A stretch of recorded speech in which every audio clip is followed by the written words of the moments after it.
Chapter 100 Consumption Cashback System. Shanghai is a city full of vitality and opportunities. It is a place with tall buildings and bustling traffic. People are busy and rushing around for their dreams and for their lives. Yifeng, a senior student at Shanghai University, is the school idol.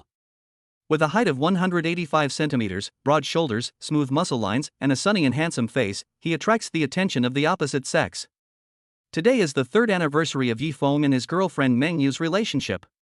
He also received his first month's salary for his internship, 5,000 Chinese yuan.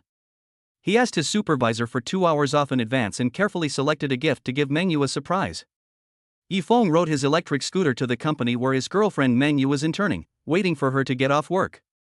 Looking at the people coming out one after another, Yifeng observed them carefully, afraid of missing them. From a distance, a girl in a white t-shirt and a black knee-length skirt appeared in sight, her soft long hair fluttering in the breeze. Looking at Mengyu looking around, Yifeng's mind was full of thoughts. Yifeng, who was about to go over, found that a black Audi S6 stopped next to Mengyu. A man in his 30s got out of the car, and Mengyu shyly rushed up and gave him a hug. For a moment, Yifeng stood there in a daze.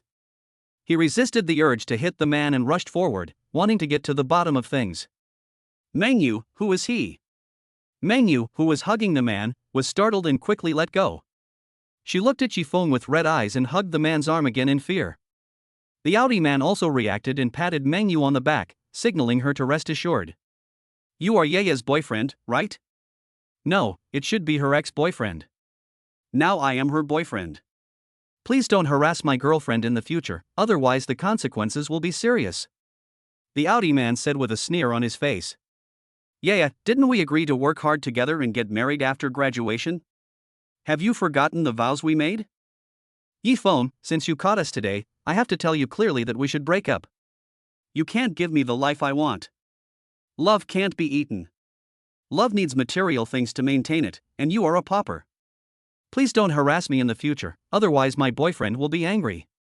Boy, get out of here now. You are not worthy of Yaya. After saying that, he pinched Mengyu's butt hard. Be good and wait for me in the car. I've booked a hotel. I'm going to make you beg for mercy tonight. Seeing the two flirting in front of him, Yifeng's heart was broken into pieces. Looking at the car driving away and the people pointing and talking, Yifeng closed his eyes and let the tears flow out of his eyes. He stood there for a long time, as if bidding farewell to his youth, or as if mourning his dead love. The scenes of the two of us over the past few years flashed through my mind, with laughter and sadness. Let it go. Maybe I didn't understand her at all. 3 years of love could not withstand the temptation of material things. There was a sharp pain in the head. Congratulations to the host for awakening the 100x cashback system. Hosts can receive 100x cashback on any amount spent. All system cashback amounts are earned through normal channels. Please feel free to use them without worrying about being pulled into a slicing operation. To ensure that hosts are not constrained by spending limits, we are rewarding them with a Universal Bank Supreme Black Card. All cashback will be applied to the Black Card account and has been deposited into the host's backpack. Yifeng was startled by the voice coming from his head, and then he immediately opened his backpack. A card-emitting black light lay quietly in the bag. This is not an illusion, I have really been chosen by the system. As a fan of online literature, Yifeng was no stranger to the system. He had once imagined that one day he would be struck by the system and reach the pinnacle of his life. He had never expected that after breaking up today, the system would actually appear. Excited, Yifeng picked up the electric scooter that had fallen on the side of the road and went to a convenience store nearby. Boss, give me a bottle of mineral water. After scanning the code to pay, the pleasant voice came as expected. Congratulations to the host for spending 2 yuan. The cashback of 200 yuan has been deposited into your Supreme Black Card with the last number 8888. Boss, get me another box of Huazi. Young man, can you please check out together after you finish shopping? You've been bothering me, an old man, over and over again. Hey, sir, I'm paying attention. Hey. Congratulations to the host, you spent 50 yuan and received a 5,000 yuan cashback which has been deposited into the black card with the last number 8888. After leaving the convenience store, Yifeng returned to the rental house. Looking at the small space, he secretly decided that he must work hard to get cash back. Ding ding ding, a ringing sound interrupted Yifeng's thoughts. He took out his phone and saw that it was Yang Dong, the leader of his dormitory at Shanghai University. There were 4 people in the dormitory, the eldest Yang Dong, the second Cheng Wen, the third Wang Chao, and the fourth Yifeng. The 4 of them have been living in the same dormitory since their freshman year and have a very good relationship. "Boss, what do you want to talk to me about?" Fourth brother, second brother, third brother, and I are at the old Sichuan hot pot in front of the school. Come quickly, we're the only one missing. Okay, boss. I'll be there in a minute. Lao Sichuan hot pot restaurant is very popular among students because it is close to the school and offers good quality food at low prices. It is often packed.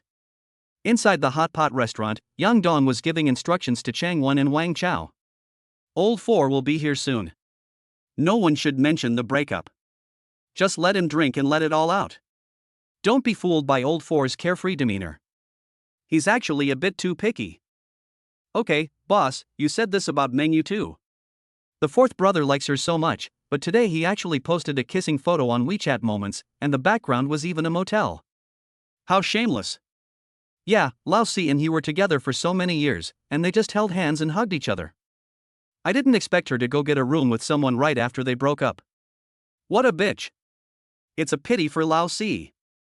Yifeng had already taken a taxi to the door, and another wave of cashback had arrived. He walked into the old Sichuan hot pot restaurant and saw Yang Dong and his 4 companions sitting in the corner, and immediately walked over. Boss, second brother, third brother, how come you have time to get together today? How is your internship going?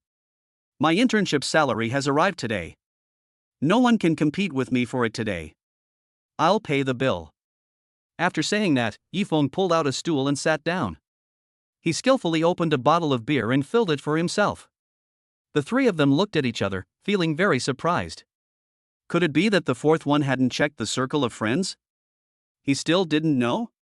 The 4 of them drank a glass of wine first, and the eldest brother Yang Chen said, "Fourth brother, we didn't order too many dishes. If you want more, we can add more." Yifeng called the waiter and ordered another portion of tripe, a portion of duck intestines, and 2 or 3 pieces of mutton. We are not far from graduation. What are your plans? Yifeng picked up the wine glass and drank another one, then said. Yang Dong also drank a glass with him, and then said, "My family has arranged it for me.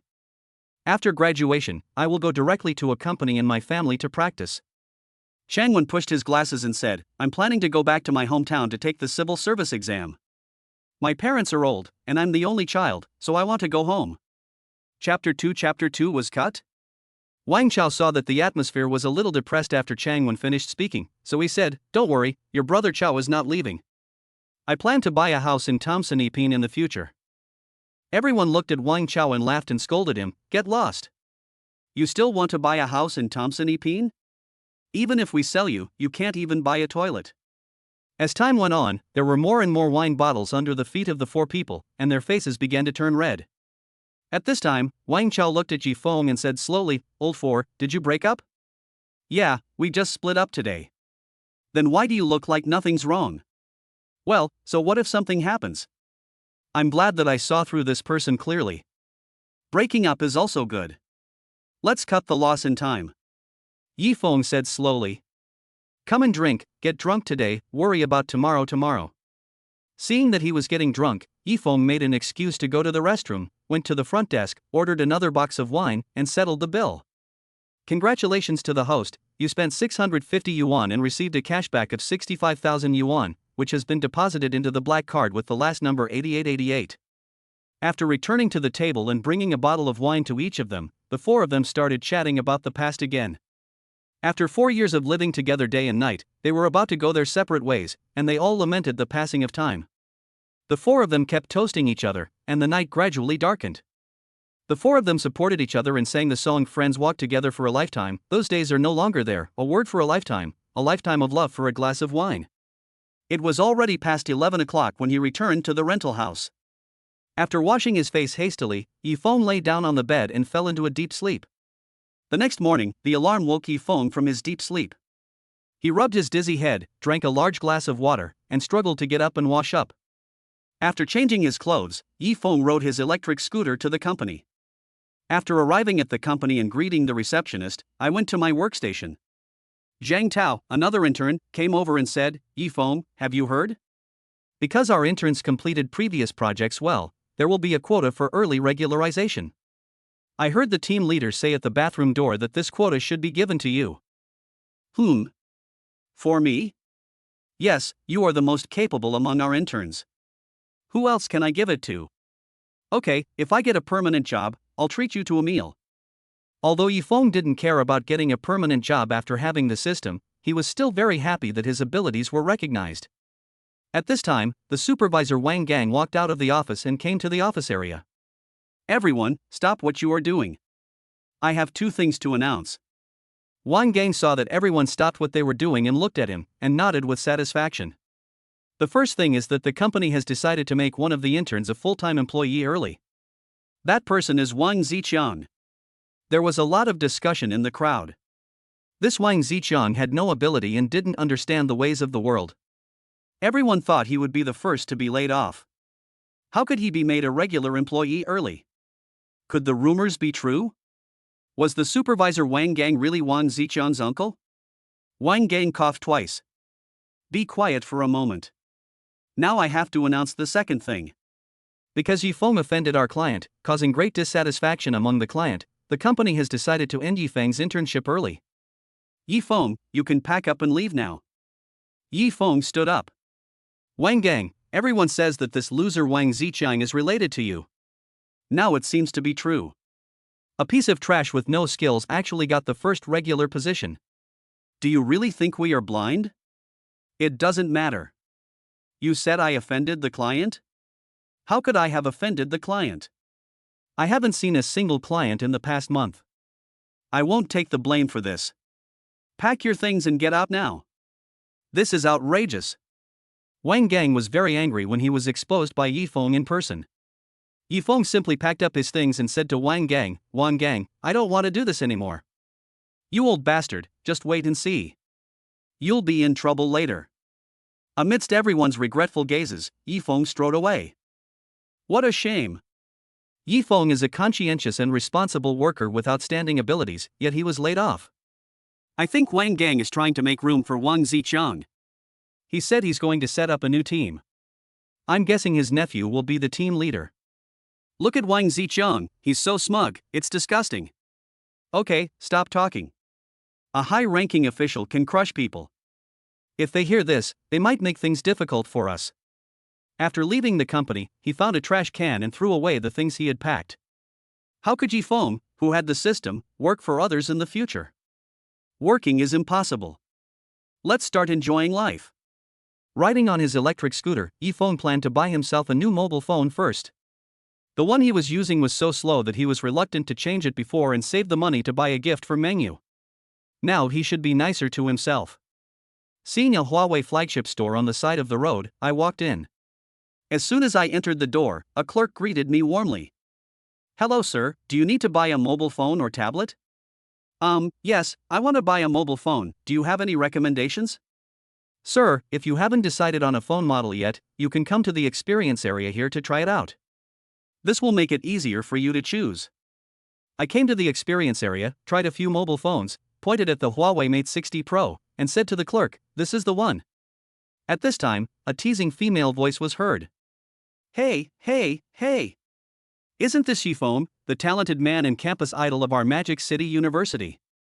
I heard that Yaya dumped you. Don't you look at yourself? You look so poor and shabby. How can you be worthy of our Yaya? I think I should have dumped you a long time ago. Yifeng looked in the direction of the voice. Zhang Meng, Mengyu's best friend, had often badmouthed him to her. A typical gold digger. Zhang Meng, your mouth still stinks. Remember to brush your teeth before going out next time. Yifeng didn't tolerate her and retorted.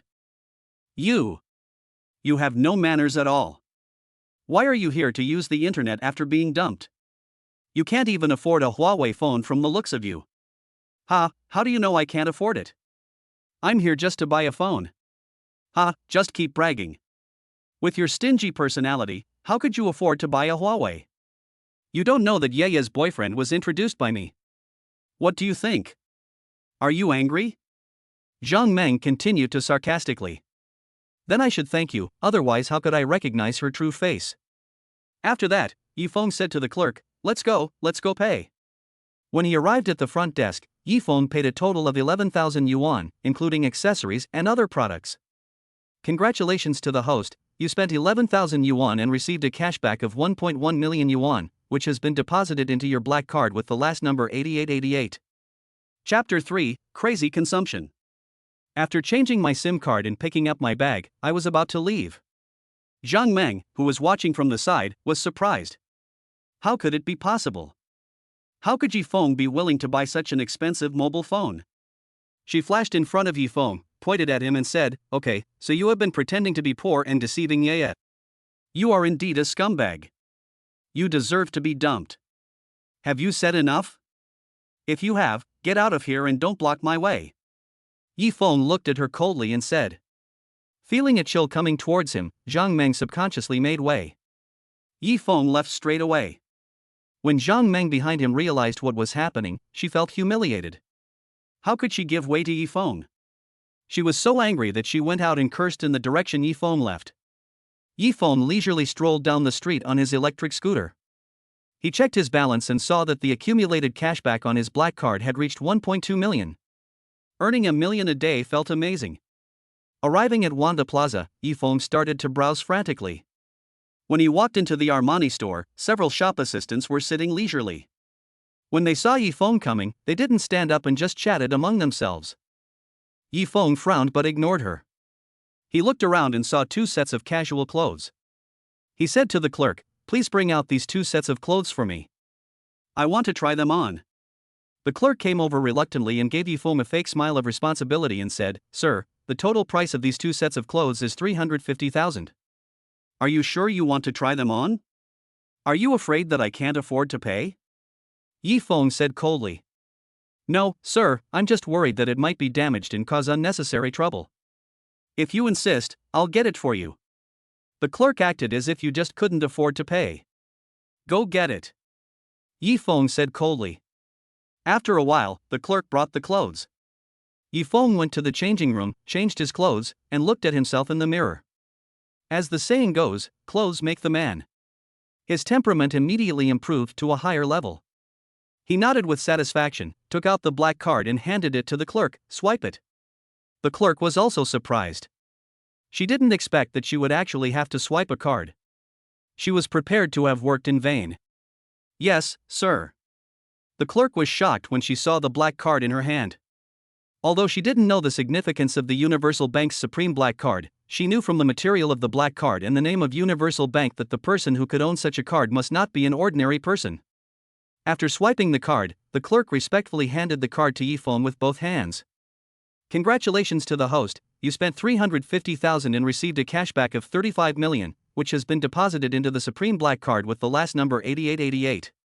Seeing his rapidly increasing net worth, he was overjoyed and, ignoring his previous unhappiness, he grabbed his card and left. He was going on a spending spree today. Next target, Patek Philippe. When I entered the store, the clerk greeted me warmly, and the previous scene did not happen, probably because of my expensive outfit. The clerk recommended enthusiastically, and after careful consideration, Yifeng chose a Patek Philippe Phantom worth 7 million. Then Yifeng bought a Hermès belt and a men's leather bag. When leaving Wanda Plaza, the system cashback amount had reached an astonishing 1 billion. Standing at the entrance of the square, feeling the warmth of the sun falling on his body, Yifeng shouted awesome. The people around him cast strange looks at him.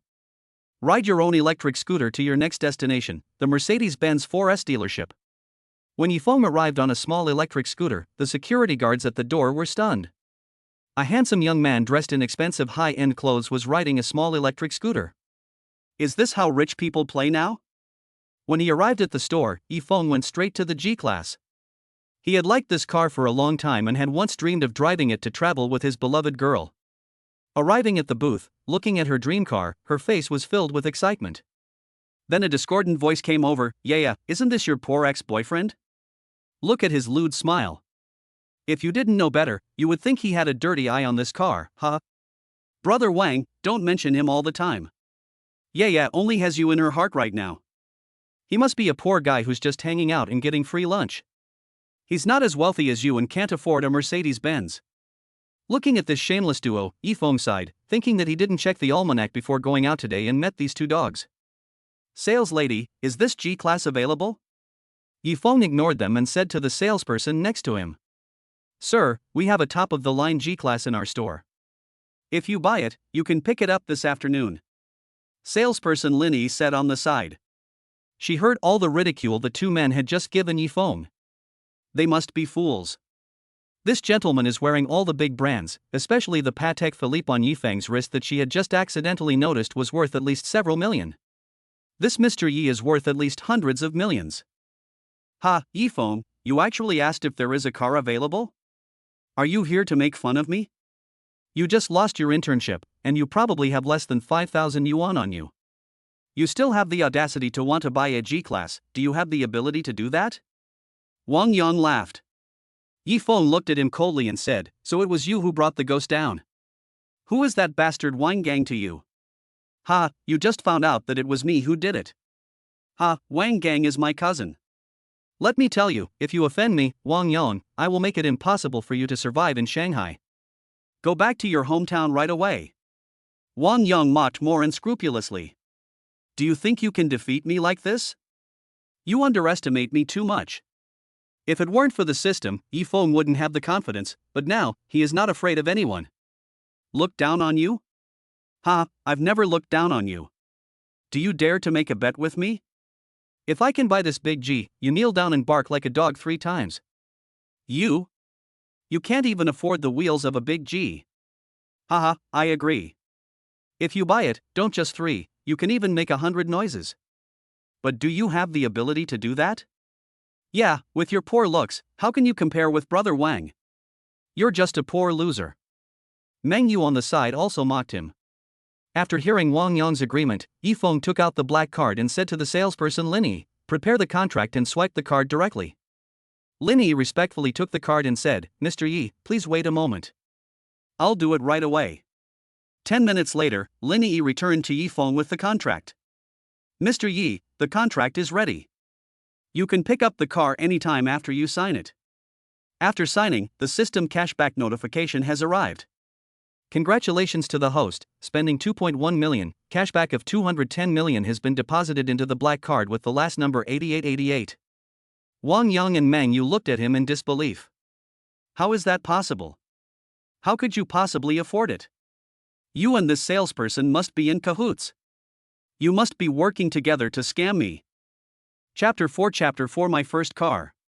Seeing that the two were obviously cheating, Linny was full of contempt. Sir, ma'am, Mr. Yi did pay in full for this Mercedes-Benz G-Class. I guarantee this with our century-long reputation. Besides, with Mr. Yi's wealth, it's easy for him to buy a 2.1 million yuan car. And did you see Mr. Yi's watch? It's a classic Patek Philippe Phantom, priced at 7 million yuan. Looking at the two people standing there in a daze, Yifeng said coldly, Fulfill your bet, why don't you kneel down and bark like a dog? This is impossible, how can you afford it? Could it be that you have been lying to me? You are obviously so rich, why do you pretend to be so poor? Otherwise, why would I leave you? Meng Yu's heart was very complicated at this time.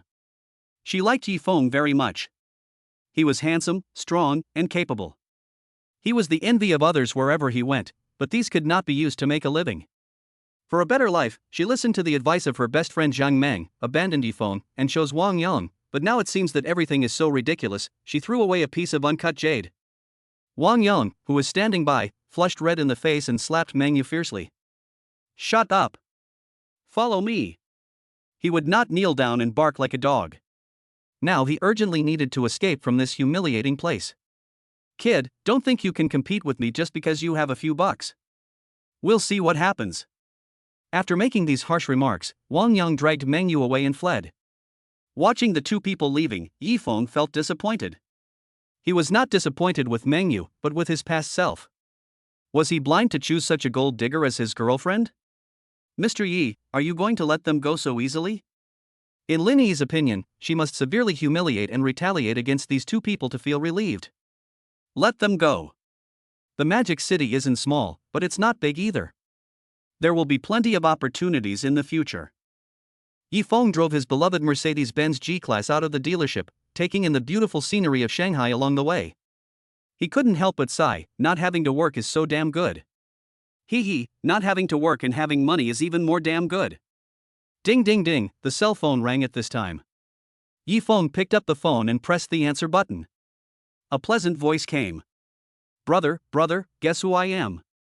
Yi Feng listened to the voice on the phone with a smile on his face. It was his sister Yi Lin. The brother and sister had a very good relationship since they were young, and his sister was very dependent on him. Let me guess, is it our pig Xiaolin? Hateful, stinky brother, always teasing me. By the way, brother, there is a good news and a bad news. Which one do you want to hear first? Yi Lin said coquettishly. Then let's hear the bad news first. Brother, why don't you follow the routine? There's no bad news. Hee hee, the good news is that my acceptance letter has come. Can you guess which university it is from? Could it be Kyoto University? Hee hee, our family has produced a talented girl. No, brother is so stupid. I was admitted to Magic City University. Hee hee, I will be able to see you soon. Are you looking forward to your lovely sister's arrival? I'm not looking forward to it. You're such a mischievous little girl. I don't know how you're going to torture me when you come. Hate it, brother. My parents are going to hold a graduation party for me in a few days. Do you have time to come back and attend? Well, I will definitely attend our little princess's graduation banquet. Yeah. Bro is the best. Putting aside the conversation, my parents are calling me to eat, so bro has to remember to eat too. Yi Feng hung up the phone with a smile on his face. He loved his sister dearly.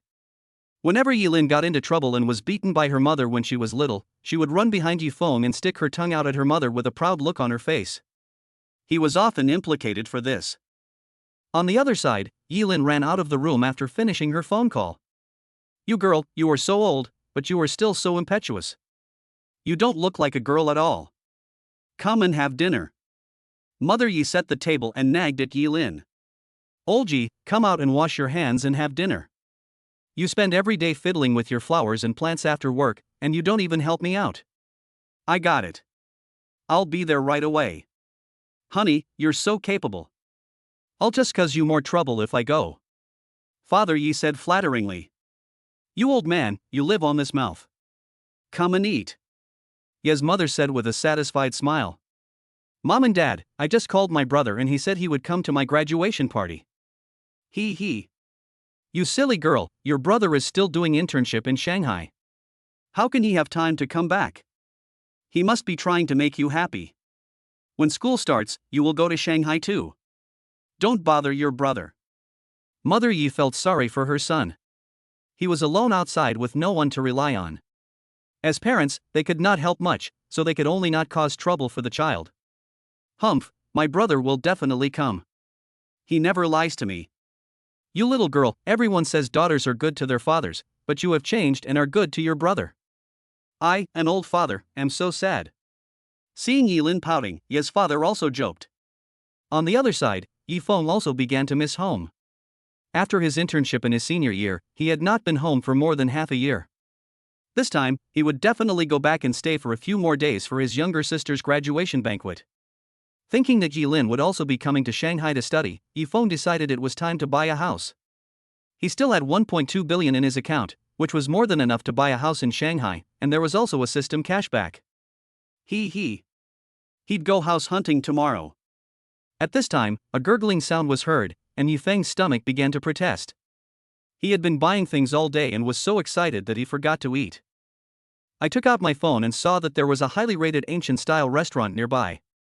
I looked at the reviews and saw that they were mostly positive, so I decided to go this place. Open the navigation and head to the ancient restaurant Fengming Pavilion. 10 minutes later, Yi Feng arrived at his destination, parked the car, and came to the door of Fengming Pavilion. The ancient Chinese-style door was carved with exquisite patterns, and 2 golden door knockers swayed on the door, making a pleasant sound. He walked into the restaurant, with its quaint tables and chairs, carved screens, exquisite lanterns, and landscape paintings and calligraphy works hanging on the wall, making people feel as if they were in the prosperous Tang dynasty. The bustling city outside the door and the prosperous Tang dynasty inside the door, the strong visual difference impacted Yi Feng and shocked him greatly. Sure enough, there is no false reputation. Since he arrived early, there weren't many people there, so Yi Feng easily got a seat. Sir, what would you like to eat? A waiter came to Yi Feng and said. He was startled by the word sir. Sir, our Fengming pavilion is not only decorated in an ancient style, but we also address people in an ancient way. If you need to call a waiter, just call shower. Yi Feng had never encountered this method before, and it felt very novel, but then he adjusted his state. Chapter 5 Schoolmate Li Xiana. Waiter, give me some of your specialty dishes and a pot of tea. Sir, please wait a moment. I will arrange for the kitchen to prepare the dishes. After ordering the dishes, Yi Feng quietly watched a graceful beauty in ancient costume playing the guzheng quietly in a corner. Her light green gauze dress and white gauze mask showed the woman's tenderness and mystery. Pouring a cup of tea and listening to the beautiful music of the piano is such a pleasure. No wonder the ancients often missed the romance, poetry, books, wine and tea. Gradually the restaurant was filled with people and a long line formed at the door. Senior Yi Feng, here. At this time, a voice caught his attention. Looking in the direction of the voice, a sweet-looking girl wearing a white t-shirt and blue jeans waved at him. He thought for a while, but still had no impression.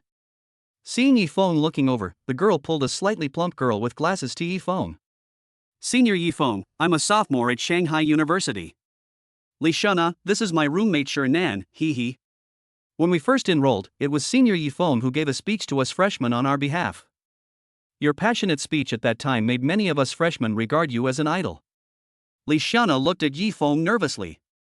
At first, she was attracted by Yi Feng's demeanor and conversation, but later when she found out that he had a girlfriend, she hid this little thought in her heart. When she learned that Yi Feng had broken up recently, her passionate feelings could no longer be controlled. However, she searched for her at school for a long time but couldn't find her. Oh, two junior girls, what's going on? Senior Yi Feng, we are a little late and we have to wait for a long time before we can get a seat. Do you think, can you, let us share a table with you? After saying that, Li Xiana looked at Yi Feng with expectant eyes, as if saying, if you don't agree, I will cry. Don't stand, sit down. The senior will treat you to dinner today. Yi Feng said with a smile. Yi Feng saw the shadow of his younger sister Yi Lin in Li Xiana, who was equally quirky. Li Xiana happily pulled Nan to sit down. Waiter, give us 2 more sets of tableware. Hey, why is no one paying attention to me? Yi Feng explained with a smile, this is an ancient restaurant, so we have to learn to speak in the way the ancients did. Li Xiana looked at Yi Feng thoughtfully. Waiter, bring 2 sets of bowls and chopsticks. Okay, sir. Senior Yi Feng, this restaurant is really interesting. I like it very much. The 3 of them ate the delicious food happily, and Yi Feng really liked this relaxed and comfortable feeling. Senior Yi Feng, I know there are some things I shouldn't ask, but I still want to know, have you broken up with the senior? Li Xiana clenched her fists and stared at Yi Feng, feeling nervous, expectant, and afraid. She was worried that Yi Feng would be angry, looking forward to getting the case, but also afraid that the opportunity would slip away again. Those who left me cannot be kept yesterday. Those who disturbed my heart bring me more worries today. Those who are supposed to leave cannot be kept, and the sorrow that is supposed to come cannot be avoided. Yi Feng also sighed. The relationship of more than 3 years cannot be let go just like that, but he cannot accept betrayal. If he doesn't love someone, he can say it, but it is not betrayal. I don't know where love comes from, but it's deep and lasting. I don't know where hatred ends, but it disappears with a smile. Senior, this is what life should experience. Be more open-minded. Time is the best medicine. It can make you forget, but it can also make you meet others. Looking at the figure deep in my heart, all I feel at this moment is heartache. There are 3,000 diseases in life, but only lovesickness is incurable. Yi Feng murmured. 2 ounces of 9-leaf fritillaria, 1 ounce of cicada pupa on the winter solstice, boiled with the snow from the previous year, can cure the pain of lovesickness in the world. Li Xiana argued. Paradise has 7 leaves and 1 flower. How can there be a pupa at the winter solstice? How can I gather the snow from the previous year? How can I relieve my longing? Summer withers are the 9-story building. Digging 3 feet into the ground reveals the cicadas. Snow falls at midnight on New Year's Eve, a year has passed. After the separation, the longing can be relieved. But if the longing is not deep-rooted, how can I cure it with medicine? If this medicine is not more bitter than the longing, how can it cure the poison of longing? 2 talented men and women, how come you've gone from breaking up to missing someone? You've gone off topic. Can you please say something that a little girl can understand? Please also consider the feelings of the poor student. He. Shernan, who was standing aside, saw that the topic was going further and further away, so she quickly pulled it back. This Lixiana was really annoying. She obviously liked Senior Yi, but she still had to talk about missing someone. What a silly girl. Ha, was I pretending to be infatuated just now? The past is over. I'm not that fragile. No need to comfort me, junior sister. Yi Feng smiled heartily, sweeping away the gloom. He didn't expect to talk so much with the junior sister he just met today. Senior, can I add you on WeChat? Not only did I take your seat today, but I also asked you to treat me to a meal. I'll treat you some other day. He. Lixiana smiled happily. She could have gone Dutch, but she let the senior treat her this time. Then, next time she could ask the senior out alone. She felt happy just thinking about it. Yi Feng opened the WeChat QR code. After adding Lixiana and the other girl as friends, he went to check out. After successfully receiving the cashback, seeing that it was getting late, he said to the two girls, "Schoolgirls, are you going out shopping? Or are you going back to school?" The two discussed for a while and said, "Senior, let's go back to school. It's getting late. Then I'll take you back." After saying that, Yi Feng took the two of them and left Fengming Pavilion. When they arrived in front of the big G, Lixiana looked at Yi Feng in surprise. "Senior, is this your car?" "Yeah, I just mentioned it today." "I heard." "Yes, I was dumped because I was poor." Maybe this is fate." In the car, the three of them were silent. Lixiana looked at Yi Feng's profile through the reflection of the window. She was a little dazed for a moment, her thoughts seeming to go back to their first meeting. That big boy with a smile on his face was so youthful and sunny, making people feel like spring breeze. Now his smile has faded, and he has gradually become more resolute. Perhaps this is what growth is. At the school gate, after the three of them said goodbye, Yi Feng did not leave, but returned to the dormitory he had been in for a long time. "Old four, why are you back? What's on your mind? Come and talk to your brother Chow, and make me happy." Wang Chao joked as he looked at Yi Feng, who had not returned to the dormitory for a long time. Changwen also sat up and looked at Yi Feng. "No, Lao Si, did you win the lottery? This outfit is all high-end. It's not cheap." Wang Chao also noticed the difference in Yi Feng at this time. After taking a quick look, his eyes were fixed on Yi Feng's wrist. "Damn, Patek Philippe. Fourth brother, you're rich now. Tell me, have you been noticed by any rich woman? Please introduce her to me." Wang Chao said jokingly. "Go away, what rich woman? I just fell from the sky while I was walking. Ha. Godfather, you've learned bad habits. I just checked and your Patek Philippe costs 7 million. Tell us what's going on. If you don't tell us, Funxian's long sword will drink blood." Chapter 6 Regret. Yi Feng looked at the two people excitedly, not knowing how to explain. The secret of the system must not be revealed. After thinking for a while, he said, "After we broke up, I was packing up my things in the rental house and found an old hard drive with 200 bitcoins in it. I just sold it yesterday. Fourth brother, you have completed a small goal just like that. It's true that if you compare yourself to others, you will die, and if you compare goods to others, you will throw them away. You have to treat us." Wang Chao said excitedly. There was no jealousy in his eyes, but a little envy and happiness. "A blessing in disguise, fourth brother. Your sudden wealth after the breakup proves that your destiny has not arrived yet and Mengyu is not the one for you. At the same time, you must keep your original heart. You can't squander money lavishly and ruin your good fortune just because you have money." Changwen patted Yi Feng on the shoulder and gave him earnest advice. "Second brother, I think you shouldn't go back to your hometown to take the civil service exam. You should stay in school and be a teacher. You keep talking about big principles every day, just like a preacher. If I had a small goal, I would definitely enjoy life and experience the life of rich people." Wang Chao disagreed with Chang Wen's words. He felt that after achieving financial freedom, one should enjoy life, otherwise there would be no point in working hard. "Okay, second and third brother, don't worry, I have my own plans. I'll go to the school supermarket later to buy some food and have a couple of drinks." Yi Feng first ordered some barbecue with his mobile phone, then went downstairs to the supermarket. The supermarket was not far away and only took a few minutes to walk. "Isn't this Yi Feng?" I haven't seen you for a long time. How have you been recently? Is your internship going well? Supermarket owner jolly greeted Yifeng with a smile. The two were fellow townspeople from Tianjin. Since people from Tianjin tend to be homesick and very few of them wander around, they were particularly friendly to each other and became friends over time.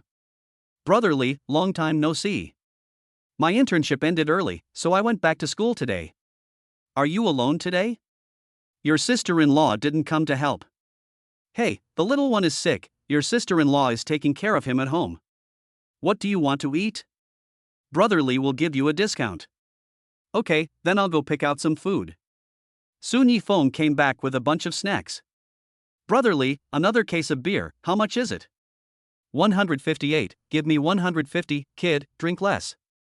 If you don't have time to come to Brotherly's seat, there will be fewer opportunities to meet you after you graduate. Well, don't worry, Brotherly, I can come to see you after I graduate. Hee hee, let's go, my roommates are still waiting for me, let's talk later. After picking up the barbecue, Yifeng returned to the dormitory and put the things on the table. The three young men sat around the table, each holding a bottle of beer in their hands. The moonlight outside the window fell on their youthful faces. As time went by, the three people, slightly drunk with alcohol, began to tell their stories. Third and fourth sons, I actually didn't want to leave Shanghai. However, my parents were old when they had a child, and I was the only one left at home. To support my studies, they had to go out to work.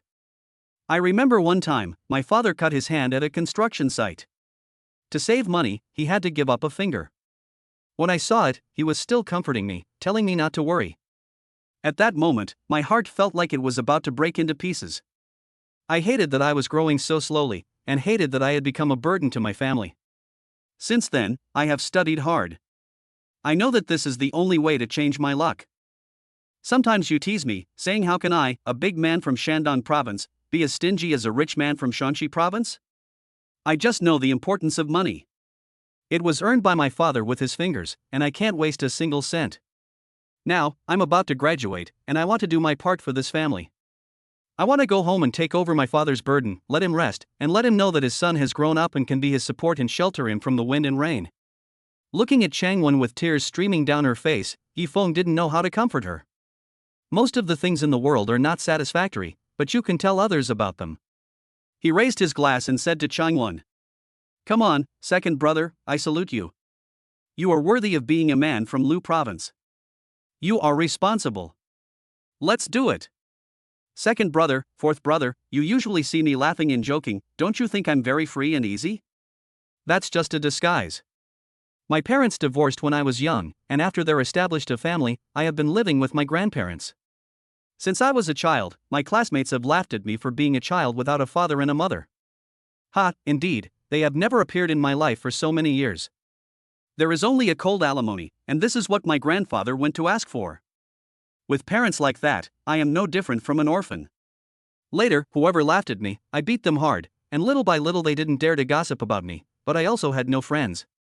After that, after my grandparents passed away, I became indifferent to everything. Without expectations, there will be no disappointment.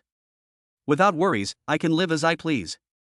But who knows, on that rainy night, a little boy screamed loudly, but couldn't recall the despair of the departing figure. The three of them raised their glasses and drank heartily, drinking today while they have wine, and worrying about tomorrow when tomorrow comes. Chang Wen and Wang Chao put down their wine glasses and stared at Yifeng, as if to say, "We've already told you, but you still haven't said anything." Putting down the wine glass, Yifeng also fell into memories. My father is an ordinary worker, my mother is a housewife, and I have a younger sister who is 4 years younger than me. My parents usually quarrel, but they are very loving, my sister is also very cute, and our family is still very happy. If I have to say regret, it might be one thing. My best friend was naughty when he was a child. He always went to a suspension bridge not far from my house to play. It was a hot summer day, and he wanted to go down to the river to take a bath. Since I couldn't swim, I just watched from the shore. Maybe the water was too cold, his legs cramped, and he kept flopping in the water, shouting my name loudly. I was anxious on the shore, but there was nothing I could do. I shouted everywhere, and it took a long time for someone to find him and rescue him. Although his life was saved, the long time of drowning caused serious brain damage. His intelligence will always remain at the age of 7. After that, I practiced swimming hard, and now my swimming level is very good, but I can't go back and bring him out from the age of 7. The three of them drank cup after cup and talked to each other. At this moment, they forgot about time and sorrow and enjoyed the happy time together. The moonlight outside the window mixed with scattered raindrops hit the window, as if to wash away the makeup, transform and grow, and also witness the friendship between the three. Looking at the drunken Yifeng and Wang Chao, Changwen shook his head and helped them back to bed one by one, muttering, "I'm so lucky to have met you. I wonder if we can see each other again after graduation." Chapter 7 set out to buy a house. In the early morning, a ray of sunlight shone through the curtains onto Yifeng's face. He felt a headache and struggled to get up. He saw the scattered wine bottles and leftover food on the table. He rubbed his head and thought that he had drunk too much yesterday. He rummaged around and found a cup. He poured a glass of water and drank it in big gulps. The water flowed down his throat into his stomach, and he felt a little better. Looking at Chang Wen and Wang Chao, who were still soundly asleep, he moved gently to the window, opening it a little to let in some fresh air. Dragging his exhausted body, he returned to the table, put the scattered bottles back into the box, and put the remaining food into the trash bag. He found a rag and wiped the table. Seeing that he was almost done, he picked up the trash and left the dormitory. He threw away the garbage and went straight to the cafeteria. When I walked into the cafeteria, I went straight to a window and said, "Auntie, give me a bowl of millet porridge." The cafeteria aunt served the porridge. Yifeng took out his mobile phone to pay, but when he looked down, he found that his phone was out of battery. It turned out that he drank too much yesterday and forgot to charge it. Just when he was feeling awkward, the sound of successful payment broke the awkwardness. "Senior Yifeng, good morning. I didn't expect to see you again so soon." He. Yifeng looked up and saw a pretty smiling face in front of him. It turned out to be his junior high school classmate Li Xiaona. "Good morning, junior high school girl.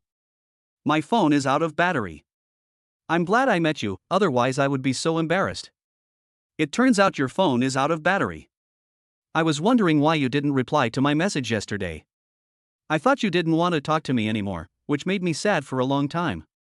Senior, let's stop standing here and go to that table. Otherwise, the porridge will get cold soon." The two of them came to the dining table. Yifeng took a sip of the millet porridge and felt a warm current spread throughout his body. His physical strength also recovered a little. Looking at Li Xiaona, who was staring at him with her chin supported by her hands, he said, "What's wrong? Is there something on my face?" Li Xiaona blushed and stammered. No, senior, I just like your handsome face. It would be a shame if you didn't become a star. Although I think I'm a bit handsome, it's too exaggerated to be a star. By the way, why didn't you go to class today? You learned bad things from your junior high school sister." Yifeng joked as he looked at her red face. "Senior, you are too modest. You don't even know how many junior girls regard you as their dream lover. We don't have classes in the morning today, and there is only one Taoism class in the afternoon. I am a good student, how could I skip class? Senior, you can call me Xiaona, senior. Calling me junior is too formal. Hey, can I call you brother Feng?" Seeing Li Xiaona looking at him expectantly, Yifeng nodded in agreement. "Brother Feng, brother Feng." Li Xiaona shouted happily. "Brother Feng, there's a new movie coming out tonight. Can you go watch it with me, please?" Yifeng thought about it, and since he had nothing to do in the evening, he nodded in agreement. "Great. If my roommates knew that the hunk of our Magic City University went to the movies with me, they would be so envious," Li Xiaona said with a silly smile on her face. Yifeng looked at the excited Li Xiaona with amusement and said goodbye. "Xiaona, I have something to do later, so I won't chat with you for now. I'll pick you up in the evening. Well, brother Feng, don't forget." After the two separated, Yifeng went to the car, found a power bank, and charged his mobile phone. In modern society, it is really difficult to get anywhere without a mobile phone. After turning on his phone again, Yifeng found the phone number of the agent who rented the house to him before and called him. Lu Wei had helped a lot with the previous rental. "Brother Xiao Wei, I'm Yifeng. Do you have any properties for sale in Thompson Epine? Yifeng, how did you get rich? Are you going to buy a house?" "I do have 2 large flats in Thompson first floor, but the price is a bit expensive, after all, it's famous. Brother Xiao Wei, let's meet at the entrance of Thompson Epine in half an hour." "Yifeng, are you serious? That apartment is worth over 100 million yuan. Are you kidding me? Don't worry, brother Xiaowei, I'll give you a big order today. After hanging up the phone, Yifeng started the car and drove straight away. Arriving at the gate of Thompson Epine and watching the sunlight shining through the clouds onto every inch of land in the community, Yifeng felt very excited. He would soon become a part of this place. At this time, Lu Wei also arrived and saw Yifeng next to the Mercedes-Benz G. He hurried over. Yifeng, you've hidden it really well. You even drive a G-Class. It seems like you rented a house to experience life. You really know how to have fun. Let's go, I'll take you to see the house. Walking into the community, the lush trees and the carefully trimmed lawns complement each other, and everything seems so harmonious. In the center of the community is a wide square, and in the center of the square is a fountain. The water columns are dancing to the beat of the music, making a pleasant sound. The community also boasts comprehensive amenities, including a gym, swimming pool, children's playground, and other recreational facilities, catering to residents of all ages. Furthermore, a 24-hour security system ensures residents' safety. Under the guidance of Lu Wei, the two arrived at the door of their destination.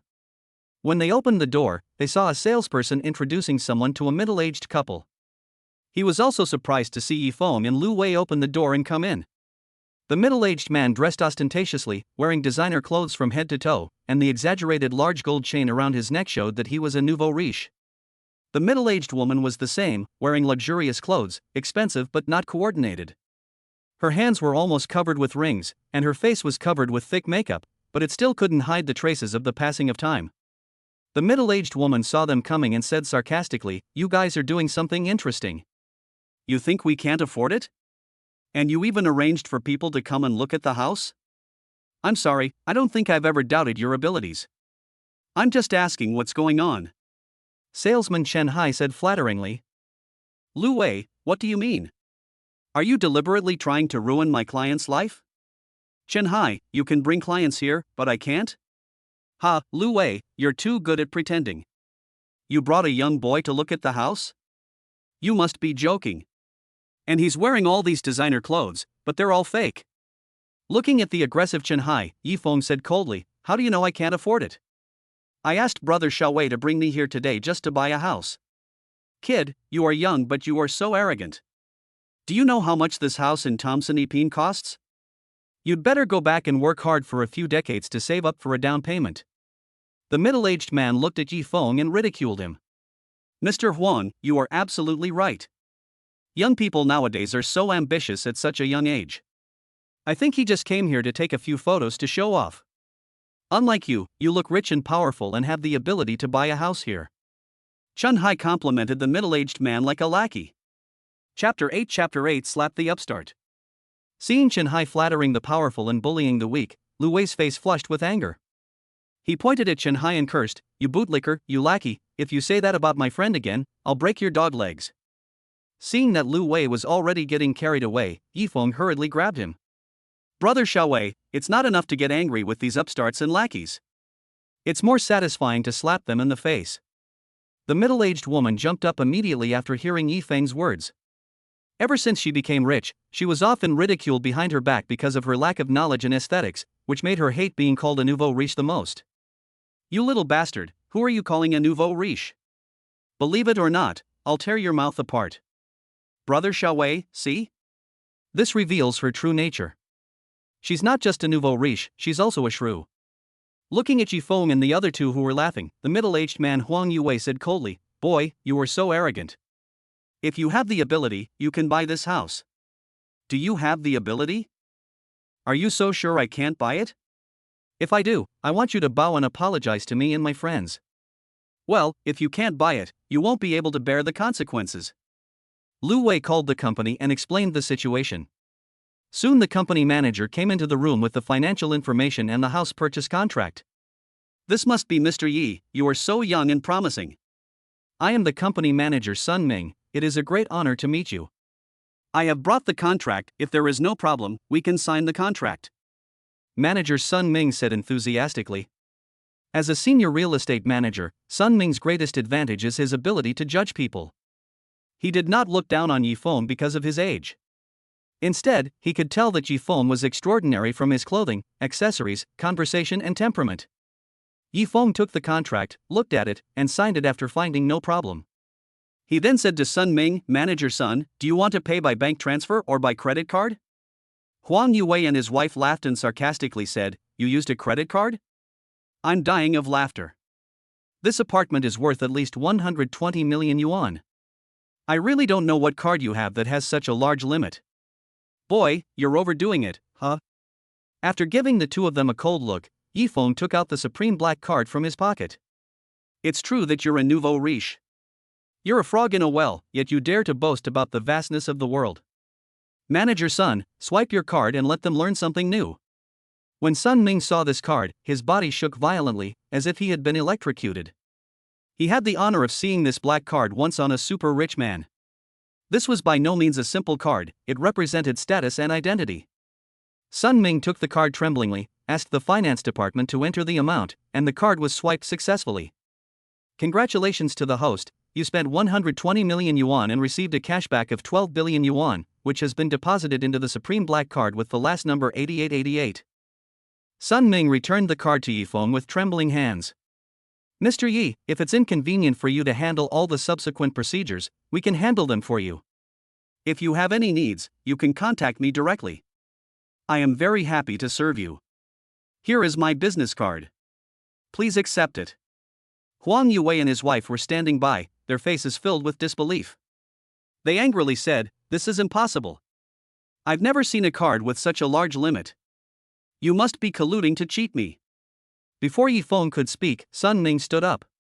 "How dare you speak to Mr. Yi like that? Mr. Yi was right when he called you a frog in a well. Do you know this card? It's the Universal Bank's Supreme Black Card. There are definitely no more than 10 of them in the entire country of China. Do you know how difficult it is to apply for this card? This card is only accepted by member invitations, not voluntary applications, and the invitee must have a minimum cash flow of 10 billion Chinese yuan. Listen carefully, cash flow. This card is not only capable of huge transfers, it's also a symbol of identity and status. With Mr. Ye's ability, crushing you is like crushing an ant, and how dare you be so presumptuous?" Huang Yue and his wife collapsed to the ground. It was not known whether they were intimidated by Sun Ming's aura or frightened by Yifeng's identity as a black card owner. The two of them knelt on the ground and begged Yifeng for mercy. "Get out of here and don't dirty my place." Seeing that the two of them had given in like this, Yifeng had no interest in punishing them. "Manager Sun, do you have any villas for sale?" "Mr. Yi, you can just call me Xiao Sunday. With your status and position, ordinary villas don't suit you. Now there's a more suitable option. The Shin family in Magic City has recently had some financial problems and is interested in selling Cloud Villa number 6. If you're interested, I can help you contact them. Cloud Villa, designed by top international masters, is not only a simple residence, but also a symbol of status. It is located in the prime location of the Magic City New District and enjoys a unique geographical location and beautiful scenery. Yifeng nodded in satisfaction, "Then let me know when you've made the contact." "That's all right, we won't bother Mr. Yi anymore, goodbye." After Sun Ming and the others left, Yifeng admired his new home. An exquisite crystal chandelier hung from the high ceiling, emitting a soft light that illuminated the entire space. Floor-to-ceiling windows offered an unparalleled view. Famous paintings hung on the walls, each stroke showcasing the charm of art. In the center of the living room sat a custom-made leather sofa, soft and comfortable, offering a wonderful sitting experience. Next to the sofa was an exquisite tea table, set with a high-end tea set, perfect for sipping tea while admiring the beautiful city views. Leading from the living room is a spacious dining room. It features a large dining table, large enough to accommodate 10 people. A magnificent chandelier hangs above the table, adding a touch of romance to the dining experience. Exquisite murals adorn the walls, adding a touch of artistic flair. Adjacent to the dining room is a modern kitchen, equipped with top-of-the-line appliances and appliances for convenient cooking. The kitchen's design is both practical and aesthetically pleasing, ensuring enjoyable cooking. Looking at his new home with satisfaction, Yifeng looked forward to the arrival of his younger sister Yilin. She must like it here very much. Calculating the time, Yifeng should go back to attend Yilin's graduation banquet, and also spend some time with his parents. Looking at the time, it was almost time for Li Xiaona to finish class, so Yifeng drove out of Tomson Ipin and headed for Magic City University. When he arrived at the school gate, seeing that Li Xiana had not arrived yet, Yifeng went to the milk tea shop next door and bought 2 cups of milk tea. Most girls should like it. When walking back, he saw Li Xiana standing by the car looking around. Yifeng trotted over to the car. "Brother Feng, tell me quickly, did you run out to see some beautiful women?" Li Xiana said playfully, blinking her big eyes. Chapter 9 Watching a movie. Looking at Li Xiana's cute appearance, Yifeng couldn't help but rub her head with his hand, only to see Li Xiana's face turn red. Feeling that his behavior had crossed the line, Yifeng immediately apologized. "I'm sorry, Xiana, I didn't mean to. I saw you weren't here yet, so I went to buy 2 cups of milk tea. I didn't know if you liked it." "Thank you, Brother Feng. How did you know I like to drink milk tea?" "Hee, I wasn't angry just now. I don't know how many people will be envious of me when the famous hunk of our Shanghai University patted me on the head." Li Xiana secretly regretted at this moment why her face turned red. She made Brother Feng so embarrassed. If only she could take a photo, she could preserve this moment forever. "Brother Feng, I've already bought the tickets. They're at Wanda Cinema. Hey, let's go." Yifeng opened the car door and the two got in. They drove at lightning speed and soon arrived at their destination. Yifeng took advantage of the time when Li Xiana was getting the ticket to go to the snack area. The salesperson's eyes lit up when he saw Yifeng coming, and he immediately said enthusiastically, "Handsome little brother, what would you like to buy?" "Give me a bucket of popcorn, a big one." The salesperson filled the popcorn bowl and handed it to Yifeng. He looked at Yifeng with a smile and said, "Are you alone, little brother? I get off work at 9 o'clock.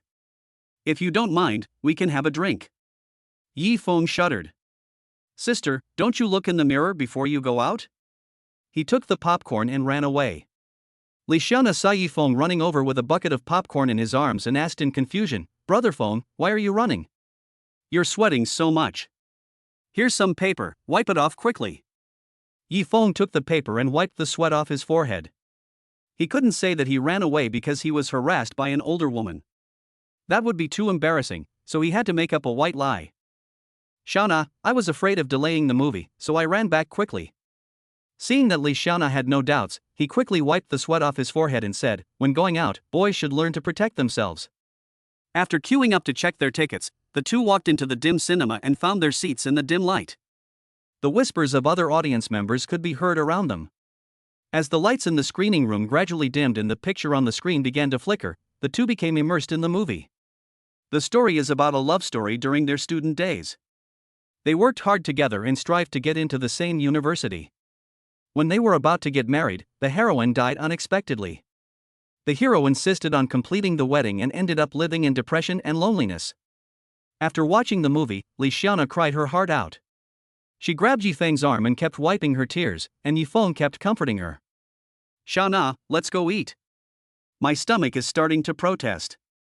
"You should eat something too, otherwise you won't have the energy to keep crying." Li Xiana burst into laughter. How could you persuade people like that? She didn't expect Brother Feng to be a straight man. The two of them didn't go too far and just found a barbecue restaurant in Wanda to eat. The charcoal fire burned slowly in the stove, making crackling sounds.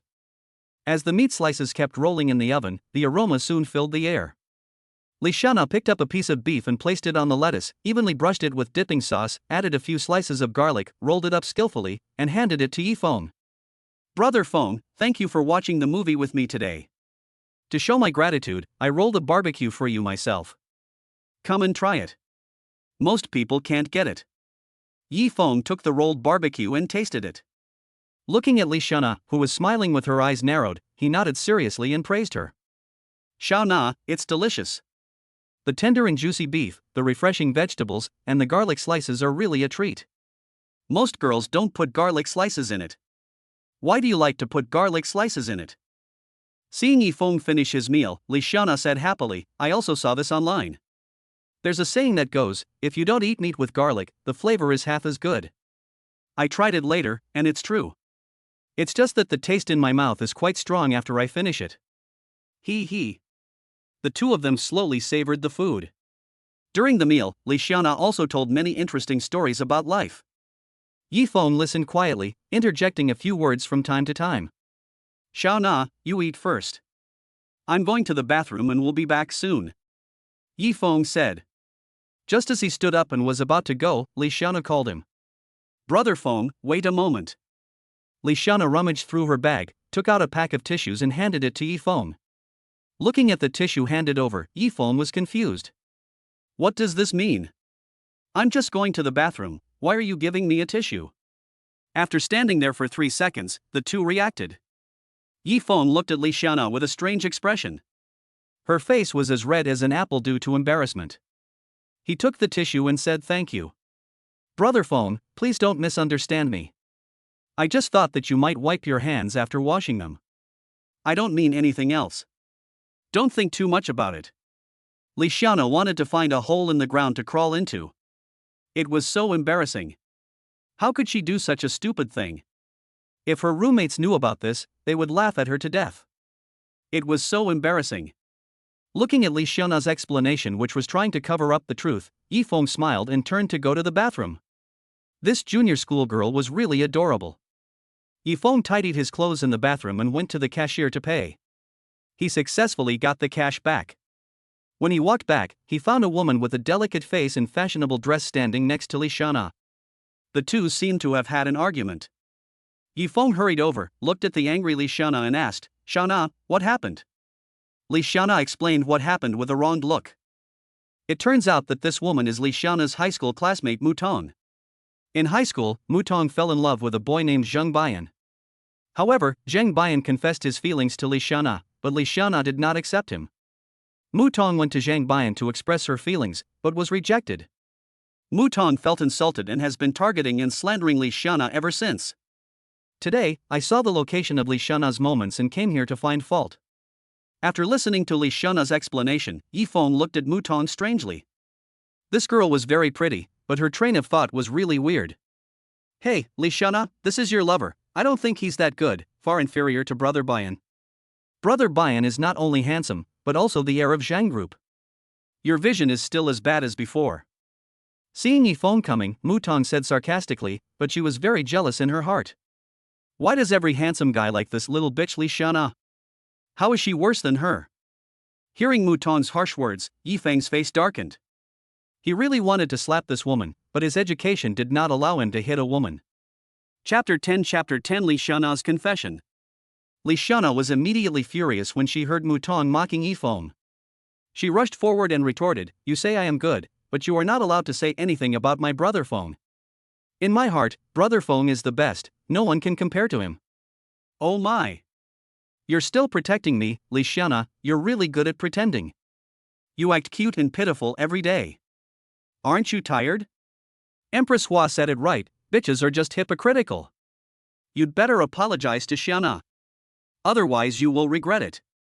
Yi Feng said coldly. I apologize? What a joke.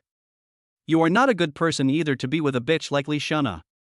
You two dogs and bitches are really a perfect match. Ha ha. Mu Tong's jealousy grew stronger when she saw Yi Feng defending Li Xiana. With a slap landed on Mu Tong's face. Mu Tong covered her face with her hands, looking incredulous.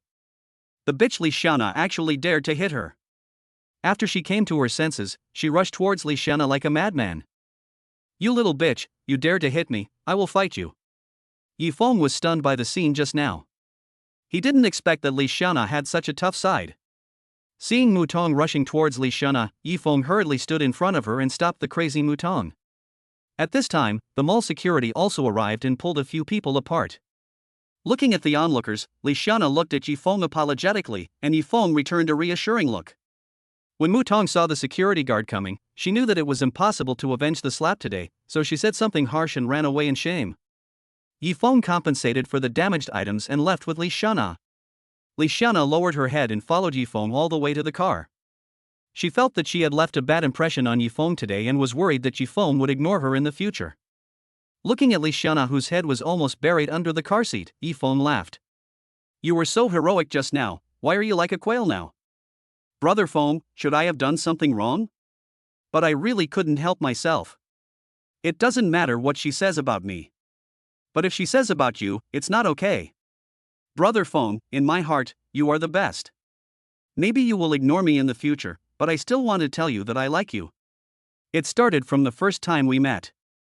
At that time, I wanted to confess my feelings to you, but later I learned that you had a girlfriend, so I backed off. I could only silently watch you from a distance, suppressing this feeling in my heart. When I learned that you broke up, I couldn't help but want to get closer to you and look for various opportunities to contact you, hoping that you would notice my existence. I am really sorry for causing you trouble today. After saying that, Li Xiana stood up and got out of the car. Yifeng pulled Li Xiana back. He had already seen through the thoughts of this lovely junior schoolmate. He was not a fool, so how could he not know her little thoughts? Yifeng did not refuse to get along with Li Xiana and accompanied her to the movies, which shows that he also likes her. However, after experiencing betrayal once, he dared not start a relationship easily again. But now Li Xiana is so proactive, if he pretends not to know, he will really lose this person. You're leaving like this without even hearing my answer? Li Xiana returned to her seat and stared at Yifeng nervously. She wanted to say something but didn't dare to open her mouth for fear of getting a negative answer. I can see that you like me, but let me confess my feelings to you, Xiana. Will you be my girlfriend? Yifeng looked at Li Xiana seriously and said. An excited look emerged on Li Xiana's face. She jumped from the passenger seat to Yifeng and kissed him hard. She had been waiting for this kiss for 2 years and looking forward to it for 2 years. At this moment, it seemed as if time had stopped and she felt a sweetness she had never felt before. After a long time, their lips parted, their eyes met, and they smiled at each other. Brother Feng, please take me back to school. Li Xiana looked at Yifeng sweetly. From now on, this handsome guy would be her boyfriend. Hee, she felt happy just thinking about it. Not long after, the two returned to Shanghai University. They walked hand in hand on the campus path. The moonlight sprinkled on the quiet trees around them, as if they were covered with a silver dress. Li Xiana kept circling beside Yifeng, and her cheerful footsteps expressed her joy like a dance. Li Xiana took Yifeng through every corner of the campus, as if making up for the regrets of the past 2 years. Xiana, Senior Yifeng, you too. Shernan, who was passing by, saw the two walking hand in hand and opened her mouth in shock. She knew Li Xiana liked Yifeng, but it had only been a few days. Could it be so successful so soon? No wonder they say that when a man pursues a woman, it's like a mountain between them, but when a woman pursues a man, it's like a layer of gauze between them. Shernan covered her eyes with her hands and said jokingly, I didn't see anything, Xiana. I really didn't see you and Senior Yifeng walking hand in hand. Nan, you are so annoying. You actually made fun of me. Look at my scratching dragon claw hand. Li Xiana let go of Yifeng's hand and rushed forward to play with Shernan. Seeing that Li Ji's supermarket was not far away, Yifeng said to the two of them, Xiana, Shernan, let's go to the supermarket to buy some things. After hearing Yifeng's words, the two stopped fighting, came to Yifeng, and went to the supermarket together. Brother Li, I'm busy. How's my nephew? Is he feeling better? When Jolly saw that it was Yifeng who came with two beauties, his eyes lit up and he said happily, Your nephew is much better. Why did you bring two beauties here today? Which one is your girlfriend? Yifeng pointed at Li Xiana and said, This is my girlfriend, Li Xiana, and this is her roommate Shernan. Brother Li, I brought your friend here today, so you have to give me a discount. You kid, I've never given you a discount before. Go take your girlfriend to choose something to eat. Yifeng took the two girls to pick out snacks, taking a few of this and a few of that, and soon the shopping cart was full. The three of them pushed the shopping cart to the front desk to check out. Jolly looked at the full car and joked, Yifeng, you really bought a lot. You're really good to your girlfriend. Brother Li, it's not that we don't know what Xiana likes to eat, so just bring a few more. Besides, there are 4 people in their dormitory, so it wouldn't be appropriate to buy more. After paying the bill, Yifeng took Li Xiana back to the dormitory with several large bags of snacks. At the dormitory door, Shernan took the bag very tactfully and went upstairs first, leaving the two of them some time alone. Li Xiana looked at Yifeng affectionately, hugged him and whispered, Brother Feng, thank you. I am so happy today, and your embrace is so warm. After that, she ran back to the dormitory. Yifeng smiled as he looked at Li Xiana's back. Sweet love is really good. Before, he and Meng Yu could not be called in love at all. It was only one-sided giving by him. He was a pure bootlicker and just had the reputation of a boyfriend. Chapter 11 Cloud Villa is in hand. Li Xiana ran back to the dormitory and opened the door, only to see the 3 girls staring at her with smiles on their faces. Among them, Sun Jingjing and Li Bingbing were acting out the scene downstairs just now. Li Xiana blushed immediately and ran to the bed and covered her face with the quilt. The three women were not willing to let her go so easily, and pulled her up together. Xiana, tell me quickly, how did you trick our school idol, Senior Yifeng, into your arms? That's right, tell me quickly, that's my dream girl, and you actually tricked her into getting her. No way, I'm so cute, why can't brother Feng like me? You are just jealous of my talent and beauty, hee hee. The three girls looked at the smug Li Xiana and rushed up to her to scratch her. Have mercy, three ladies, I'll tell you. Isn't it enough for me to tell you? Then he told what happened today. It seems that your classmate Mutong not only failed to hurt you today, but also helped you a lot. Hee hee, it's really a case of losing the rice while trying to steal the chicken. Li Bingbing sighed. Yes, Xiana, you are really a fool with good luck. If Mutong knew about this, she would be so angry that she would die, ha. Sun Jingjing also laughed. Our Xiana has finally seen the light at the end of the tunnel. You two may not know this, but she has been in love with Senior Yifeng since she first entered the school. At that time, she even asked me to help her find out about him. Now she has finally got what she wanted. Nan revealed the little secret to the two. Hee hee, so many delicious foods can't fill your mouths. I won't give you any more. After saying that, Li Xiana was about to grab the snacks, and then a new round of fighting started. In Tianjin, Yilin's mouth twitched as she watched her father and mother sitting on the sofa watching TV. This old couple quarreled endlessly every day over who should watch TV, and after the quarrel, they showed their affection in front of her as if nothing had happened. It was really speechless. Yilin picked up her phone and sent a message to Yifeng. Brother, when will you come back? I haven't seen you in a long time. Your poor sister is almost fed up watching mom and dad show their affection every day. It's too much for me, a single dog. On the other side, Yifeng had just returned to Thompson Epine and was lying on his soft big bed, grinning foolishly. When his cell phone rang, he thought it was a message from Li Xiana, but when he opened it, it turned out to be a message from Yilin. Little girl, I'll be back in 2 days. Don't worry, I won't miss your graduation party. Just pretend mom and dad don't see it. I've also been here since you were here. Hee hee, as long as they're happy, that's all. At this time, a phone call came in. Yifeng looked at the number and saw that it was Sun Ming's call, so he pressed the answer button. Mr. Yi, I'm so sorry to bother you so late. I've already made arrangements regarding the Shen family's Cloud Villa. Patriarch Shen wants to invite you to Cloud Villa tomorrow morning for a detailed discussion. I wonder if that's convenient for you. Yifeng thought about it, and since he had nothing to do tomorrow, he agreed. After agreeing on a time, he hung up the phone. I hope the Cloud Villa will be raised a little higher tomorrow, hee hee, then the cashback will be very considerable. After washing up, Yifeng returned to bed, chatted with Yilin and Li Xiana for a while, and then fell asleep. The sunlight poured in through the floor-to-ceiling windows and shone onto Yifeng's face. Feeling the warmth, Yifeng gradually woke up. He felt so lucky. It was another day to be alive. He opened the curtains and looked at the busy people outside, constantly running for their lives. He felt a wave of emotion in his heart. He had once been one of them.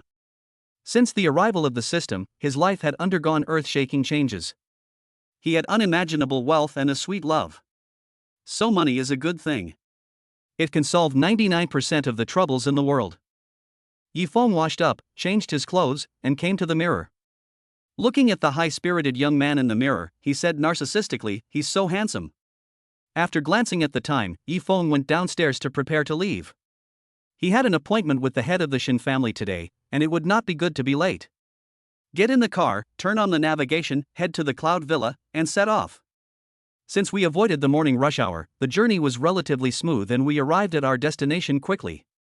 Sun Ming, who was standing at the door, saw Yifeng coming and trotted over to help Yifeng open the car door. He said enthusiastically, "Mr. Yi, you are here. Please wait a moment. I will contact someone right away." Sun Ming went to the security room outside the gate and explained his purpose.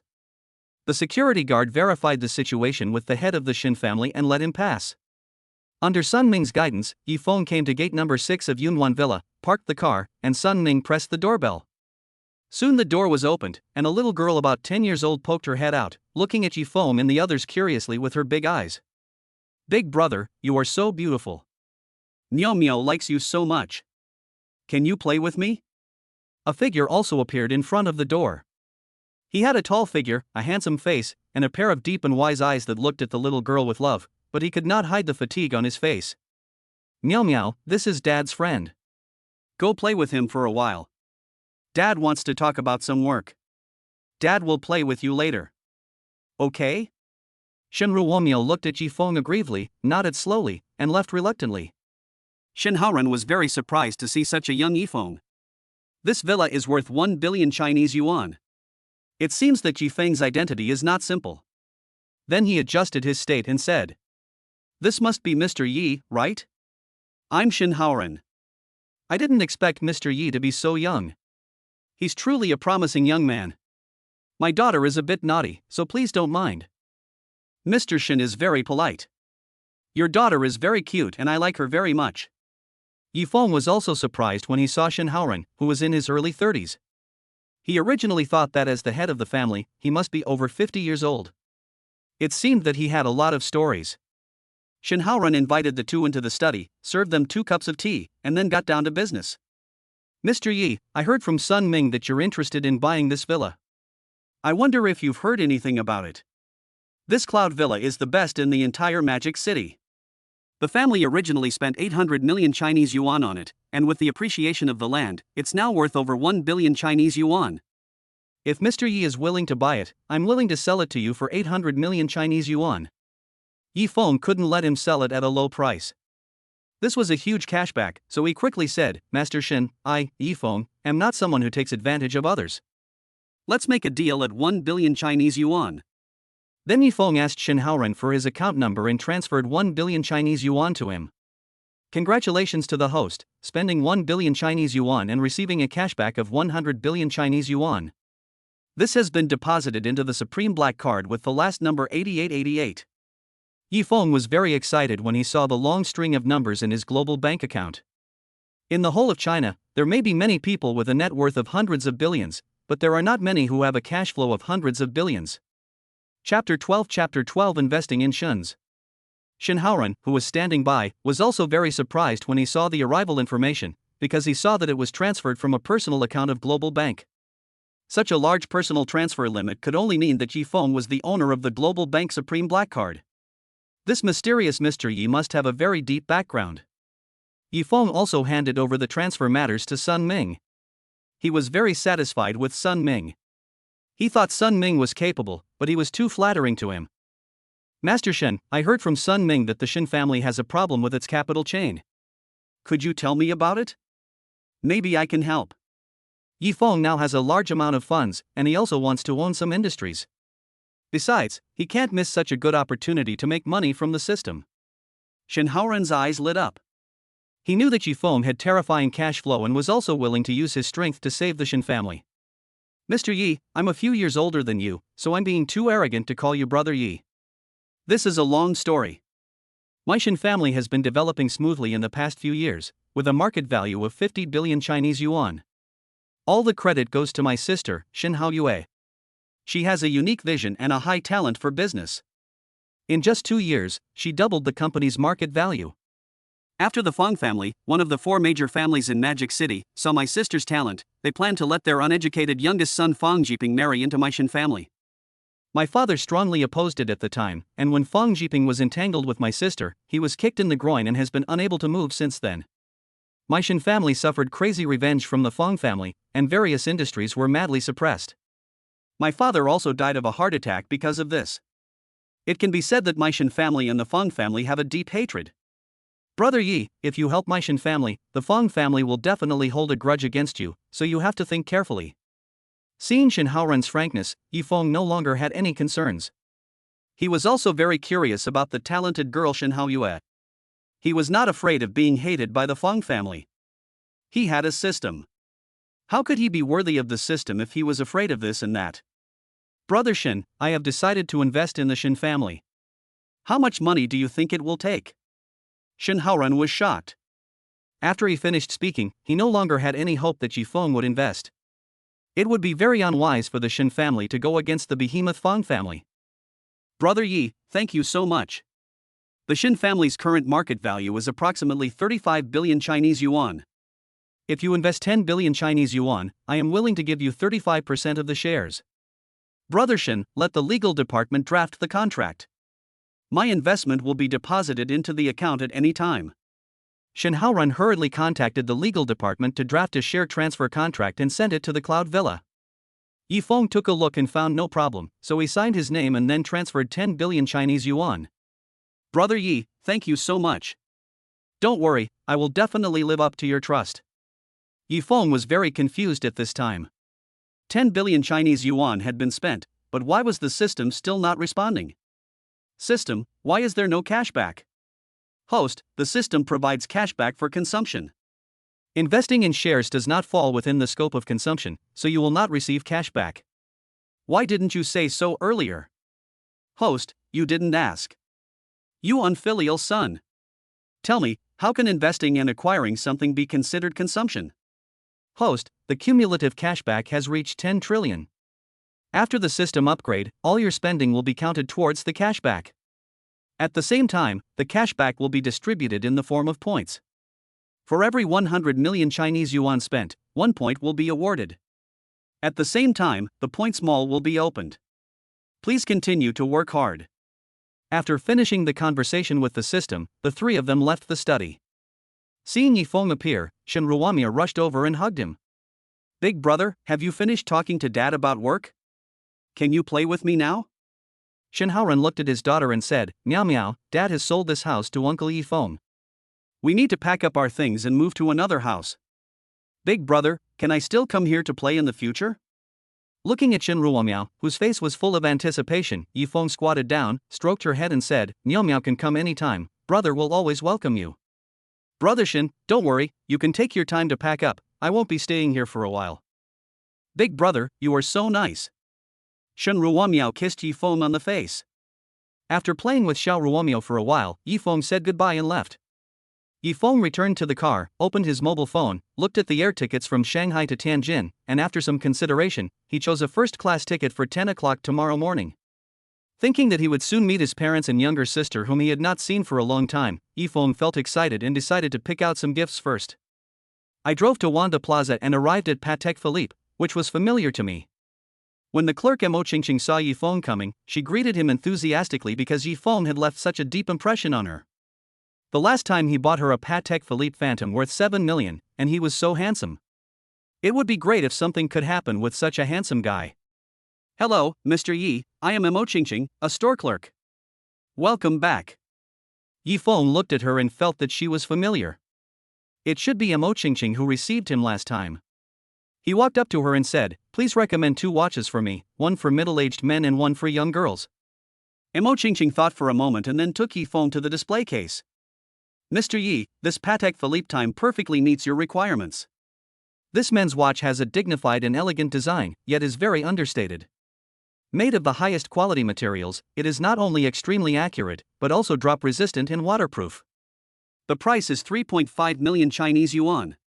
I want this one. Can you recommend a women's watch? Mr. Yi, please move over here. This vibrant youth watch is designed specifically for young girls.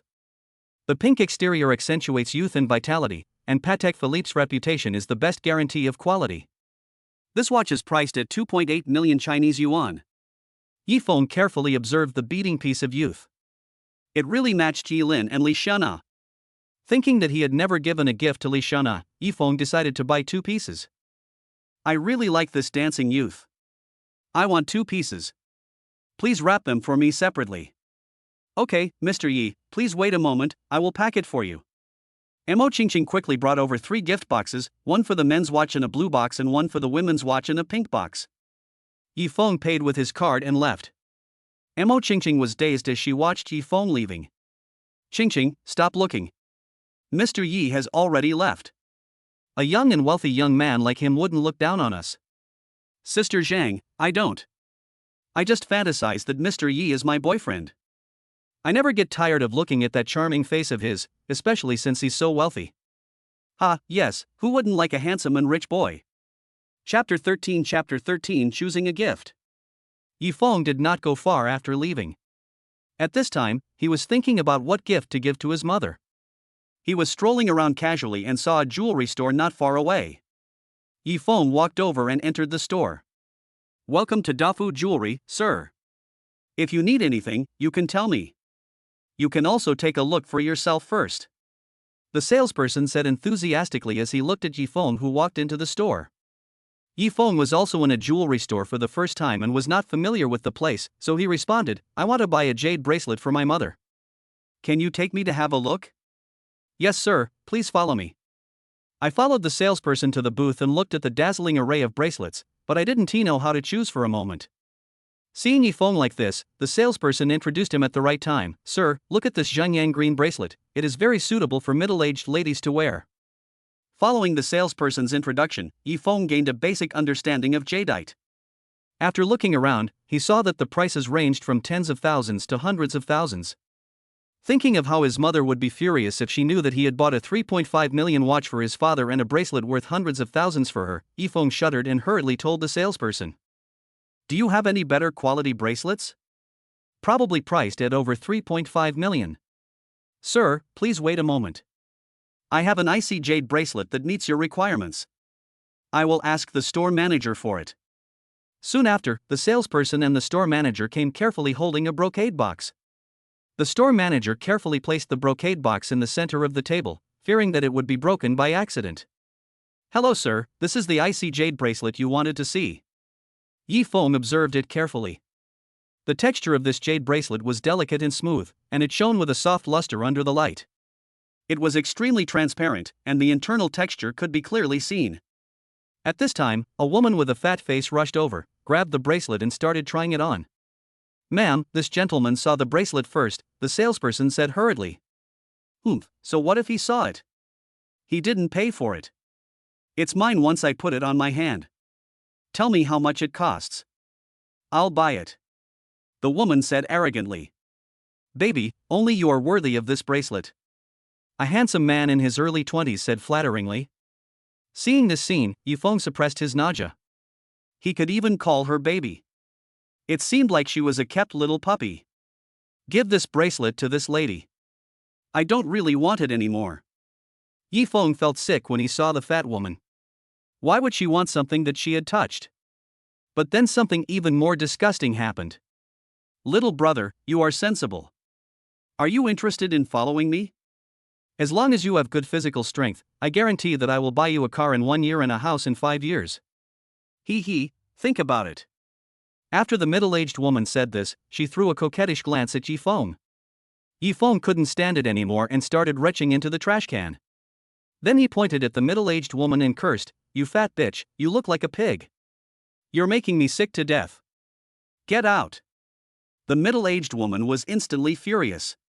She hated people calling her fat and calling her a pig the most in her life, so she immediately rushed towards Yi Feng. Yi Feng dodged to the side and saw the middle-aged woman hit the wall heavily. The young man immediately ran up and helped her up with great effort. "Baby, are you okay? I'm so worried. Let me see if you're hurt." The middle-aged woman raised her hand and slapped the man, angrily saying, "Come on, beat him so hard that his mother won't even recognize him." As soon as the man rushed forward, Yi Feng kicked him to the ground. Seeing this, the middle-aged woman became obedient and did not dare to move forward. "You're so cruel, boy. Sooner or later you'll end up in my hands." "Oh. It seems that you are quite capable. What do you do? How could it fall into your hands?"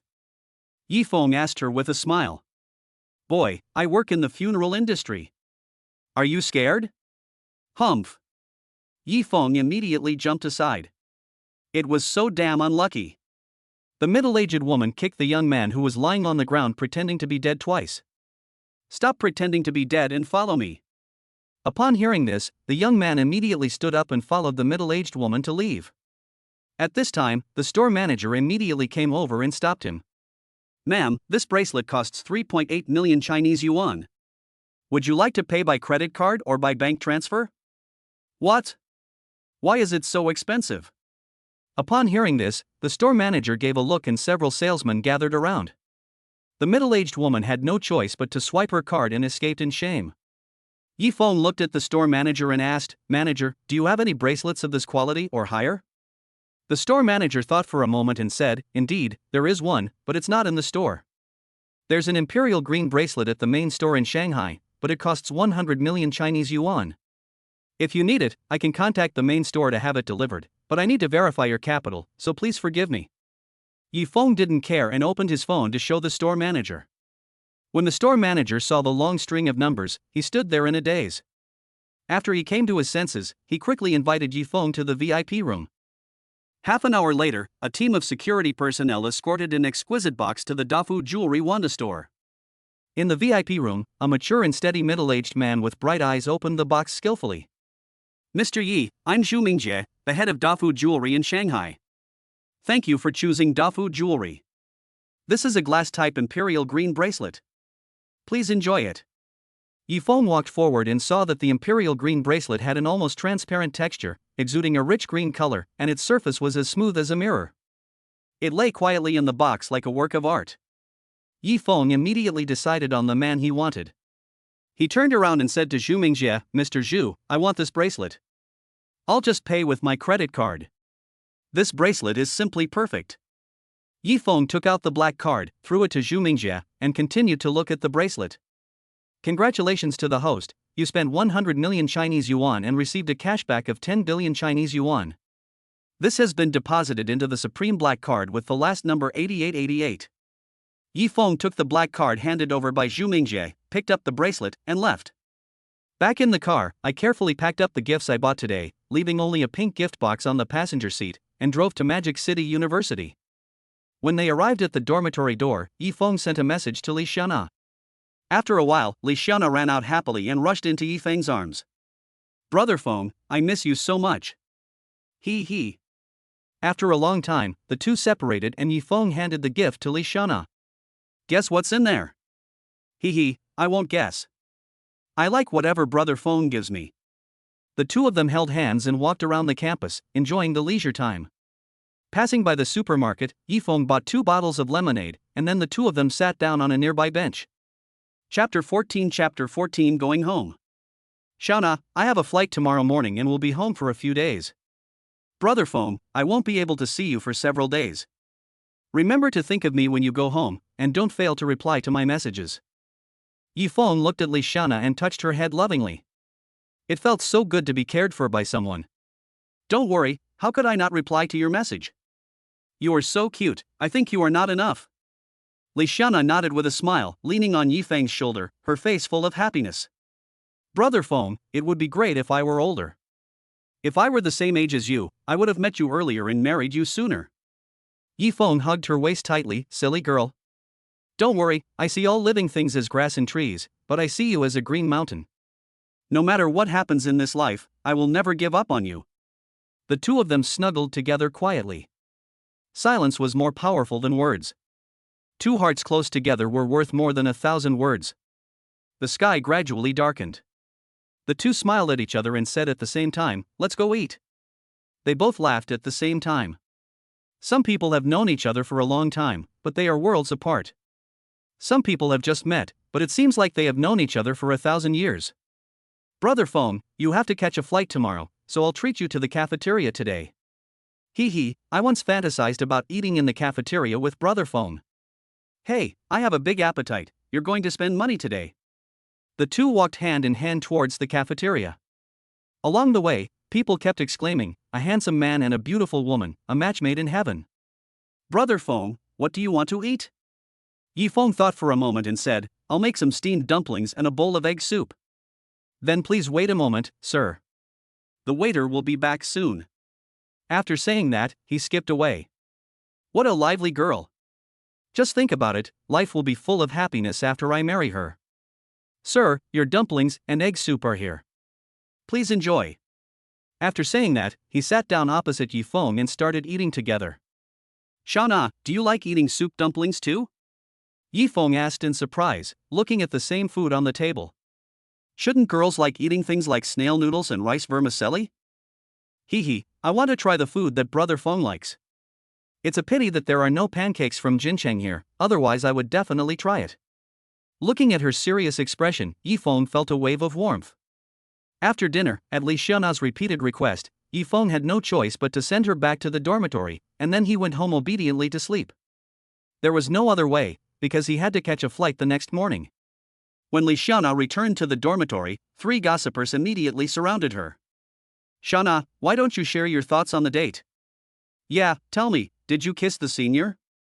Heather noticed that she was carrying a pink gift box, and her eyes immediately lit up.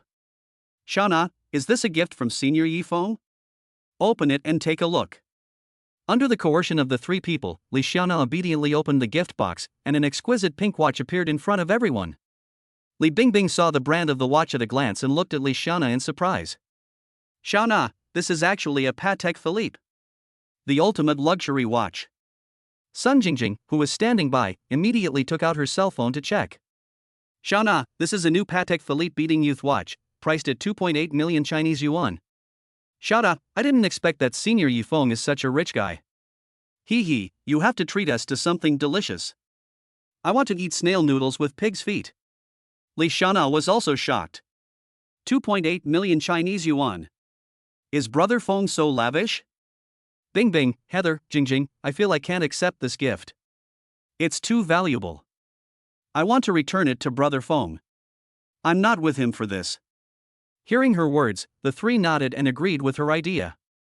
At this time, Yifeng, who was lying on the bed and watching short videos, received a message from Li Xiana. "Brother Feng, the gift you gave me is too valuable. I can't accept it. I want to return it to you." Yifeng looked at the message and felt distressed. He didn't expect that the first gift he gave to Li Xiana would not be accepted because it was too expensive. After organizing his words, Yifeng replied, "Xiana, I don't know if you're rejecting the gift or me. When I chose this watch, my first impression was that it was very suitable for you, not because of its value. I want to give you everything that suits you.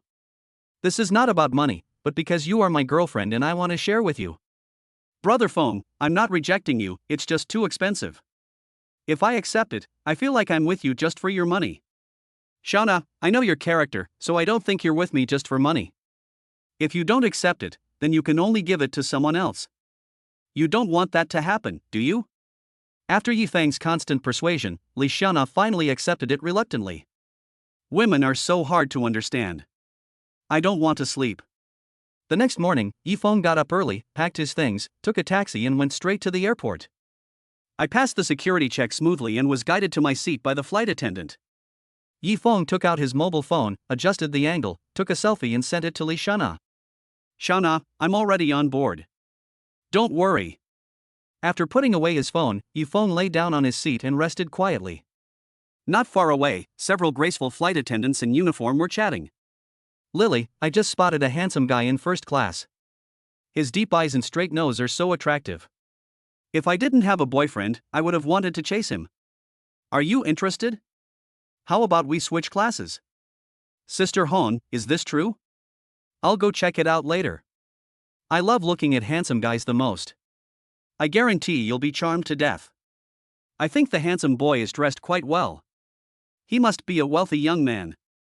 Lily, you have to seize the opportunity." Soon, I felt a sense of weightlessness and the plane took off.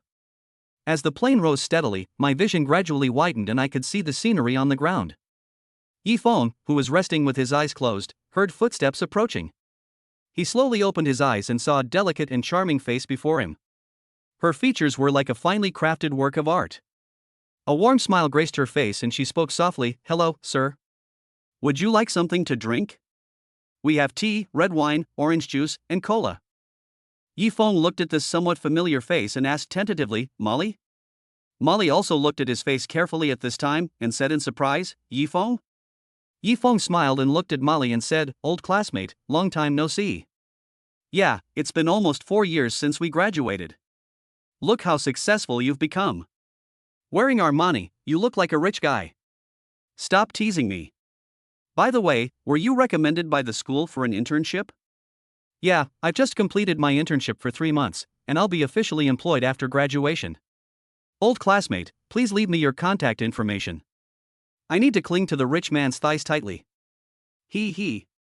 Chapter 15 Buying a car.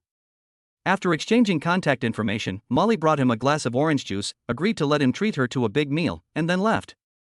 Yifeng also fell into deep thought. He and Molly were classmates and also sat at the same table. During the busy and exciting years of high school, the two became best friends, helping each other and sabotaging each other. But later, Molly failed to confess her love to Yifeng, and with her parents' divorce, her personality gradually became withdrawn, and the relationship between the two gradually became unfamiliar. Seeing Molly coming back, Sister Hong stepped forward and asked, "Isn't he handsome?" "Molly, you have to seize the opportunity." Molly smiled bitterly and said, "Flowers have feelings, but flowing water is ruthless. He used to be my deskmate, and I confessed my feelings to him, but was rejected. He said he only saw me as a friend.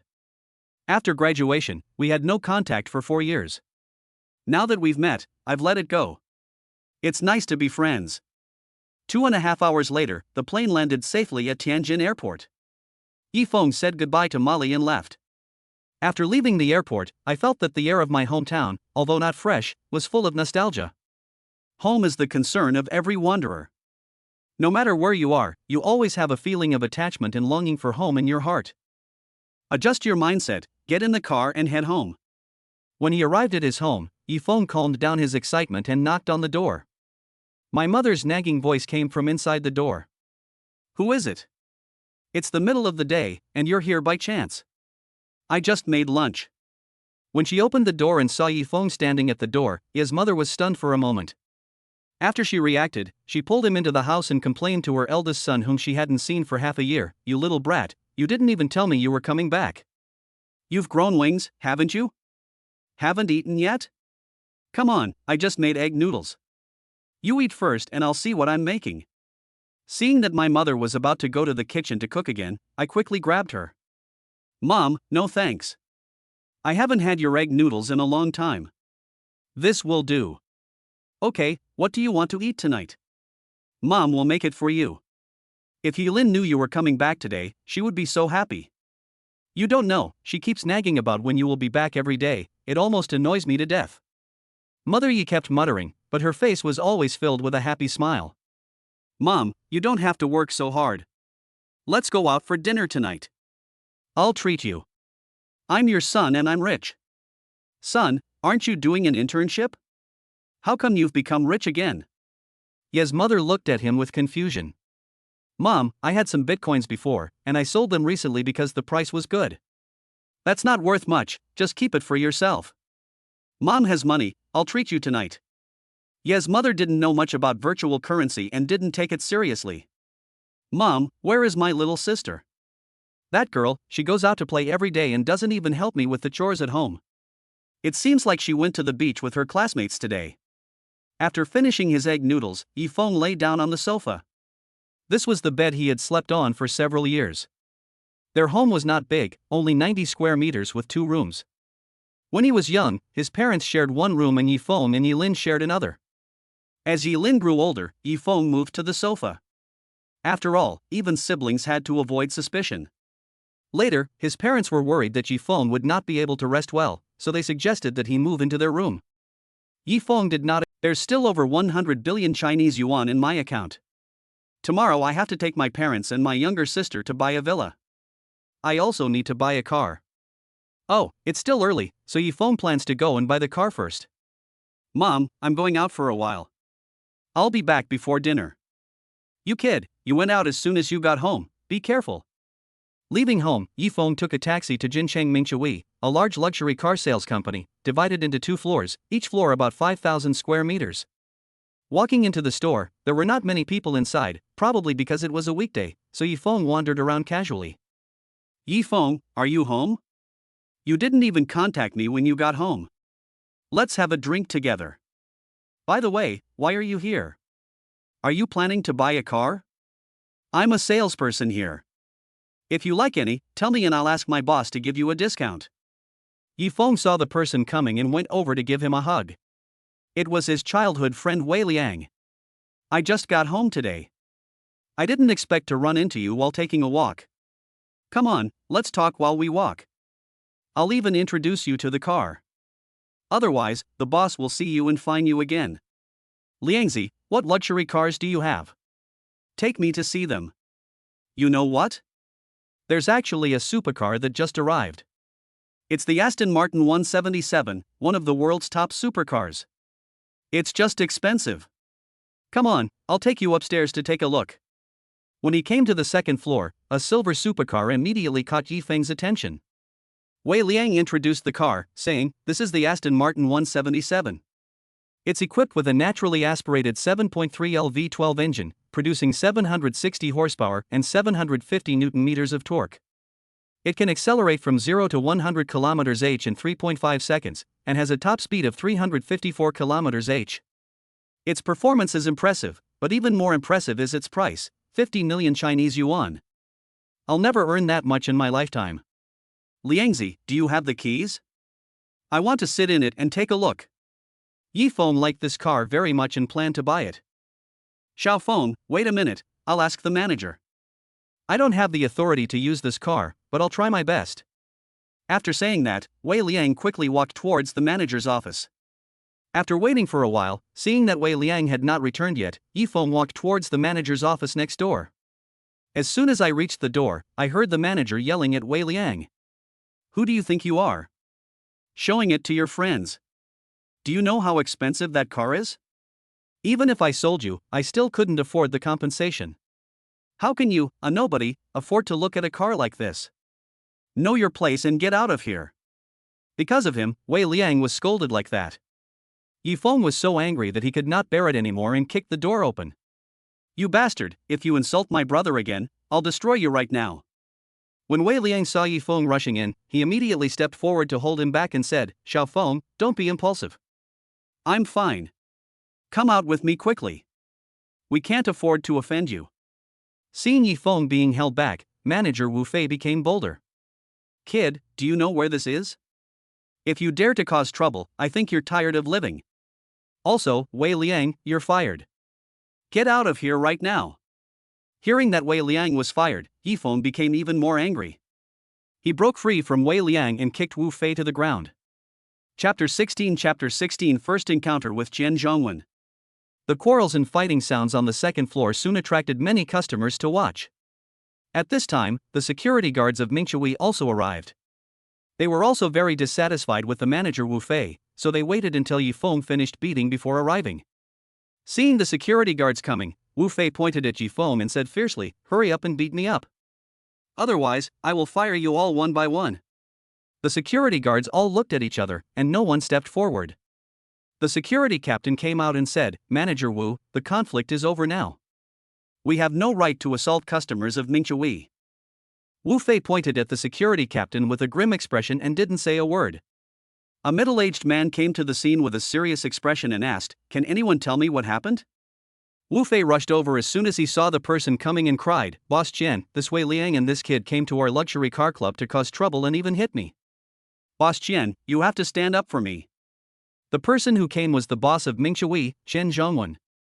Although he looked elegant, he was once a well-known figure in the underworld, but later he seized the opportunity to wash his name clean. Chen Zhongwen looked at Yifeng and Wei Liang and said, "Young man, I want an explanation." An invisible pressure pressed down on Yifeng, steadying his body. Yifeng looked him in the face and said slowly, "Mr. Chen, I've heard about your past deeds, but today I came to buy a car from a friend, and this Wu Fei actually insulted me and my friend. This is inappropriate, isn't it?" "Indeed, it was my fault for hitting someone, and I am willing to make compensation." Chen Zhongwen looked at Yifeng with admiration. He thought that such a young man could withstand his pressure and speak with reason and evidence. Then he looked at Wu Fei. Seeing Chen Zhongwen's look, he hurriedly explained, "Mr. Chen, this guy wants to see the Aston Martin 177. How can he afford it?" I refused. "My boy, is he right? Mr. Chen, do you also think I can't afford it? I originally wanted to buy it, but now I don't want to buy it anymore." Yifeng looked at Chen Zhongwen seriously and said, "Young man, are you admitting that you're messing around? Or are you kidding me? Playing tricks on you? No, I just want to ask Mr. Chen, are you selling your luxury car? Name a price, and I'll take it." "Young man, this car is worth about 1 billion. Are you sure you want it?" At this time, Chen Zhongwen was not only admiring but also curious. He didn't know where Yifeng got the confidence from. "Mr. Chen, I'm offering 1.5 billion to buy Mingchui. I wonder if you're satisfied with the price." Chen Zhongwen looked into Yifeng's eyes. He confirmed that the young man was serious and asked doubtfully, "Little brother, I can see that you don't care about Mingchui. Why did you buy it? Yi Feng pointed at Wu Fei and said, because of him, I want to drive him away. Is it worth it? Worth. Seeing Yi Feng's affirmative answer, Qian Zhongwen nodded with satisfaction and said, Abeo, break Wu Fei's leg and drive him out of Tianjin. After a scream, Wu Fei was dragged out of the luxury car club. Qian Zhongwen smiled and said, now you have no reason to buy it, right? I still welcome you to buy the car. Little brother, are you interested in coming to my office for a cup of tea? Mr. Qian, wait a moment. I'll ask my brother to buy the car for me first, otherwise I'll really be causing trouble.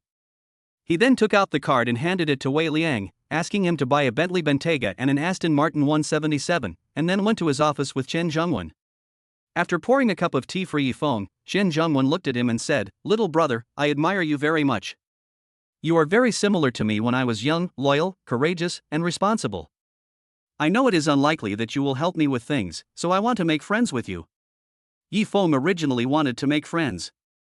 After all, he had been in Shanghai for a long time and couldn't deal with his parents' problems in time, so he just agreed. From now on I will call you Brother Yi, and you can just call me Brother Qian. If you have any difficulties in the future, tell me. It may not work in other places, but in Tianjin, I still have some face. As a big man who has been in the world for more than 10 years, Qian Zhongwen has a very accurate eye for people. People like Yi Feng are definitely not ordinary people.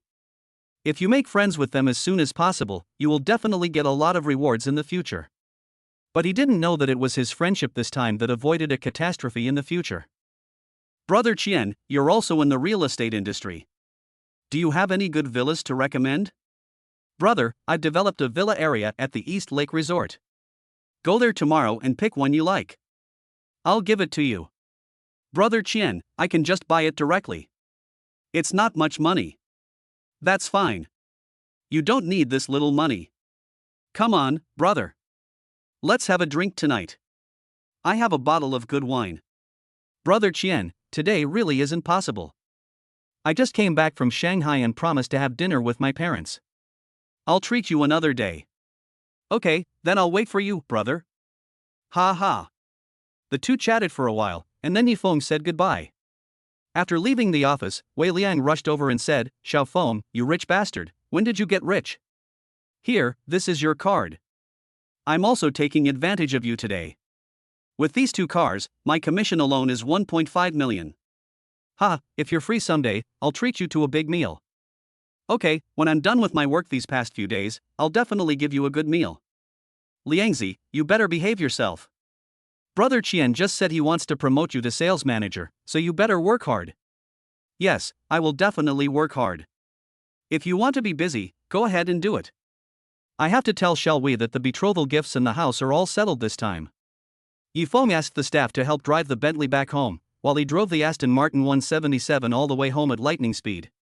Yi Feng went downstairs and waited for a while before the staff finally arrived and parked the car.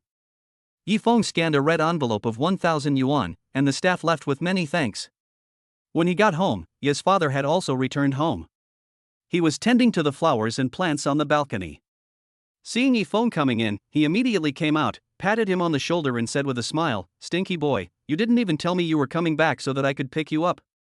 Yi's mother, who was washing clothes, yelled, You old man, you just finished arranging the flowers and you slapped my son. You've made the clothes dirty, so why don't you wash them? Upon hearing this, Yi's father went to wash his hands dejectedly, which made Yi Feng burst into laughter. After a while, Yi Lin opened the door and came back. When she saw Yi Feng, she immediately rushed up and hugged Yi Feng. Brother, you didn't even tell me you were coming back, otherwise I wouldn't go out to play today. Okay, I've got a gift for you, do you want to see it? Yi Lin let go of Yi Feng and hurriedly said, Where is it?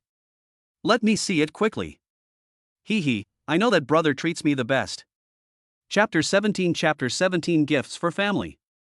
Yi Feng took out the prepared gifts from beside the sofa and placed them on the table. Yi's father and mother also gathered around at this time. Looking at the three exquisite gift boxes, Yi Lin's eyes lit up. Brother, is this pink one mine? Hee, I like pink the best. After saying that, he grabbed it in his hand. Mom and Dad, this is your gift. The old couple took the gift and looked at Yi Feng with satisfaction. Their son had grown up and knew how to give back to his parents. Yilin, who was standing by, had already opened the gift box and took out the exquisite watch. She couldn't let it go and took several photos to post on her moments to show off her brother's love. Dad, Mom, open it and take a look at how beautiful my watch is. He. Ye's father and mother opened the gift boxes one after another. Ye's father took the watch and put it on. He couldn't hide his happiness. Ye's mother opened the gift box and an emerald green bracelet appeared in front of the three of them. Mother Yi put it on her hand and loved it very much, but she took it off quickly and said, Xiaofeng, this must be very expensive. Mom is old and doesn't need to wear these. You should give it up. I will keep this money to marry you a wife. And Lao Yi, take it off quickly. You are so grown up, and you still want children's things. Father Yi also took off the watch with reluctance and put it back into the box. Just as Yifeng was trying to persuade his parents in pain, Yilin screamed. Brother! My classmate said that the watch you gave me is a Patek Philippe. It is worth 2.8 million Chinese yuan. Yilin looked at Yifeng in surprise. Not only yours, but also Dad's, and the price is higher. Mother Yi looked at Yifeng nervously and said, Xiaofeng, we can't do anything illegal. Don't worry, it's absolutely legal. Little sister, please explain Bitcoin to Mom. When Ye's parents learned that the highest price of a Bitcoin was nearly 2 million Chinese yuan, they found it unbelievable. At this time, Yilin came over and asked mysteriously, Brother, how much is Mom's bracelet? A small goal. After saying that, Yifeng invited his family to go out for dinner. Yilin looked at her mother with eyes full of stars. This is her walking little goal. When he came downstairs, Yifeng called out to his parents who were walking out. Mom and Dad, I bought a car for Dad this afternoon. Let's drive there.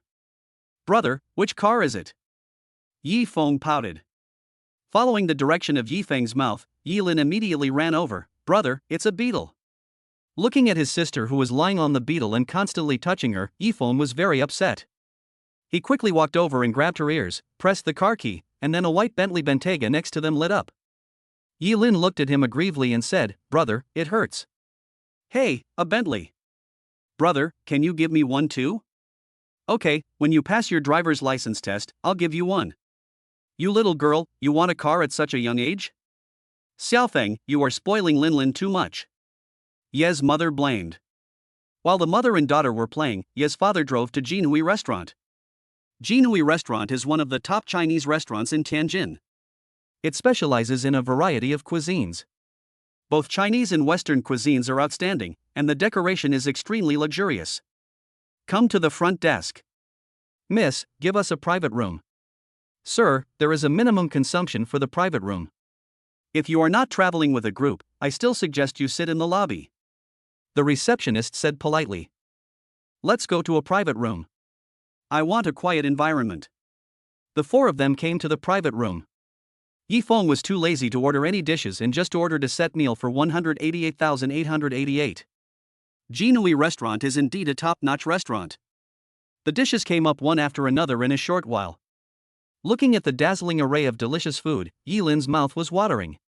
Ye's mother looked at Yifeng with a complaining look, blaming him for spending money recklessly, while Ye's father sat there happily. At the dinner table, Yifeng kept serving food to his parents. Mom and Dad, eat more. This tastes really good. Try the Wagyu beef. Mom, you can also drink the bird's nest. If you like it, I'll add more for you. Yilin, who was standing by, was stabbing the roast suckling pig with her lobster claws and looking at Yifeng with a resentful look on her face, as if wondering why he didn't pick up any food for her. Mom and Dad, I'm planning to go look at a house tomorrow.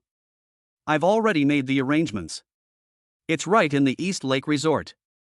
I'm buying a car so that you can travel more conveniently when you live there in the future. Okay, let's go and have a look tomorrow. It's time to pick out a wedding house for you. Otherwise, if you keep spending money like this, it will all be gone sooner or later. Ye's mother said in deep agreement. Brother, you have a good eye. My classmate lives over there. It's really nice. There's a resort, an amusement park, and a hot spring hotel. There are so many fun things to do. It's only half an hour from the city, so it's very convenient. And I heard from my classmate that a subway is planned there and construction will start next year. You are quite clear about it, Mom. I will transfer some money to you. You are always reluctant to spend it. Now that your son has money, you can spend it without worry. I will transfer it to you after you have spent it. After saying that, Yi Feng transferred 20 million Chinese yuan to his mother. It was not that he did not want to transfer more, but he was afraid that his mother would not be able to bear it if he transferred too much. Ye's father on the side tried hard to wink at him. Yi Feng gave him a reassuring look in return, and then transferred 2 million to Ye's father. Seeing Yi Lin looking at him expectantly, Yi Feng couldn't bear it and transferred 500,000 yuan to her. It was not good to keep too much money on a little girl. After the meal, Ye's mother wanted to pack up the food, but was stopped by Yi Feng. He said that he was worth hundreds of billions, so how could he let his mother eat leftovers? When they got home, Ye's father and mother had gone to bed early, and the brother and sister sat on the sofa chatting. Brother, I feel like today is so unreal. I'm a little scared. I'm afraid that when I wake up, it's all a dream and you're still in Shanghai. I'm also afraid that this is real and you'll get busier and no longer care about me. Silly girl, what are you thinking? How could I not love you? We are blood relatives. If you have any problems in the future, you must tell me. Now I have the ability to help you solve all difficulties. Hey, thank you, brother. You should rest early. I'm going back to my room. Yi Feng smiled helplessly. This little girl was becoming more and more preoccupied. He lay on the sofa, chatted with Li Xiana for a while, and then fell asleep. He was indeed a little tired today. Yi Feng was woken up by Yi Lin early in the morning. He looked at the time and saw that it was just past 7 o'clock. He said to her helplessly, "Sister, it's only 7 o'clock. Keep your voice down. I want to sleep for a while." "Oh, brother, we're going to buy a big house soon. I'm so excited. Don't sleep anymore. Look at me wearing this dress today. Isn't it beautiful?" He. Yi Feng replied beautiful without even raising his head. At this time, Ye's mother came out and pulled Yi Lin away, who was still muttering. "Your brother left the house yesterday without even taking a rest after getting off the plane. Go back to the house and let him get some sleep." Yi Lin stuck out her tongue and went back to the house in shame. Chapter 18 Buying a House for Parents. It was past 9 o'clock when Yi Feng woke up finally. At Yi Lin's urging, he quickly washed up. After having breakfast, the family set off. At this time, Ye's father was already waiting in the car. When he saw the 3 people get out, he said, "Xiao Feng, this car is really nice. I never thought I would be able to drive a Bentley in my lifetime, huh? Look at how proud you are. It's all because of your son. Come on, get in the car. Let's set off quickly," said Ye's mother. Yi Feng took out another car key and said to his parents, "I'll drive the other one. I bought 2 cars yesterday." Seeing Yi Feng approaching the Aston Martin 177, Yi Lin rushed out of the car, came to her side, opened the passenger seat, and sat down. She shouted to Ye's parents, "Mom and Dad, you guys go first. I'll take my brother's sports car over, he." After getting into the car, Yi Lin looked at the exquisite and luxurious interior and asked Yi Feng, "Brother, this car must be very expensive, right? I saw online that sports cars are worth millions. How much did you pay for this car?" Looking at his money-loving sister, Yi Feng felt that it was time to teach her a lesson. "This is an Aston Martin 177, worth 50 million Chinese yuan. Don't worry about it, little girl. Don't worry, once you pass your driver's license, I'll give you a sports car. That way, you won't be easily scammed out of my life in the future. I know that my brother loves me the most, he. Donghu Resort is not far from Yi Feng's home, and it takes less than 20 minutes to get there. When he was a child, before the resort was built, he came here to play with his parents and dug a big bucket of clams. Donghu Villa is located beside a tranquil lake, surrounded by lush trees and offering a wide view, allowing people to escape from the hustle and bustle of the city and feel the breath of nature. The 4 of them came to the sales center and looked at the magnificent decoration. Ye's father and mother were a little timid, while Yi Lin looked at it excitedly. Since it was a villa sales center, there were not many people. A few salespeople with bright makeup gathered together to chat. When they saw Yi Feng and his family arriving, no one was there to greet them. "Brother, come quickly. Look at this villa. It has a great location. You can see the entire East Lake from the yard. Let's go and see it in person," Yi Lin said to Yi Feng excitedly.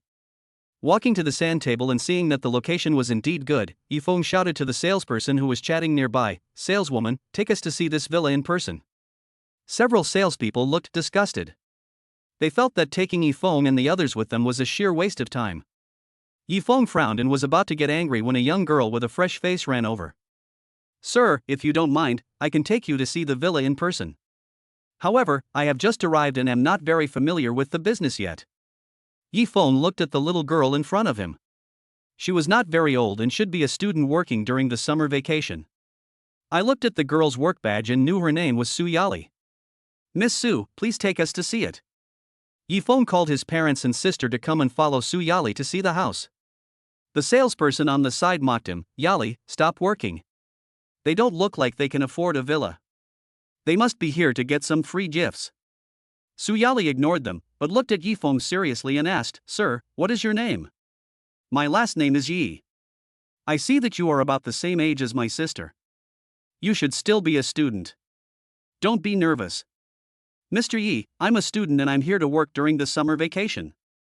Please wait a moment, I'll go find a sightseeing bus." After saying that, she ran to the door, found a sightseeing bus, and drove it to the door. The 4 members of the Yi family got in the car and arrived at Building 8 of Donghu Villa.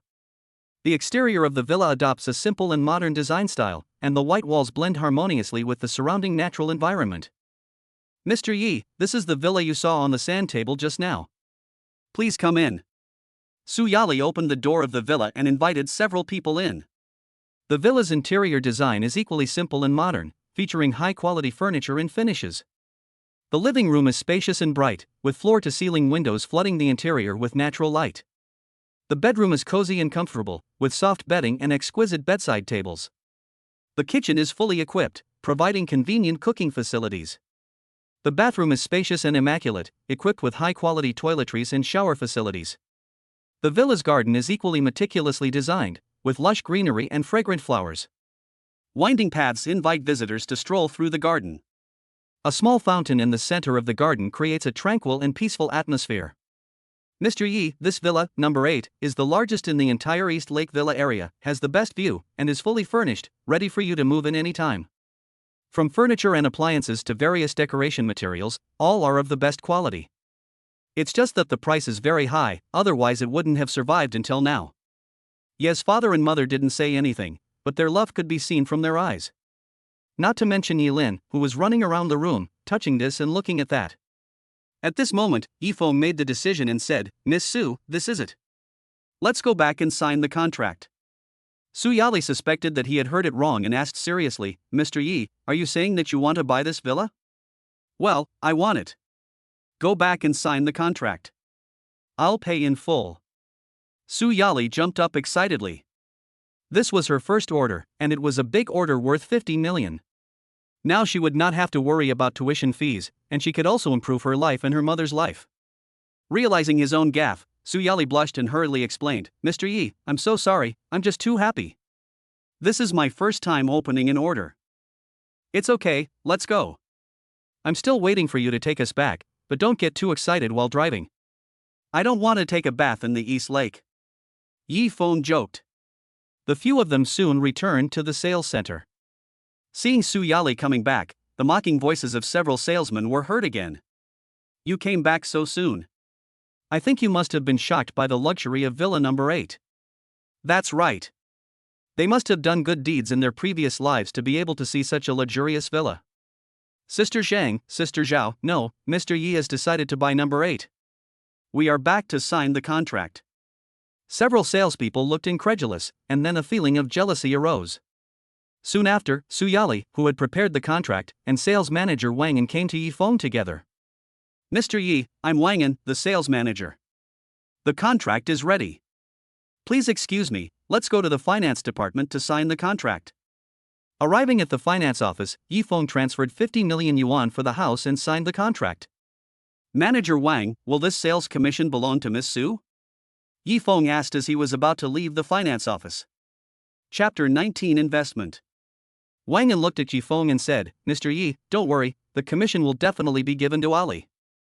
Yifeng was worried that since Su Yali was just a temporary salesperson, her sales performance would be attributed to Manager Wang.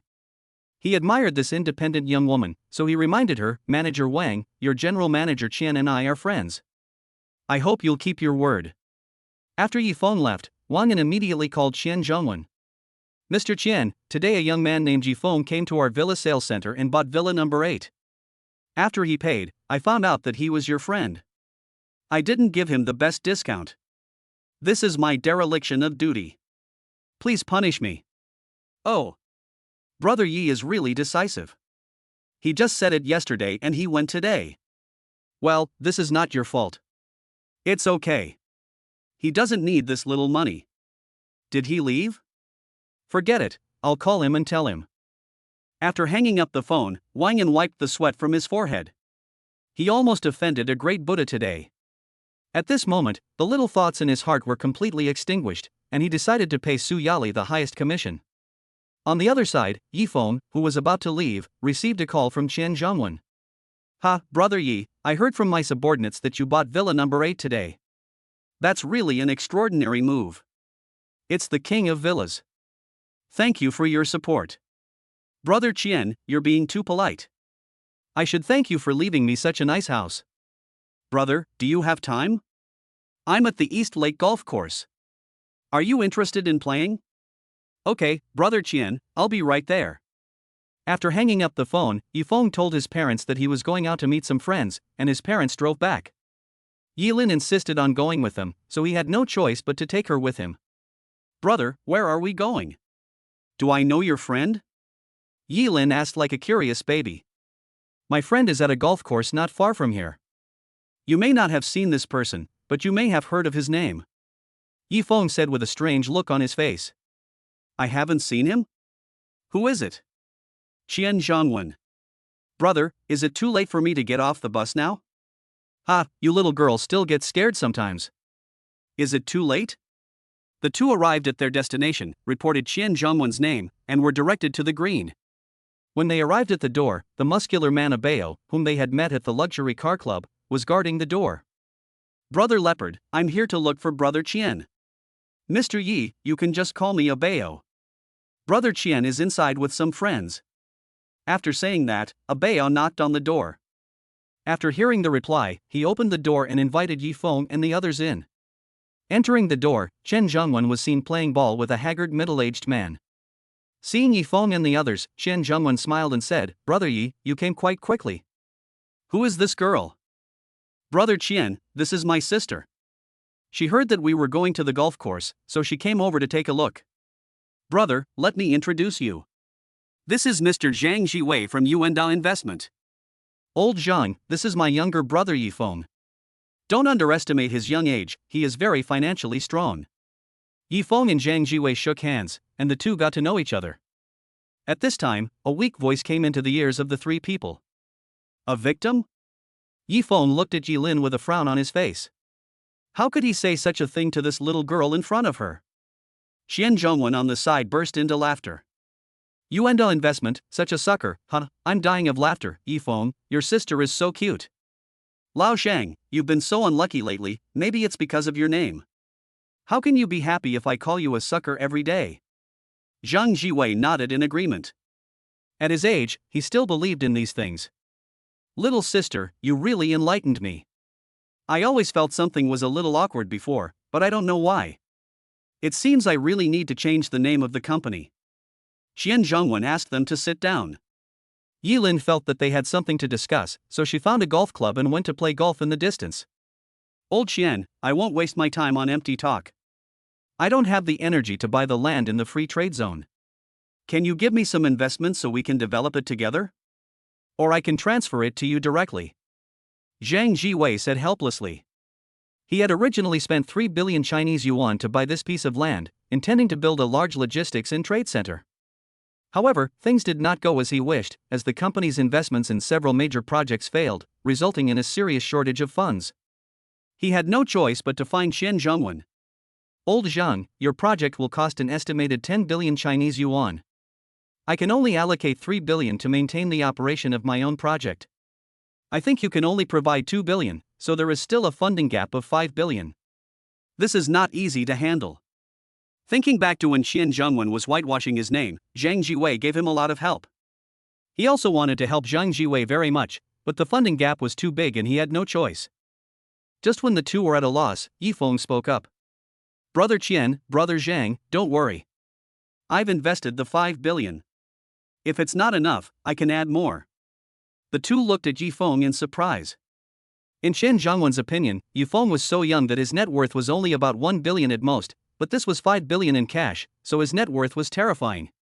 Only then did he realize that he originally wanted to build a good relationship with a future rising star, but now he could see clearly that this was not a rising star at all, but a bright moon.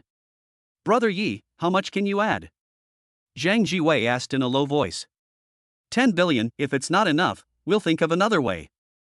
Yifeng said casually. The two of them looked at each other, not knowing what to say. This is too extravagant. It was finally agreed that Zhang Jiwei would contribute 2 billion yuan plus land, representing 40% of the project, Yifeng would contribute 5 billion yuan, representing 35%, and Qian Zhongwen would contribute 3 billion yuan, representing 25%. Zhang Jiwei would be responsible for the overall project development.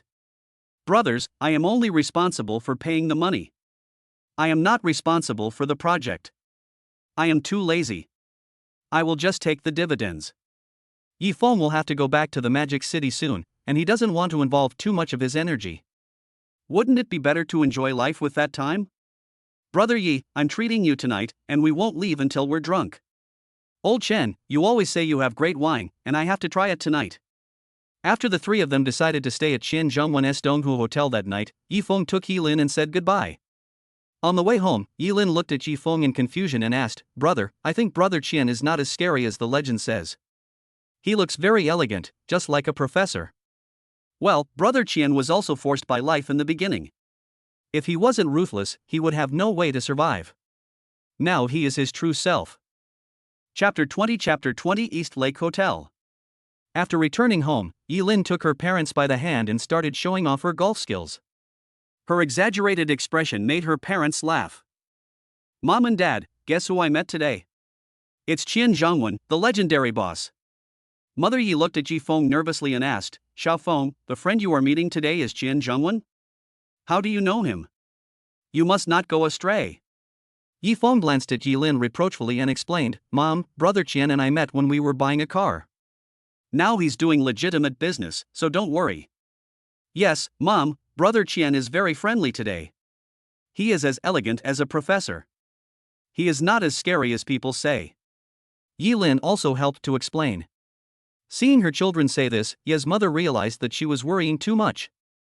The children have grown up, have their own ideas, and have to walk their own path in the future. Seeing that the time was almost up, Yifeng set off for Donghu Hotel. The journey was smooth. After parking the car, a young man came over and stared at Yifeng's car with shining eyes. Brother, this car of yours is an Aston Martin 177, right? It's so cool. There are only 5 of these cars in China. Can I take a picture of it? Looking at this outgoing young man, Yifeng generously threw the key to him. Meeting is fate. Get in the car and take some photos. You can also drive around. The young man took the key and thanked the owner repeatedly.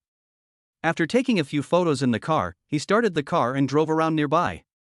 Brother, aren't you afraid I'll drive off? Honestly, the performance of this car is amazing. Let me introduce myself. My name is Zhao Peng, and I'm from Kyoto. Looking at the confidence emanating from Zhao Peng, Yifeng felt that Zhao Peng must be of extraordinary status. Yifeng, from Tianjin. Brother Feng, I'll be leaving first. I'll treat you to a nice meal when you have time to come to Kyoto. As Zhao Peng left, Yifeng also walked into the hotel. Zhang Jiwei in the box saw Yifeng appear and smiled brightly. Brother Yi, you're late. You have to drink a glass as punishment. Qian Zhongwen on the side also said, 1 cup is not enough, you have to drink 3 cups. Today I brought 2 bottles of 1976 5-star Mutai. Brother, you have to drink more. Yifeng didn't want to spoil the fun and agreed directly. After the 3 of them sat down, the waiter started serving the dishes. Yifeng filled a glass of wine, stood up and said to the 2 of them, Brothers, I'm late today, so I'll drink a glass as punishment. I'll drink it first. Alright. Brother Yi is really straightforward. Thank you, Lao Qian and Brother Yi, for today. Otherwise, I would have to sell this piece of land. Without further ado, if I, Zhang Jiwei, need any help in the future, I will definitely not refuse. Let's do it. After drinking 2 glasses in a row, Yifeng quickly ate some food to suppress the urge. It was the first time for him to drink so much liquor. Seeing Yi Feng's discomfort, the two of them slowed down their drinking. Brother Yi, I heard from Lao Qian that you will be returning to the Magic City soon. I heard that the Feng family, one of the four major families in the Magic City, and the Shin family have recently started a war again. This time it's quite a big fight. I wonder if you have any news. When Yi Feng heard Zhang Jiwei's words, he knew that Shin Haoren had started to act, but he didn't say whether the talented girl Shin Haoyue had taken action. Brother Zhang, this time it was the Shin family who launched the revenge. The Shin family received a sum of money, and with the addition of Shin Haoyue, the Feng family will definitely be bitten off a big piece of meat this time. I didn't expect that the Shin family could still raise some money, but the Feng family is powerful. I think if the Shin family can't get any more investment in the future, it is very likely to be swallowed up by the Feng family.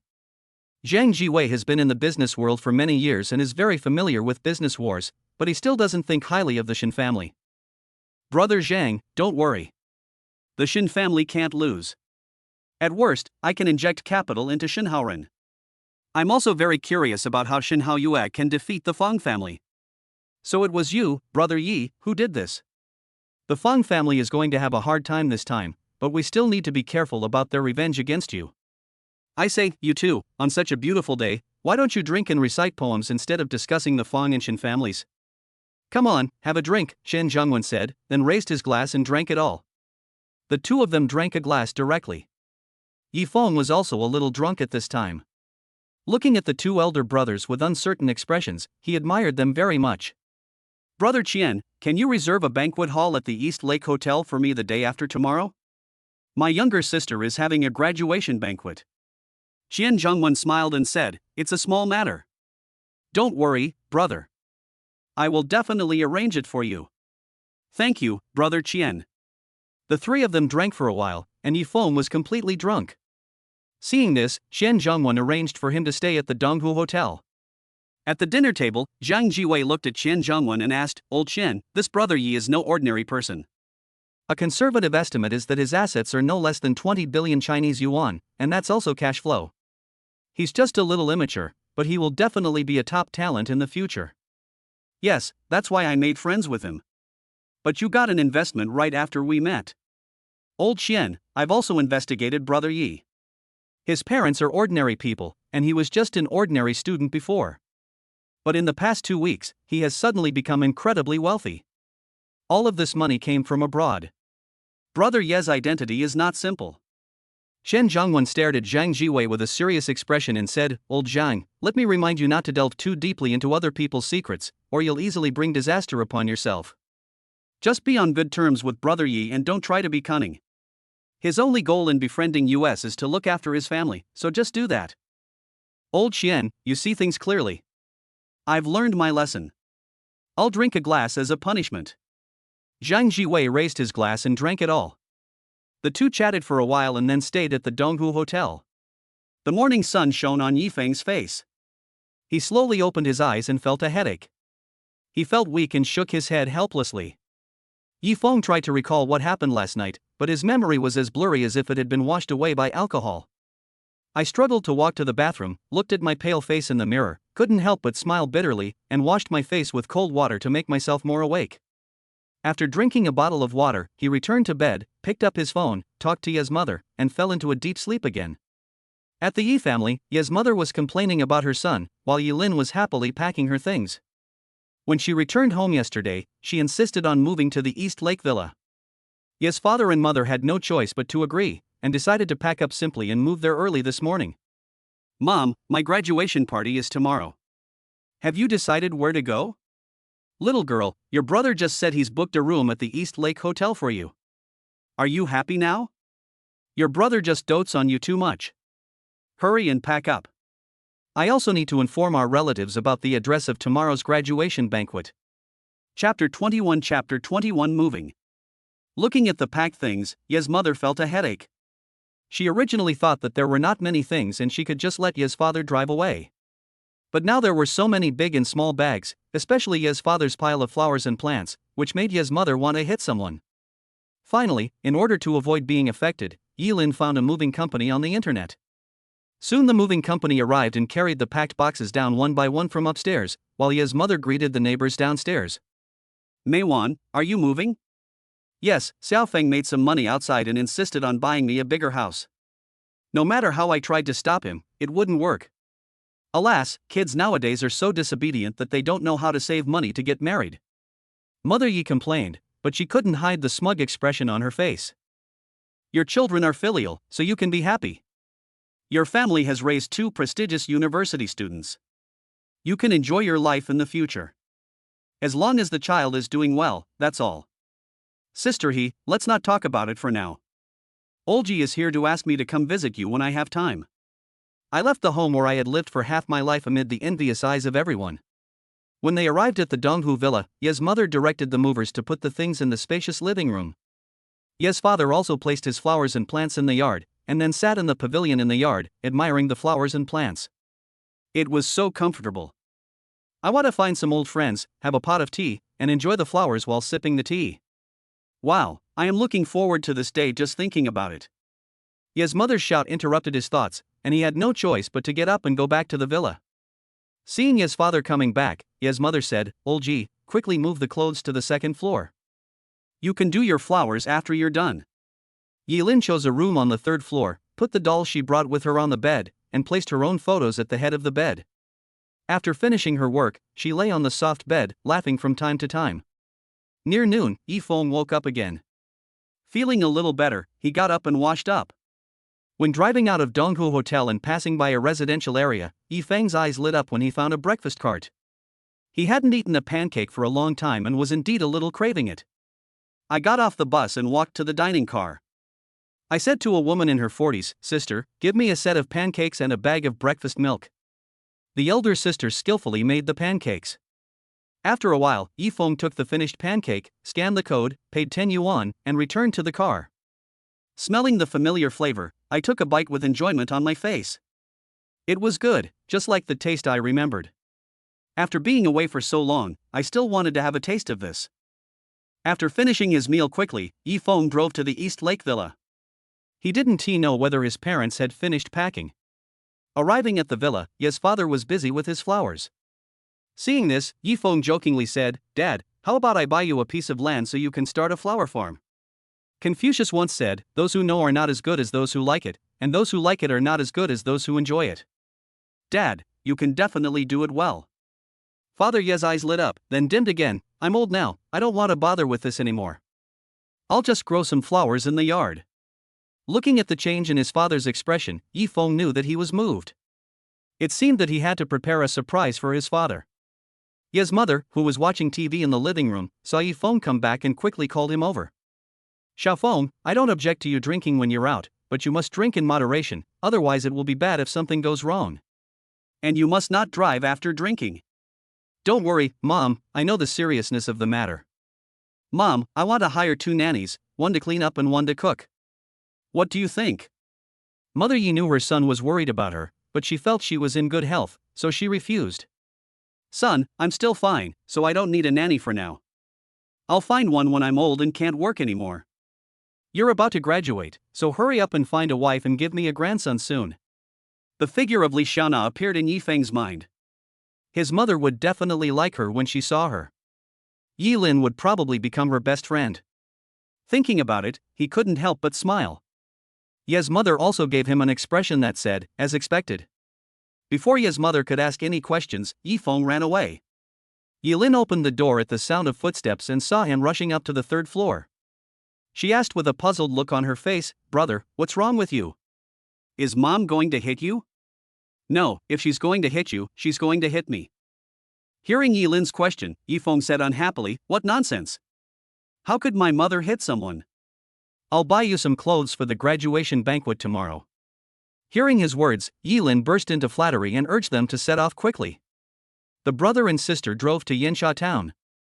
Unlike ordinary shopping malls, each brand has an independent European-style store. Each store is connected like a miniature town. Each area here is clearly divided, and you can go to the area you need. In addition, there are seats everywhere, which is a blessing for male compatriots. Yifeng directly pulled Yilin to the clothing area. He didn't want to accompany his sister to visit the whole town. Girl, do you have a favorite brand? I don't want to go in and look at all of them. Yilin thought for a moment and said coquettishly, "Brother, I don't know which brand to choose either. Can you accompany me to look around?" Helplessly, Yifeng could only be a tool to accompany him. The two came to Prada. The clerk was not very enthusiastic when he saw Yilin at first, but when he saw Yifeng who came in later, he immediately greeted him warmly. As a clerk in a luxury store, he had a good eye and could tell at a glance that Yifeng's Armani suit was very expensive. "Sir and madam, welcome to Prada. If you need anything, please let me know and I will be happy to serve you." Yifeng pointed at Yilin and said, "Let's buy her some clothes." After that, he found a place to sit down. Yilin was also dazzled by the selection. She felt that every piece was beautiful. Just when she was unsure how to choose, the clerk introduced her, "Miss, this is exactly this year's new spring outfit. It suits you very well. It looks youthful and energetic, especially with your fair skin. It will definitely be a perfect match. You can try it on and see how it works." In a short while, Yilin tried on 3 sets of clothes. He liked all 3 of them. When he didn't know how to choose, a woman who looked like a student came into the store and was surprised to see Yilin there. "Yilin? Why are you here?" Looking at the person who came, Yilin frowned. The person was her classmate Zhang Guodua. The two of them did not have a good relationship. Yilin was also very confused. Why did Zhang Guodua always compete with her, whether in studying, dressing up, or even making friends? If she couldn't beat her, she would spread rumors to slander her. Chapter 22 Buying clothes for Yilin. "My brother and I are here to buy clothes, is that not okay?" Yilin said unhappily. "Brother? My sweetheart, right? I heard your brother hasn't graduated yet, how could he afford to buy you a Prada?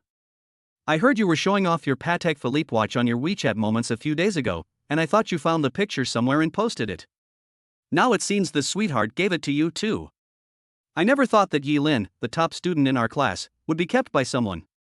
Hearing Yilin being slandered like this, Yifeng slapped Zhang Guodua in the face, looked at her coldly and said, "Apologize."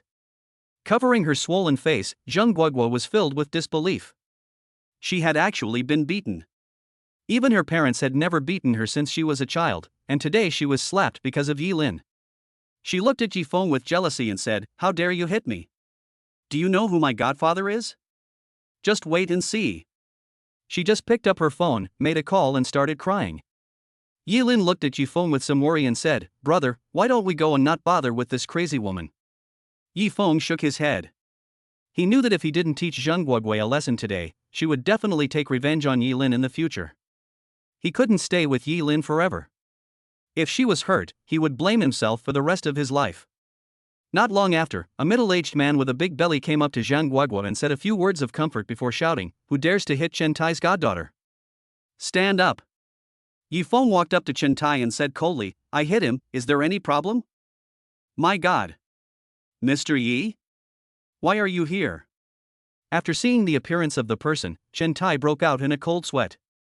How could this bitch Zhang Guodua offend this gentleman? This guy is a close friend of Mr. Qian. "Do you know me?" Yifeng asked doubtfully. He had never seen the person in front of him before. "Mr. Yi, I am the general manager of Donghu Hotel. You got drunk after dinner with Mr. Qian yesterday, and I took you to rest. Don't you remember?" Chen Tai said cautiously, fearing to offend Yifeng.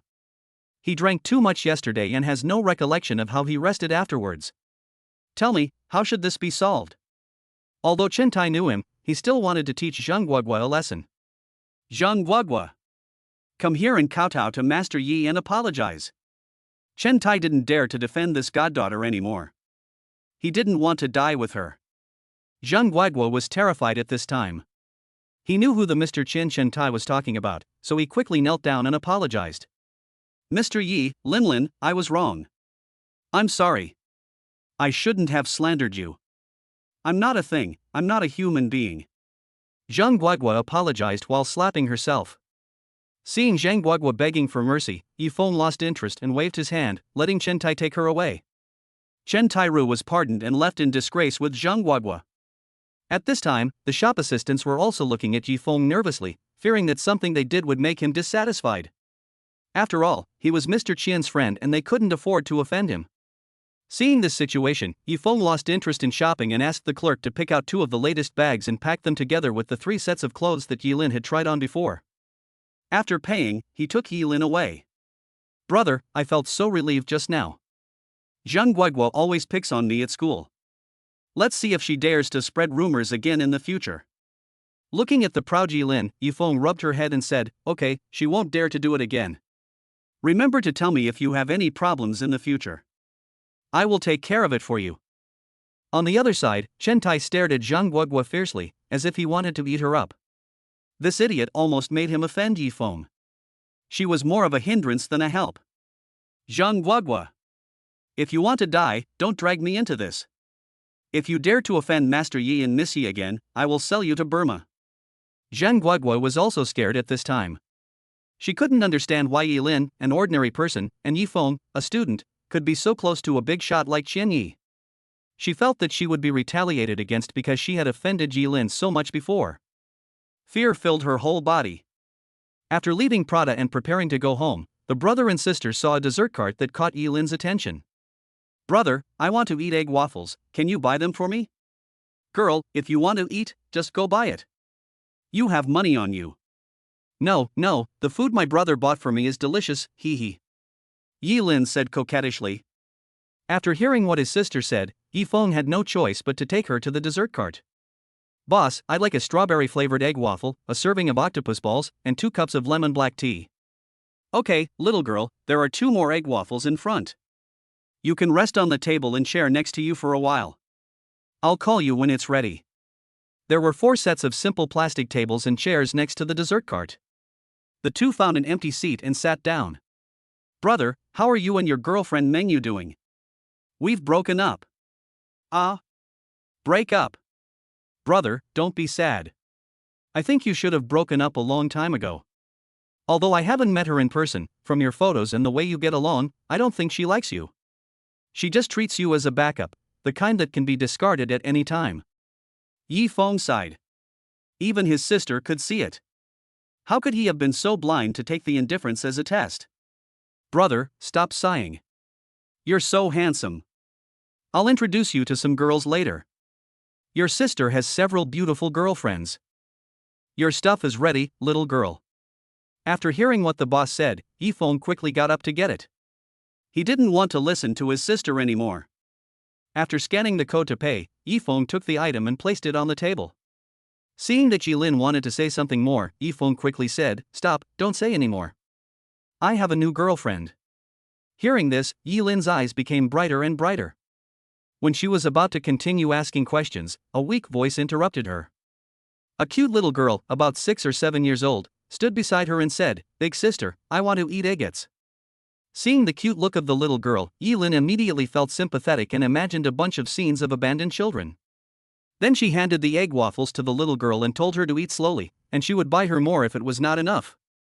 Yilin turned her head and whispered, Brother, do you think this little girl has been abandoned? She's so pitiful, why don't we take her home? Yifeng looked at her as if she were a fool. Her imagination was too rich. Look at the little girl's clothes. Although they're not from a famous brand, they're very clean and tidy, which shows that her parents love her very much. And look at the way she eats. She takes small bites, which shows that she's well educated. She doesn't look like she hasn't eaten in a long time. She must have been separated from her parents not long ago. Chapter 23 The Lost Girl. Yilin nodded in agreement and smiled awkwardly. Brother, you're observing carefully, I didn't notice it. He turned to look at the little girl, showing what he thought was a gentle expression and said, Little sister, what's your name? Why are you here alone? The little girl also stopped and looked at Yilin, as if to confirm whether she was a bad person. She looked at the egg waffle in her hand again, as if she had made a big decision. Sister, my name is Nyo Nyo. I came here with my dad today. He just received a phone call. I was playing nearby while waiting for him. Then I saw the eggets here and came over. When Nyo Nyo said this, she seemed to react and burst into tears. I lost my dad. Woohoo, I lost my dad. How am I going to explain this to De Huan when I get home? De Huan loves his dad the most. Yilin asked doubtfully, Nyo Nyo, who is Da Huang? Is he your grandfather? No, Dawang is my dog, he's super cute. Nyo said seriously. Yi Lin couldn't hold back her laughter any longer. The way a child thinks is beyond the imagination of ordinary people. Nyo, can I help you find your dad? Well, thank you, sister. You are so beautiful and kind. Dai Huang and I will thank you. Oh, Nyo is such an honest child. I like you so much.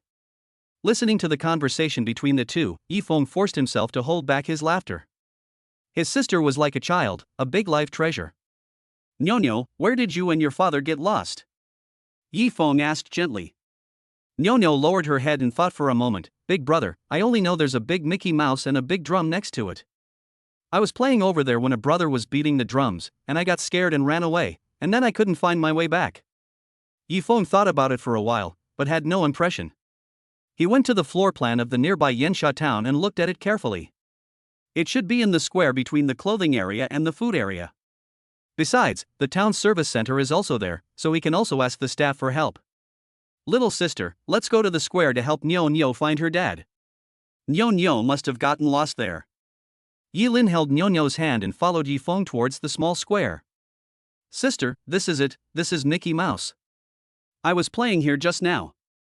The three of them began to search nearby, from nearby shops to toilets, but they couldn't find Nyo's father. Nyo's eyes gradually began to turn red, and tears welled up in her eyes, almost about to fall out. Her appearance made the brother and sister feel very distressed. Don't cry, Nyo. Brother still has a way. Big brother, what else can you do? Daddy is missing. Will he be hungry? Will he be angry with Nyo? Nyo shouldn't run around. Woo. Don't cry, Nyo. Let's get more people to help you find your dad, okay? Seeing Nyo gradually stop crying, the brother and sister took her to the service center of Yensha town, found the staff and explained the situation. The staff also took it seriously, comforted Nyo for a few words, and then contacted the town's broadcasting system using the intercom. The staff told Nyo that they would use the radio to look for her father, and soon the news of looking for Nyo's father spread throughout the town. Not long after, a man in his 35s wearing a blue shirt and black trousers came running over in a hurry. When he saw Nyo, an expression of relief appeared on his face. He quickly walked to Nyo and hugged her tightly. Nyo, I'm sorry. It's Daddy's fault for not noticing you're missing. I deserve to die. Please forgive Daddy, okay? Nyo was also very excited. In her heart, which was different from that of a normal child, she was surrounded by love. Maybe it was deliberate love, maybe it was true love, but it didn't matter. Dad, Nyo lost you. Don't cry, Dad. Nyo found you. If Dad had lost you, not only Nyo would be sad, but Dahuang would be too. Seeing Nyo's father hugging her tightly, Yifeng felt a little touched. A man in his 30s, with white hair on his temples like mushrooms after rain, perhaps this is also a man with a story. Dad, it was my big brother and pretty sister who helped me find you. They are so kind to Nyo. Not only did they feed her egg waffles, they also helped her find her dad. Nyo loves them so much. The man came in front of the brother and sister, bowed deeply, and said solemnly, "Thank you both for helping me find Nyo. Yi Wohan has no way to repay you. Please accept my greeting." Seeing Yi Wohan so serious, Yifeng stopped his sister who was about to stop him and accepted the bow. Brother Yi, I, Yifeng, cannot accept such a great gift. Nyo and I get along well, and today is also fate. I wonder if Brother Yi has time. I want to find a place for us to chat for a while. I have no way of repaying your kindness today. I will leave everything to Brother Yi. Yifeng and his three companions arrived at the Donghu Hotel. When the hotel manager Chen Tai saw Yifeng, he immediately went to greet him. Young Master Yi, you are here. I apologize for offending you today. Please do as you please today. I will make the arrangements. This will be my apology to you. Seeing how humble he was, she knew he would be uneasy if she didn't accept it today. After all, he was Brother Qian's subordinate, so there was no need to hold on to every little thing. So she said, "Manager Chen, today's matter is over. My friend and I are having a simple meal today. Just arrange a private room for us." When Chen Tai heard Yifeng's words, he felt relieved. He was afraid that Yifeng would not accept it. Don't worry, Master Yi, I, Old Chen, will make sure everything is arranged for today. The four of them came to the private room, and soon after they sat down, the dishes came up one after another. Seeing the various top-quality dishes on the table, Nyo-Nyo's eyes lit up. She had never seen many of the ingredients before. Seeing this, Yi Woohan looked embarrassed, and Yilin tactfully came to Nyo-Nyo's side. The two of them enjoyed the meal very much. Looking at the reserved Yi Woohan, Yi Feng said, "Brother Yi, shall we have a drink? I don't drink alcohol, but today, I'm so grateful to you, brother, that I'll sacrifice my life to accompany you." As they were toasting each other and getting drunk, Yi Feng asked the question in his mind. "Brother Yi, I have two questions that I don't know whether I should ask or not." Yi Woohan paused as he picked up the food and said slowly, "Brother, you want to ask why Nyo-Nyo's mother spoke to me in an ancient style?" Yi Feng nodded. After meeting Nyo-Nyo today, he hadn't heard her mention her mother. She had only been talking about her father and De Huang. Besides, a man in his 30s like Yi Woohan shouldn't speak like the ancients. Although his words were not very profound, he sounded like someone who had walked out of history. Chapter 24 First Encounter with a Warrior. Yi Woohan was silent for a long time before he said, "I wonder if Brother Yi has ever heard of a warrior?" Yi Feng shook his head, but at this moment, a storm surged in his heart, as if a door had opened, and the things inside the door were subverting his worldview of the past 20 years. "Brother Yi, do warriors really exist? Why have I never heard of them?" Just because you haven't heard of something doesn't mean it doesn't exist. Aristocratic families with centuries of heritage usually have warriors, but they're just unknown. Just like hundreds of years later, parrots and tigers became extinct, leaving only a passage in a book about a colorful bird in China that spoke human language, and a giant beast in the mountains that resembled a cat, with the word king on its head and a body as big as an ox. It was the master of all beasts. Wouldn't people also think what was said in the book was false? Yi Feng nodded in agreement. He wouldn't believe it if he were in his place. Nyo-Nyo's mother and I are warriors. During a conflict, her mother was seriously injured and left us forever. Later, I faded out of the warrior circle and just took care of Nyo-Nyo. At this time, Yi Feng was sad about his unfortunate experience, but was also attracted by the word warrior. He had a martial arts dream since he was a child, holding a 3-foot sword and traveling around the world with it. "Brother Yi, can you tell me about the levels of warriors? If it's not convenient, forget it." Yi Woohan looked at him seriously. He had already said a lot today and didn't mind saying more. Warriors are simply divided into 4 realms: external strength, internal strength, acquired strength, and innate strength. The acquired strength is also called the Grandmaster, and the innate strength is called the Grandmaster. The world of warriors is far more cruel than the normal world. Brother Yi, I advise you not to get involved too much. Yi Feng also calmed down. As an ordinary person, if he participated in the world of warriors, even if he had 800 lives, it would not be enough. It would be better to get some cash back. "Brother Yi, what job are you doing now?" "Hey, I'm an investment manager at an investment company, but I was just notified of layoffs today. Otherwise, I wouldn't have noticed that Nyo-Nyo was missing." Yi Feng immediately became excited after hearing Yi Woohan's words. This man is a warrior, and he can be an investment manager. His abilities must be very good. He is a rare talent.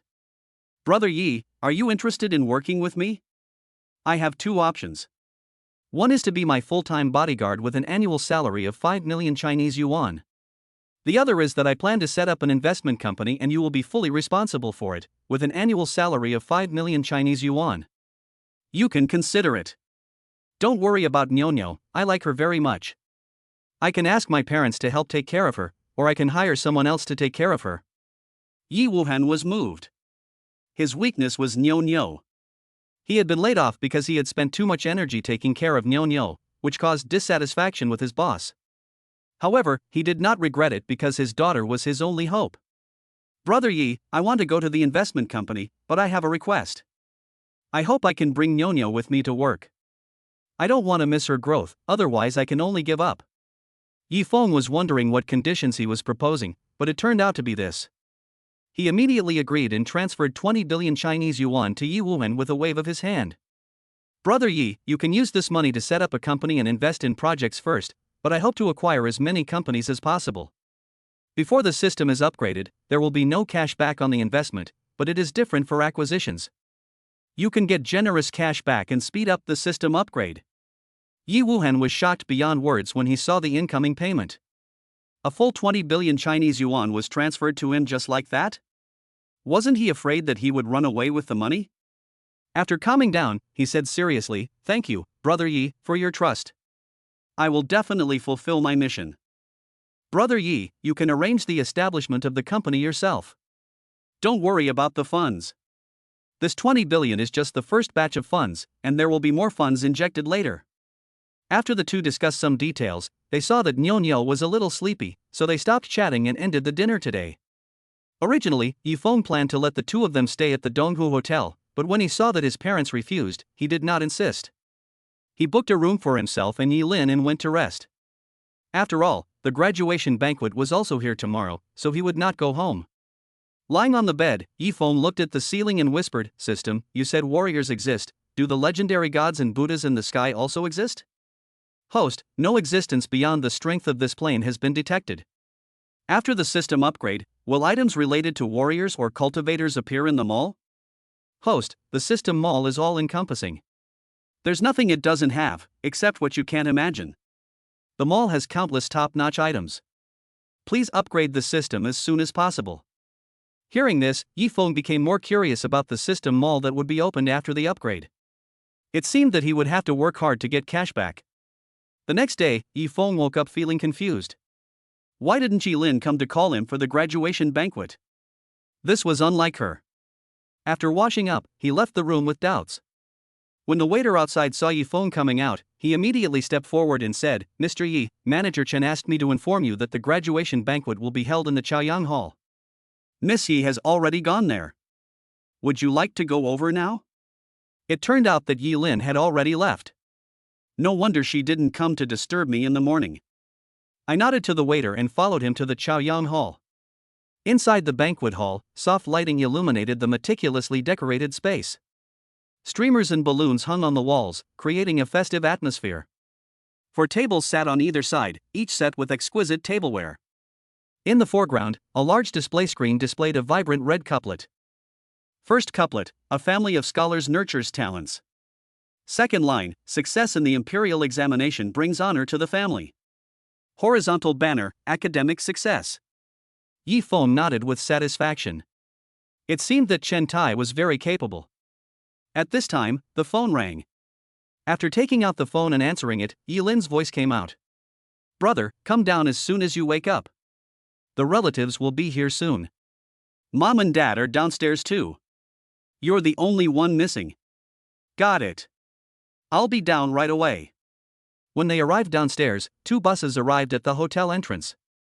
Yifeng and his parents went to greet them together. Friends and relatives got out of the car one after another, and the family of 4 greeted them warmly. At this time, harsh voices were heard one after another. "Wow! Meiwan, I didn't expect your family could hold a graduation banquet at the East Lake Hotel. How much money must it cost? As a person, it's better to be down to earth. If you try to be too boastful, you'll end up crying when you come back." Ye's mother's name is Wang Meiwan. She is the youngest among her siblings, with 2 older brothers and 3 older sisters. The person who was speaking at this time was her eldest sister-in-law Li Fengxia. Mother Ye's face looked very ugly at this time, but she still suppressed her anger and asked them to go upstairs. Chapter 25 Admission Banquet. Yifeng frowned. He had disliked his aunt since he was a child. She was a sarcastic, mean and snobbish woman who always spoke highly of others to praise herself. "Xiaofeng, I didn't expect you to come back. You are about to graduate. Do you plan to come back or stay in Shanghai to develop?" The speaker was Yi Chang, the eldest brother of Yifeng's uncle. Ye's father has 6 brothers and sisters, and he is the 4th child. His eldest uncle is Yi Yuanshan, his second uncle is Yi Yuanhe, his third uncle is Yi Yuanhu, his father is Yi Yuanhai, his old uncle is Yi Yuanqing, and his aunt is Yi Mo. Unlike my grandmother's family, the relationship on the Yi family side has always been very good. There are no conflicts, but rather they are very close. "Brother, I just happened to have nothing to do, so I came back. I plan to go back after Xiaolin's graduation banquet is over. I also plan to develop in the Magic City in the future. 4th brother, I haven't seen you for more than half a year. You've become more handsome. He. Yifeng looked at the person who came. It turned out to be the old man's sister Yi Ting. Although this little girl is usually very gentle, if anyone provokes her, she will really chase you home with a brick. Ting Ting, when did your brother stop being handsome? Let's stop chatting at the door and go upstairs. Seeing that everyone had gradually gone upstairs, the three of them also arrived at the Chaoyang Hall. There was a small table and a hotel staff member at the entrance. They must have been arranged by the hotel to collect the gift money. Originally, after receiving the 20 million transferred by Yi Feng, Ye's mother had not planned to accept any gift money for the graduation banquet, but she reluctantly agreed after being persuaded by relatives. At this time, everyone in the hall had already taken their seats. The host on the stage was praising Yilin's hard work, which made Yi Feng feel embarrassed, while Yilin listened with a smug look. After a long wait, the host finally finished his speech and the waiters brought various delicacies to each table in a timely manner. At this time, Yi Wuhan also came into the hall with Nyonyo. Yilin quickly ran over and took Nyonyo's hand, brought her to the reserved table, and said to Yi Feng, "Brother, I invited Nyonyo here. Let's come to this table to eat with Brother Yi and Nyonyo." At this time, Li Fengxiao was making trouble again on Ye's mother's side. Looking at the table full of delicious food and wine, she was very jealous. Why did Wang Meiwan have to put on such a show? Oh, Meiwan, sister-in-law heard that you moved. Did you sell the house? You too, it's just a graduation banquet. If you don't have money, just find a more ordinary place. There's no need to sell the house. Look, this table costs at least 10,000 yuan. Look, this wine is Maotai. We all know each other. It's just a college entrance examination. What's the point of college graduates nowadays without jobs? Unlike my Wang Jiadong, although he didn't go to college, he is doing well now. He is currently doing supporting decoration for Yuanda Group and earns 1 million yuan a year. By the way, waiter, how much is this table of dishes? I will arrange a few tables one day to discuss the wedding with Jiadong's girlfriend's family. You aunts can also come. After all, you rarely have the opportunity to dine in a hotel of this level. Madam, this table costs 88,888 Chinese yuan, not counting drinks. If you'd like to reserve it, you can pay a deposit first and I'll make the reservation for you. Everyone at the table looked at Ye's mother in disbelief. This graduation banquet should have cost 800,000 Chinese yuan. Meiwan, are you crazy?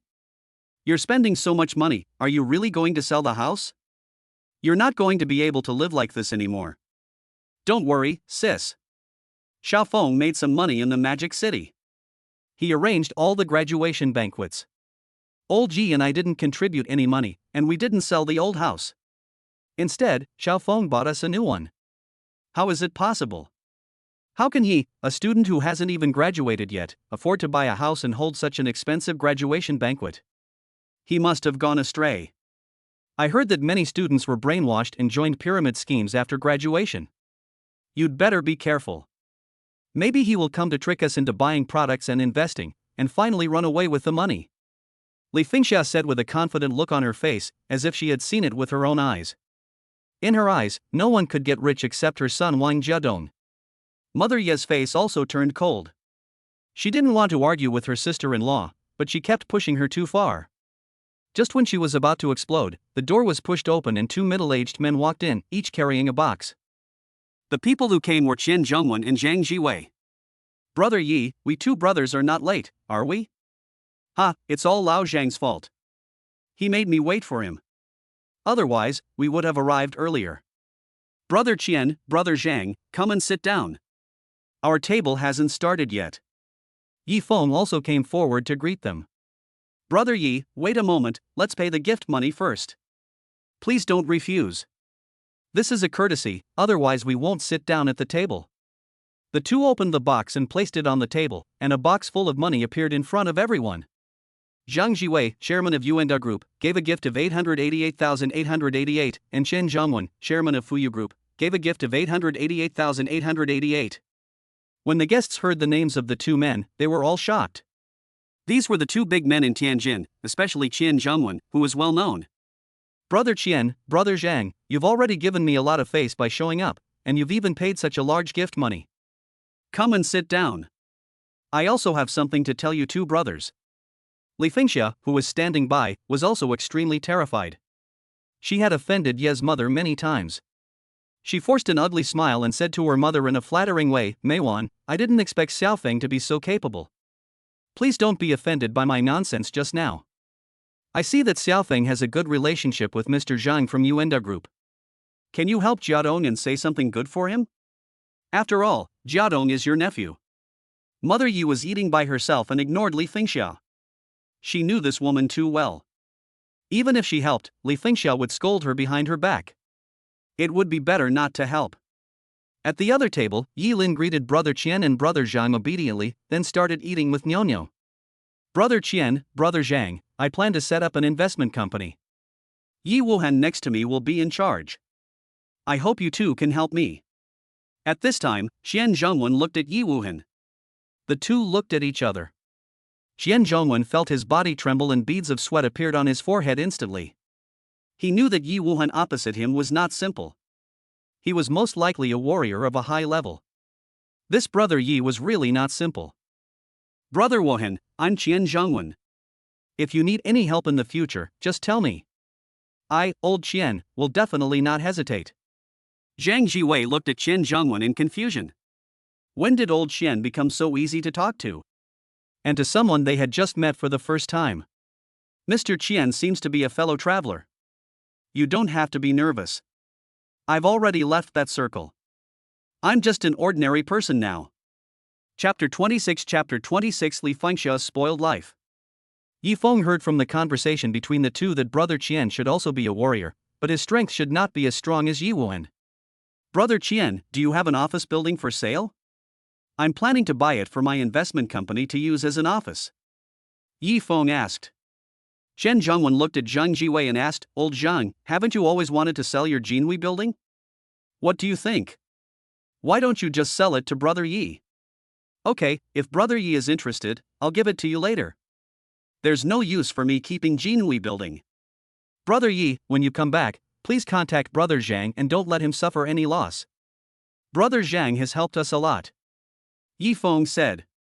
He is not short of money, and he cannot lower the price for the sake of system rebates.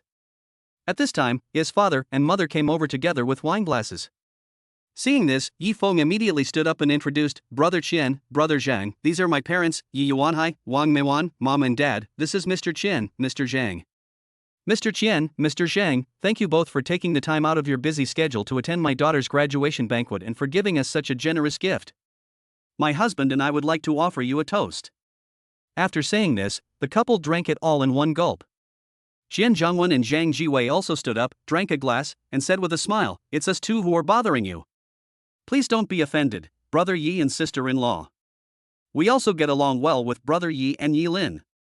Yi Lin, who was standing by, heard their conversation and muttered quietly, Brother Qian and Brother Zhang call Mom and Dad big brother and sister-in-law, and call me and me brother, and little sister.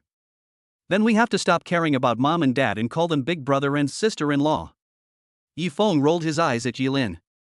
What on earth was this little girl thinking about every day? No wonder her mother always scolded her at home.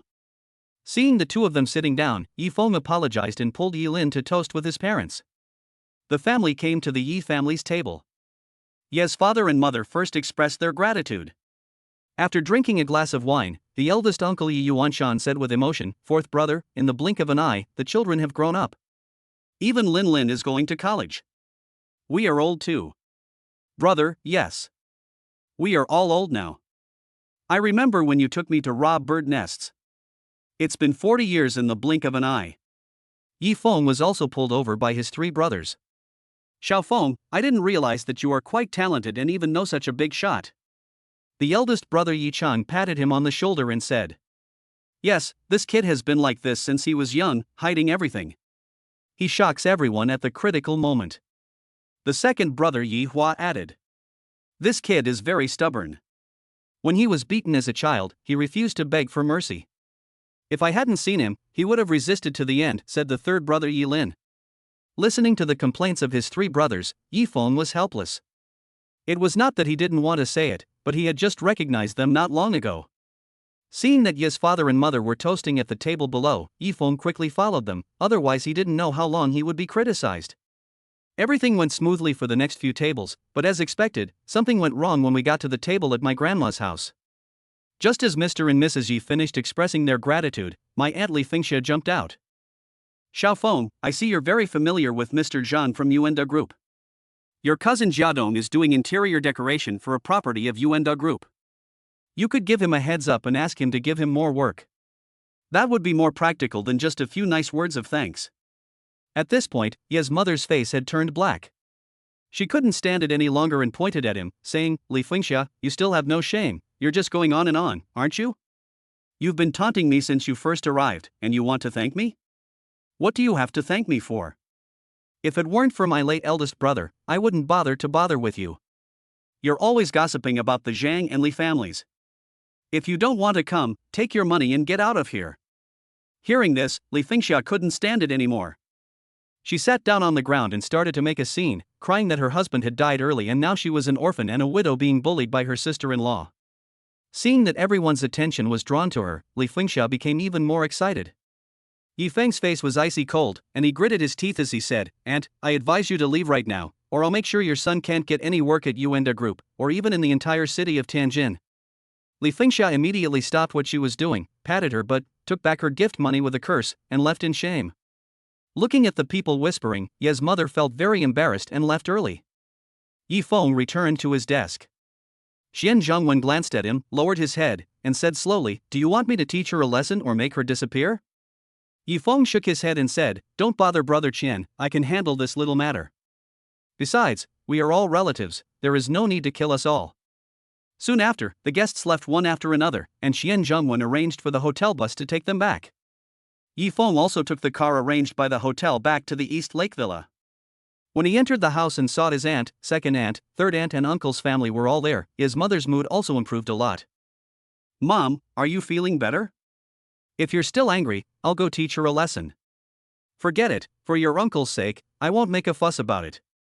Just don't contact him in the future. Ye's mother sighed. She felt sad every time she thought of her eldest brother. When they were young, he took good care of them and started working early to earn money to support his younger siblings. He suffered a lot in his life and passed away before he could enjoy the good life. Thinking of this, Ye's mother said again, Xiaofeng, your cousin Jiadong, if you can, please help him, after all, your uncle only has this one son. Yi Feng nodded, agreeing. At this time, my uncle's youngest son, Wang Xiaoshui, ran down from upstairs. When he saw Yi Feng, he rushed into his arms. Brother Feng, I haven't seen you for a long time. By the way, I just saw a piano upstairs. Cousin, can you play it? Xiaoshui, I can't play the piano, but there's a good place you probably haven't discovered. I'll take you there. Yi Feng took him to the underground floor, which was divided into 3 areas. In the middle was a row of wine racks, storing various domestic and foreign famous wines. Several refrigerators also contained various beers and cocktails. On the left is a KTV that can accommodate about 10 people. It is fully equipped with top-notch lighting and sound effects. A dedicated person will come to update and inspect it every 3 months. On the right is a small cinema that can accommodate 20 people. It is equipped with massage seats so that you can experience the most comfortable viewing experience. Yi Feng took out 2 cans of Coke from the refrigerator, handed one to Xiaoshui, and said, You can sing on the left and watch a movie on the right. Where do you want to go? Wang Xiaoshui opened his Coke and took a sip, then thought for a moment and said, Brother Feng, can I watch Big Bear for a while before we go sing? Yi Feng laughed and said, You clever little thing, you want to have both. Okay, I'll show you Big Bear first. When you're done watching it, remember to find me upstairs. Chapter 27 Back to the Villa. After playing the song Xiong de for Xiaoshui, Yi Feng returned to the hall. When Ye's mother saw that only Yi Feng came up, she asked, Why did you come back alone? Where's Xiaoshui? He's watching a movie downstairs. When he's done, he'll come up to see me. Is there a TV downstairs?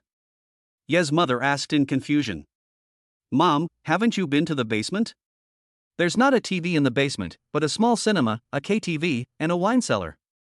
You should take a good look at this house. Hearing that the whole family was in high spirits, they all went downstairs. After a while, Xiaoshui came up with a sad face. It turned out that after this group of people went downstairs, they saw that the cinema had changed the movie showing a Chinese anti-Japanese war film, so Xiaoshui was naturally forced to leave. Yi Feng's mouth twitched. What a bunch of old children they were. Helplessly, Yi Feng had to take him to the study on the 3rd floor and played Bear King for him on the computer. Congratulations to the host, spending 2 billion Chinese yuan and receiving a cashback of 200 billion Chinese yuan has been credited to the Supreme Black Card with the last number 8888. The sudden system prompt made Yi Feng stunned. After thinking about it carefully, it should be that after the graduation banquet, Yi Wuan dragged Zhang Jiwei to handle the formalities of Jinhui building. This big brother Yi was really decisive and efficient. I picked up my phone, opened WeChat, and found Li Xiana's name. This Xiana hasn't contacted me in the past 2 days. I don't know what she is busy with. Xiana, have you been busy these past 2 days? Why don't you miss me? After sending the message, I received a reply shortly afterwards. Brother Feng, I miss you every day, but you must have something important to do when you go home, so I didn't dare to disturb you. Hee, I received your message today, and I was very happy because you are thinking about me too. Hee. Silly girl, if you miss me, please contact me. I'm almost done with my work here. I'll be back in 2 days. When I get back, I'll treat you to a big meal. Yeah, Brother Feng, I also want to eat at Fengming Pavilion. That's our blessed land. Yeah, wait until I get back. I put down my phone and saw that it was almost time for dinner. My mother and the others had not come up yet, so I called Chen Tai. Old Chen, I'm Yi Feng. Please prepare a meal for 20 people and send it to room 8, East Lake Villa. Young Master Yi, don't worry, I will arrange it immediately and guarantee that it will be delivered within half an hour. Only then did Chen Tai feel relieved. He had been worried that Yi Feng would take revenge on him, especially at today's banquet. Mr. Qian went there in person and also prepared generous gifts. If young Master Yi had mentioned it casually today, he would probably have boarded the train to Siberia to dig potatoes. After hanging up the phone, Chen Tai immediately arranged for the kitchen to prepare Yi Feng's meal first. Then he personally drove with 2 staff members to Villa number 8. After watching a short video for a while, the doorbell rang. Yi Feng opened the door and saw Chen Tai coming. He asked puzzledly, Old Chen, why did you come in person? You could have just arranged for someone to bring it over. Chen Tai directed the staff to place the dishes on the dining table on the first floor and said, Mr. Yi, it's okay. It's my honor to serve you. Yi Feng also knew what he meant, so he said, Old Chen, the previous misunderstanding is over. I didn't take it to heart, so you don't have to worry. Thank you, Master Yi. I will definitely remember this lesson. I won't disturb you while you're dining. Goodbye. Yi Feng looked at the food that had been laid out and called out, Xiao Shuai, come down and eat. Then he went downstairs and called up his mother, aunt, and uncles. Just as we were about to start eating, Yi Lin's voice came from outside the door. Brother, please come out quickly. Dad is drunk and I can't hold him anymore. Yi Feng hurried out to take Yi's father and asked, Where have you been again? Hey, after finishing the class, Dad insisted on going to Uncle's house. When he got there, he reminisced about the past. Brother, you don't know, but Dad told a lot of embarrassing stories about his childhood. When he was a child, Grandpa asked Dad to scratch his back, but Dad actually got down on the ground and searched for a long time. Then he asked Grandpa where his back was, but he couldn't find it. Grandpa was so angry that he beat him with a stick. Yi Feng almost laughed himself to death. His father had this side to him when he was little. To avoid being laughed to death, he quickly sent Yi Lin off to eat. He then helped his father get on the elevator to the first floor and took him to his room on the second floor to rest. When they returned to the restaurant, Ye's mother asked, How's your dad? How much did he drink today? This old man doesn't even consider his age. He still drinks like this. Mom, stop talking. Dad is happy today, so just ignore him. Wait until he wakes up tomorrow and then you can deal with him. Yi Lin, who loves to watch the fun and stir up trouble, added fuel to the fire. After dinner, it was already dark outside and it started to drizzle. Mother Yi said to them, Sister, and brother, don't leave today and stay here. There are still many empty rooms upstairs, enough for us to stay. Yi Feng also advised, Yes, you and my mother don't see each other often, so stay here today. I'll turn on the KTV later and you can have some fun. When you get tired, go upstairs and rest. After Ye's mother and Yi Feng took turns persuading them, they finally agreed to stay. Ye's mother took a few people upstairs to assign rooms, while Yi Feng went downstairs to turn on the KTV, cut a fruit plate, got some wine and drinks, and returned to his room. After returning to the room, Yi Feng took out his cell phone and called Yi Wuhan. Brother Wuhan, you're really fast. Jinhui building was completed so quickly. I saw that Lao Zhan wasn't too drunk, so I took him back to the company to complete the paperwork. By the way, did you call to give me any instructions? Well, there's something I need to do. There's a Jincheng flower base about 5 kilometers west of Donghu Resort. Have you heard of it? I've heard it's the largest flower planting base in Tianjin. Do you want to buy it? The price is quite high. A conservative estimate is 5 billion Chinese yuan. Brother Wuan, I want to buy it and give it to my dad. Money is not a problem. Go ahead and buy it. I'll transfer the money to you later. Okay, I'll contact Lao Qian later. He knows the people in this area well, and I'll try to get him as soon as possible. After hanging up the phone, Yifeng transferred another 50 billion Chinese yuan to Yi Wuan. Looking at the 230 billion Chinese yuan still lying quietly in his account, he couldn't help but sigh that the speed of spending money was still too slow. He had to get a cashback of more than 9 trillion before he could upgrade the system. Yi Wuan is in Tianjin, so it seems I have to go back to the Magic City as soon as possible. I don't know how fast that genius girl Shen Haoyue spends money, so I have to find a way to recruit her to my side. Chapter 28 Jincheng Flower Base. At this moment, a groping sound caught Yi Feng's attention. A thief broke into the house? Impossible. The security of Donghu Villa was not for show. When I went downstairs, I saw Ye's father rummaging in the refrigerator. He seemed to be hungry and was looking for something to eat. No wonder he didn't eat dinner. He must be hungry after sobering up. Yifeng quietly walked behind Ye's father and slapped him on the back. Ye's father took a few steps back in a flash. Seeing that it was Yifeng, he breathed a sigh of relief and said, "You little brat, you scared me to death. I thought it was your mother." "Oh, where's your mother? Why isn't she home? Has the old woman been drifting off lately? Why isn't she home so late?" Yifeng took out his cell phone and said to his father, "Dad, what did you say just now?" "I didn't hear it clearly." Looking at Yifeng's actions, Yi Yuanhai pretended to be stupid and said, "I was wondering where your mother went. I missed her so much when she wasn't at home." Seeing his father like this, Yifeng stopped teasing him and said, "Dad, my mom is singing with my uncle downstairs." "Singing? Why didn't I hear any sound? Are you trying to make fun of me again?" Helplessly, Yifeng had to take his father underground. When his father saw the wine cellar and KTV underground, his eyes suddenly lit up. "You little brat, why didn't you tell me earlier that there was such a great place?" After saying that, he pushed the door open and joined them. Yifeng looked helpless. "Don't you even want to take a look at this place after moving in?" The next morning, Yi Wuhan took Nyo and went straight to the Jincheng flower base. Xian Zhongwen had already made the arrangements for him yesterday and the details were scheduled for 9 o'clock in the morning. After identifying himself to the guard, Yi Wuhan was taken into the conference room. "Mr. Yi, welcome, please take a seat. Since I received a call from Mr. Qian yesterday, I have been looking forward to your arrival. I didn't expect that Mr. Yi is so young." Huang Jinchang said enthusiastically. "Mr. Huang, let's not beat around the bush. Just give me a price for your flower farm. Since old Qian has found you, I believe you won't ask for too much." Huang Jinchang calculated the price of the entire base at 5.5 billion yesterday, but he still wanted to fight for it. After all, no one would have a grudge against money. "Mr. Yi, I built the Jincheng flower base myself. To be honest, I really don't want to sell it, but Mr. Qian found me, so I have to give him this favor." "How about 6 billion Chinese yuan?" Huang Jinchang looked at Yi Wuhan nervously, fearing that he would ask for too high a price and make him dissatisfied. "Mr. Huang, prepare the contract." Although the price was a bit high, it was still within a reasonable range, so Yi Wuhan agreed. It was Yifeng, the tycoon, who said he would take over this flower base at all costs. "Congratulations to the host, you spent 6 billion Chinese yuan and received a cashback of 600 billion Chinese yuan, which has been deposited into the Supreme Black Card with the last number 8888.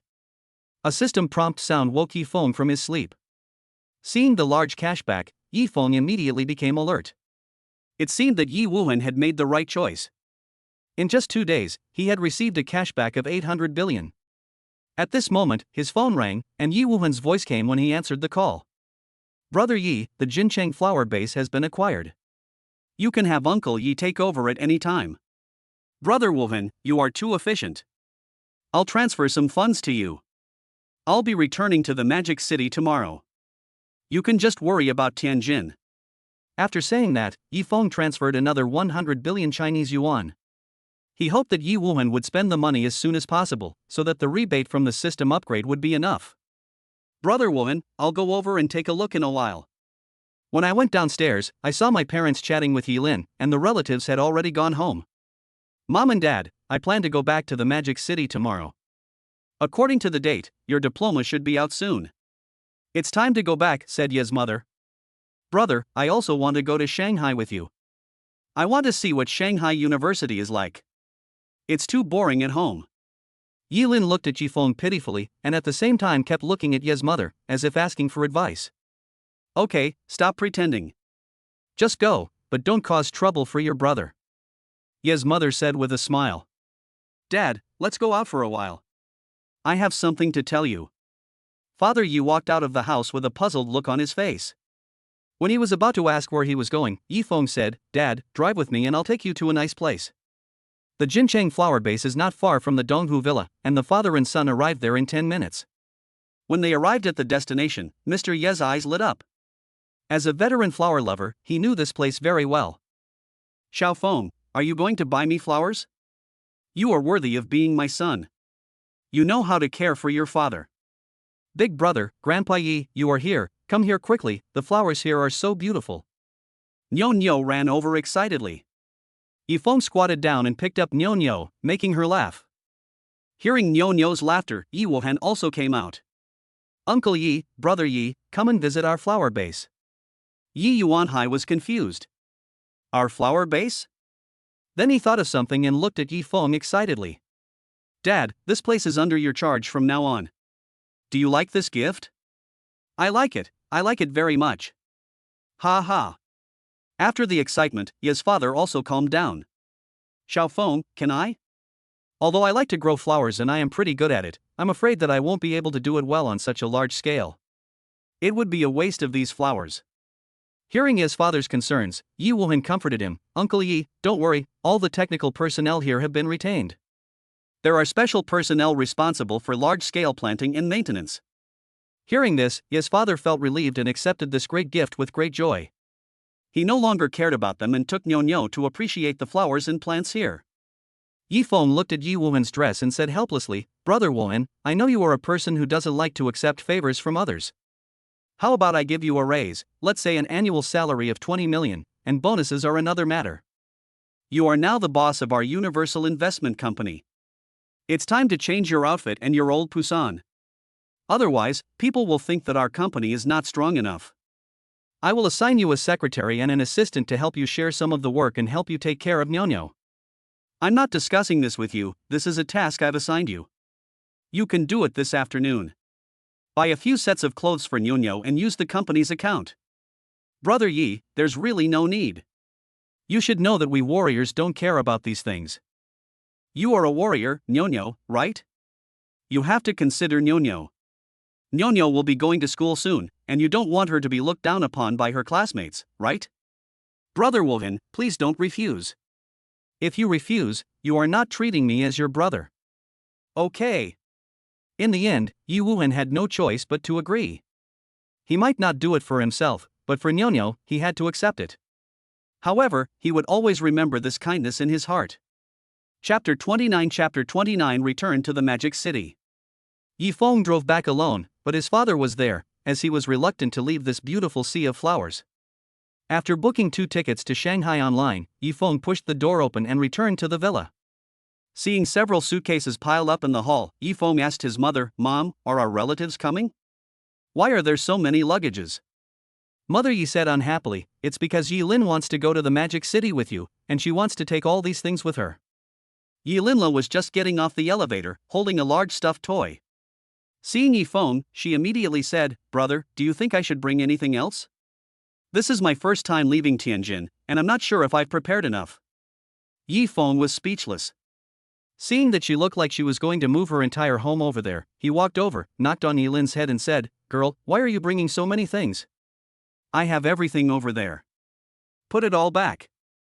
Just bring 1 set of clothes. Yi Lin covered her head and looked at Yi Feng aggrievedly, reluctantly sending the luggage back bit by bit.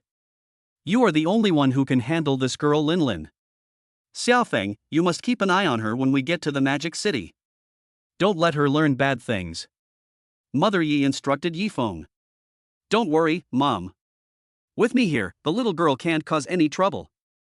Don't underestimate Lin Lin because she seems quite erratic. She's actually quite opinionated and knows what's good for her.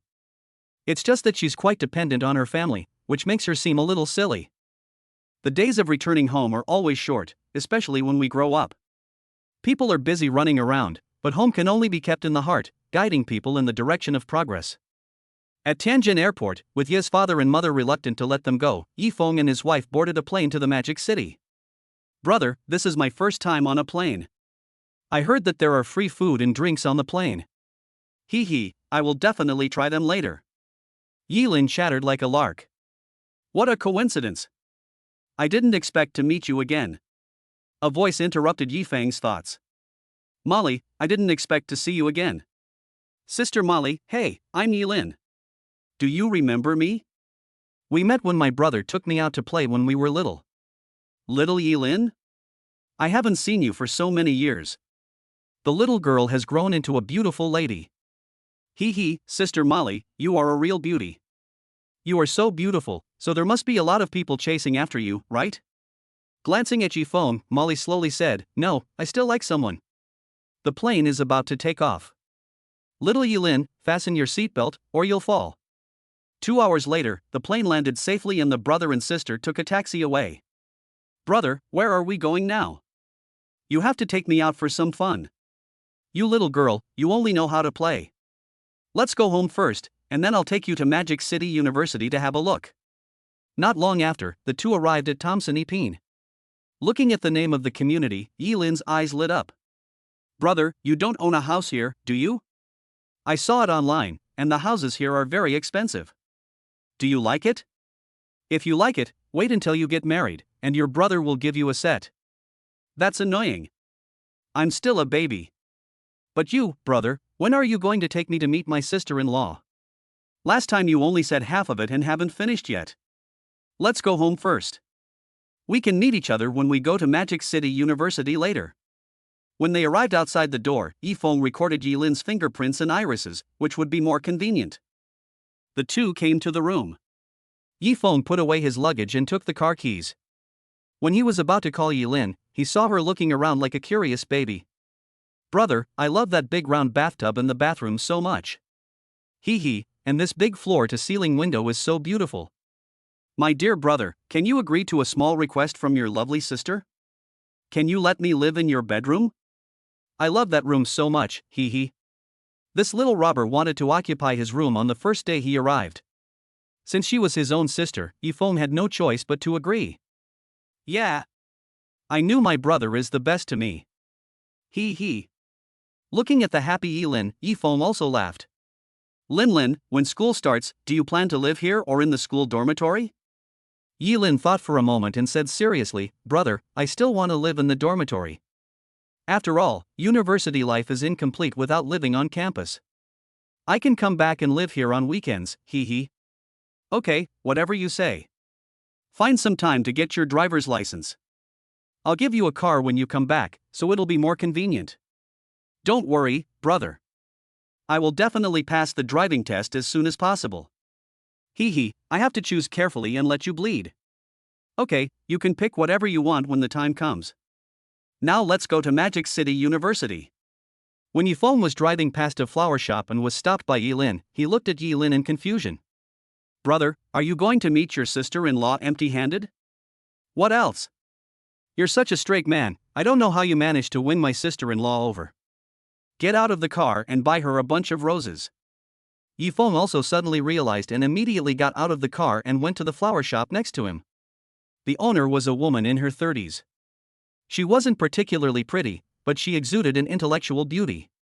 Seeing a customer enter the store, she enthusiastically said, Handsome boy, would you like to buy some flowers? Boss, I want a bouquet of red roses. Yifeng said. Looks like the handsome boy is going to give it to your girlfriend. Wait a moment, it will be ready soon. The shop owner swiftly took out a bouquet of bright red roses and said, Hey handsome boy, these are the roses I just arranged. I wish you and your girlfriend a long and happy love like these blooming roses. Yifeng said thank you, scanned the code to pay, returned to the car, handed the roses to Yilin in the passenger seat, and drove to Magic City University. When they arrived at Magic City University, Yifeng held a rose in one hand while Yilin held the other. Brother, Shanghai University is so beautiful. Look at the library, it's really cool, and the teaching building is very modern. And the toilet, I won't talk about the toilet.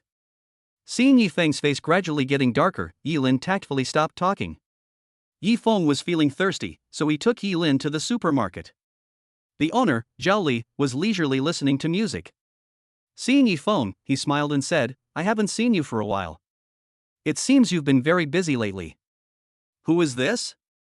Seeing Zhao Li's somewhat puzzled look, Yifeng knew that he must have misunderstood, so he began to explain. Brother Li, this is my sister Yilin. She will soon be a student at our Magic City University. I brought her here in advance. You scared me, kid. I thought you had a new girlfriend. Anyone who saw you with all these roses would misunderstand. What Yifeng didn't know was that he and Yilin were seen on campus by Li Xiana's roommate Shernan. Chapter 30 Misunderstanding. In the girls' dormitory, Li Xiana was in a daze. When will Brother Feng come back? He's been gone for days. I wonder if he misses me. He should be back by now. Shernan rushed into the dormitory and looked at Li Xiana with such a crazy look on her face that he didn't know how to describe what he had just seen. After adjusting her composure, Shernan decided to tell her. Xiana, I just saw Senior Yifeng at school. What? Brother Feng is back? Where is he? Li Xiana said with surprise, and was about to go out when Shernan grabbed her. Xiana, listen to me. I just saw Senior Yifeng holding a bouquet of roses with a girl at the entrance of the supermarket. Don't get excited. Maybe I'm seeing things. Xiana, wait for me. Li Xiana quickly ran to the entrance of the supermarket. Seeing Yifeng and the other person sitting at the door, she could no longer bear it and started crying. Yilin looked at Li Xiana in confusion and said to Yifeng, Brother, that girl is so weird. She cried when she saw us. Yifeng looked back and saw that it was Li Xiana. He immediately ran over, but was stopped by Shernan just as he was about to get close. Senior Yifeng, I didn't expect you to be such a scumbag. Xiana likes you so much, but you're still cheating on her. Are you doing Xiana justice? What's the point of you coming here pretending to be so hypocritical? Go be with your girlfriend. Xiana, let's go. He's not worth your sadness. Yifeng was also in a state of panic at this moment. He hurriedly stopped Li Xiana and was about to explain when Yilin ran over and said, Brother, this is my sister-in-law, right? Brother? Li Xiana's expression froze as she looked at Yifeng. Before he could speak, Shernan said, Little girl, what a low-level excuse. You've been discovered and said you're brother and sister. How do you explain Rose? You said he's your brother, how do you prove it? Although Yilin usually seems silly, she was unusually shrewd at this moment. Pointing at the roses on the table, she said, My brother bought those roses for my sister-in-law. As for brother and sister, that's even simpler. Brother, give me your ID card. She took out her ID card from her bag and handed it to Li Xiana together with Yifeng's ID card. Sister-in-law, take a look. The addresses on our ID cards are the same. We are siblings from the same father and mother. Yifeng secretly gave Yilin a thumbs up. It would be difficult for him to explain this. Li Xiana looked at the brother and sister awkwardly. She knew she had misunderstood. Shernan, who was standing next to her, also realized that she had lied about the military intelligence. She apologized and fled.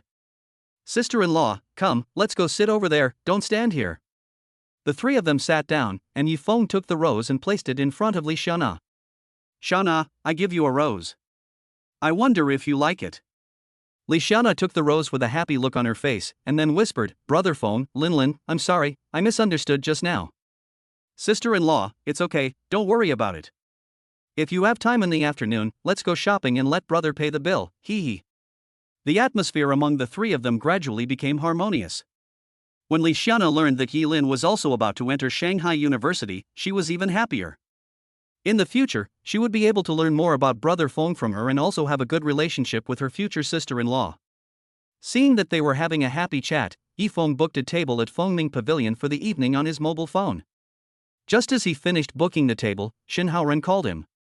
Brother Yi, you've invested so much money in my Shen family, but you never ask about the progress? Brother Shen, I trust you. Besides, it's not a lot of money. Why did you think of calling me today? I've already packed up the Cloud Villa, and you can move in any time. Also, there's a charity dinner being held tomorrow night by the Qin family, the #1 family in Magic City. I wonder if you're interested, brother? Yifeng was not interested in the dinner, as it was just some business flattery, but he was interested in spending money. Brother Shen, I will definitely attend tomorrow night. Okay, I'll send you the address later. See you tomorrow night. Shortly after hanging up the phone, Shen Haoran sent an address, the Magic City Pearl Hotel. Brother, are you going to a dinner party tomorrow night? Can you take me and Sister Xiana with you? I've never been to a party before, okay? Okay, let's go together tomorrow night. Seeing Yifeng agreed, Yilin jumped up happily and pulled Li Xiana to go buy a dress.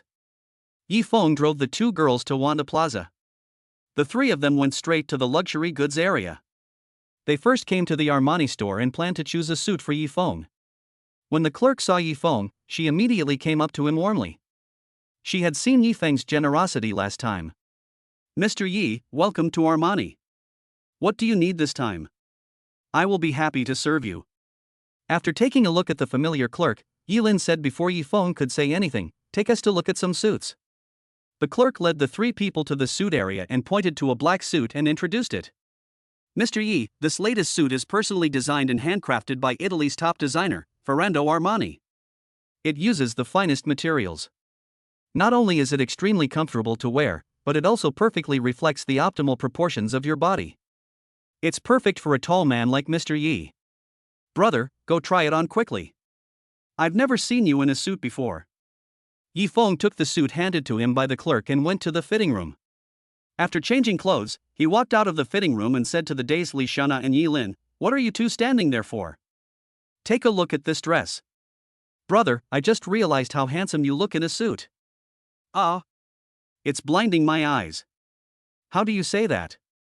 The man on the street is as beautiful as jade, and the young master is unparalleled in the world. Li Xiana said with a smile. Yes, that's it. Yifeng looked at Jilin seriously and said, yes, it is indeed a dog eye, a single dog. Li Xiana, who was listening nearby, burst into laughter. Yilin looked at Yifeng with dissatisfaction. Sister Xiana, why don't you take care of your Xiao Fingzi? How could he say that to his own sister? Okay, you guys should pick out 2 dresses too. Yifeng quickly changed the subject. Finally, Yilin picked out a backless dress, which made Yifeng's eyelids twitch. If his mother knew about this, she would have to run all the way from Tianjin to Shanghai to teach her a lesson. Li Xiana chose a very conservative dress, but it matched Yifeng's suit very well. Yifeng asked the clerk to match a handbag for the two of them, picked out a few pieces of accessories, and then paid and left. Brother, how did you and Sister Xiana meet? Yifeng looked at Jilin mysteriously and said, you want to know? I'll take you to a place and you'll know. Chapter 31 Buying Fengming Pavilion. Brother, I found out that you don't love me anymore after you had Sister Xiana. You even kept it a secret from me. Yilin said with a pout. Li Xiana, who was standing by, quickly stepped forward to comfort her. Girl, the place you're going to later is where Xiana and I officially met. When the time comes, you can see for yourself that it's no better than what I say. Yifeng said speechlessly. TSK, you just don't love me anymore, and you don't even comfort me. Sister Xiana is still the best. After saying that, she made a face at Yifeng and started chatting with Li Xiana. Soon after, the three of them arrived at Fengming Pavilion. There was already a long line at the door. After Yifeng verified the information with the waiter, he was taken to the reserved seat. Brother, Sister Xiana, this place is so beautiful, full of ancient charm. Look at the young lady playing the guzheng over there, she's so ethereal. Did you meet here? It's so wonderful, it's like traveling back to ancient times. Linlin, Brother Feng, and I had our first official meeting here, and we were at the same table. My roommate and I shared a table with Brother Feng. Li Xiana said happily. Maybe she didn't take the initiative at the beginning, and now she can't get what she wants. The names here are very special.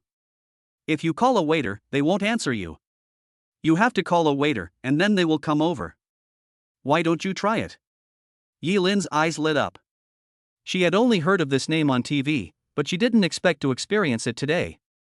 Waiter, bring me 2 kilograms of wine and 5 kilograms of beef, Yi Lin said proudly while standing on a stool.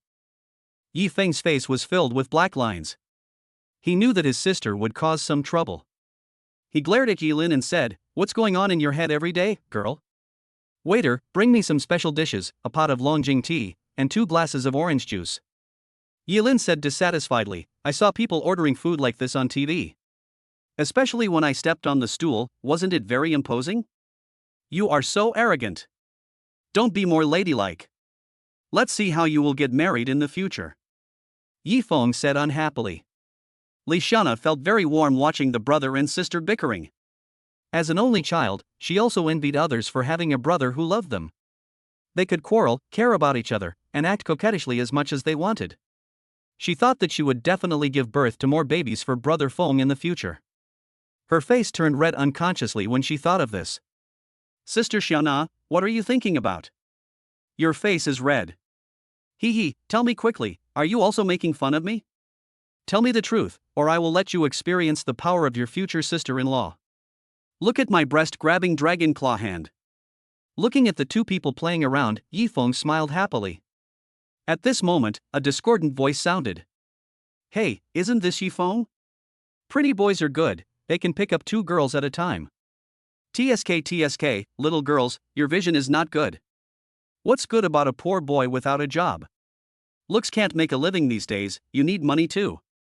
The person who came was Wang Gang, Yi Feng's supervisor during his previous internship. Yi Lin looked at Wang Gang like he was an idiot.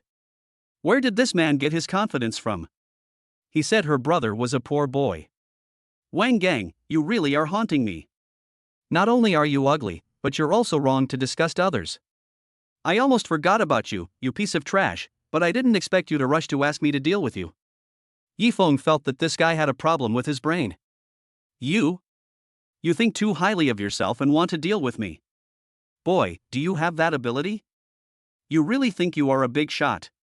In my eyes, you are just shit," Wang Gang said disdainfully. Yi Lin couldn't help it at this time, and scolded Wang Gang, making him face black with anger. At this time, the boss of Fengming Pavilion saw the quarrel and rushed over with several security guards.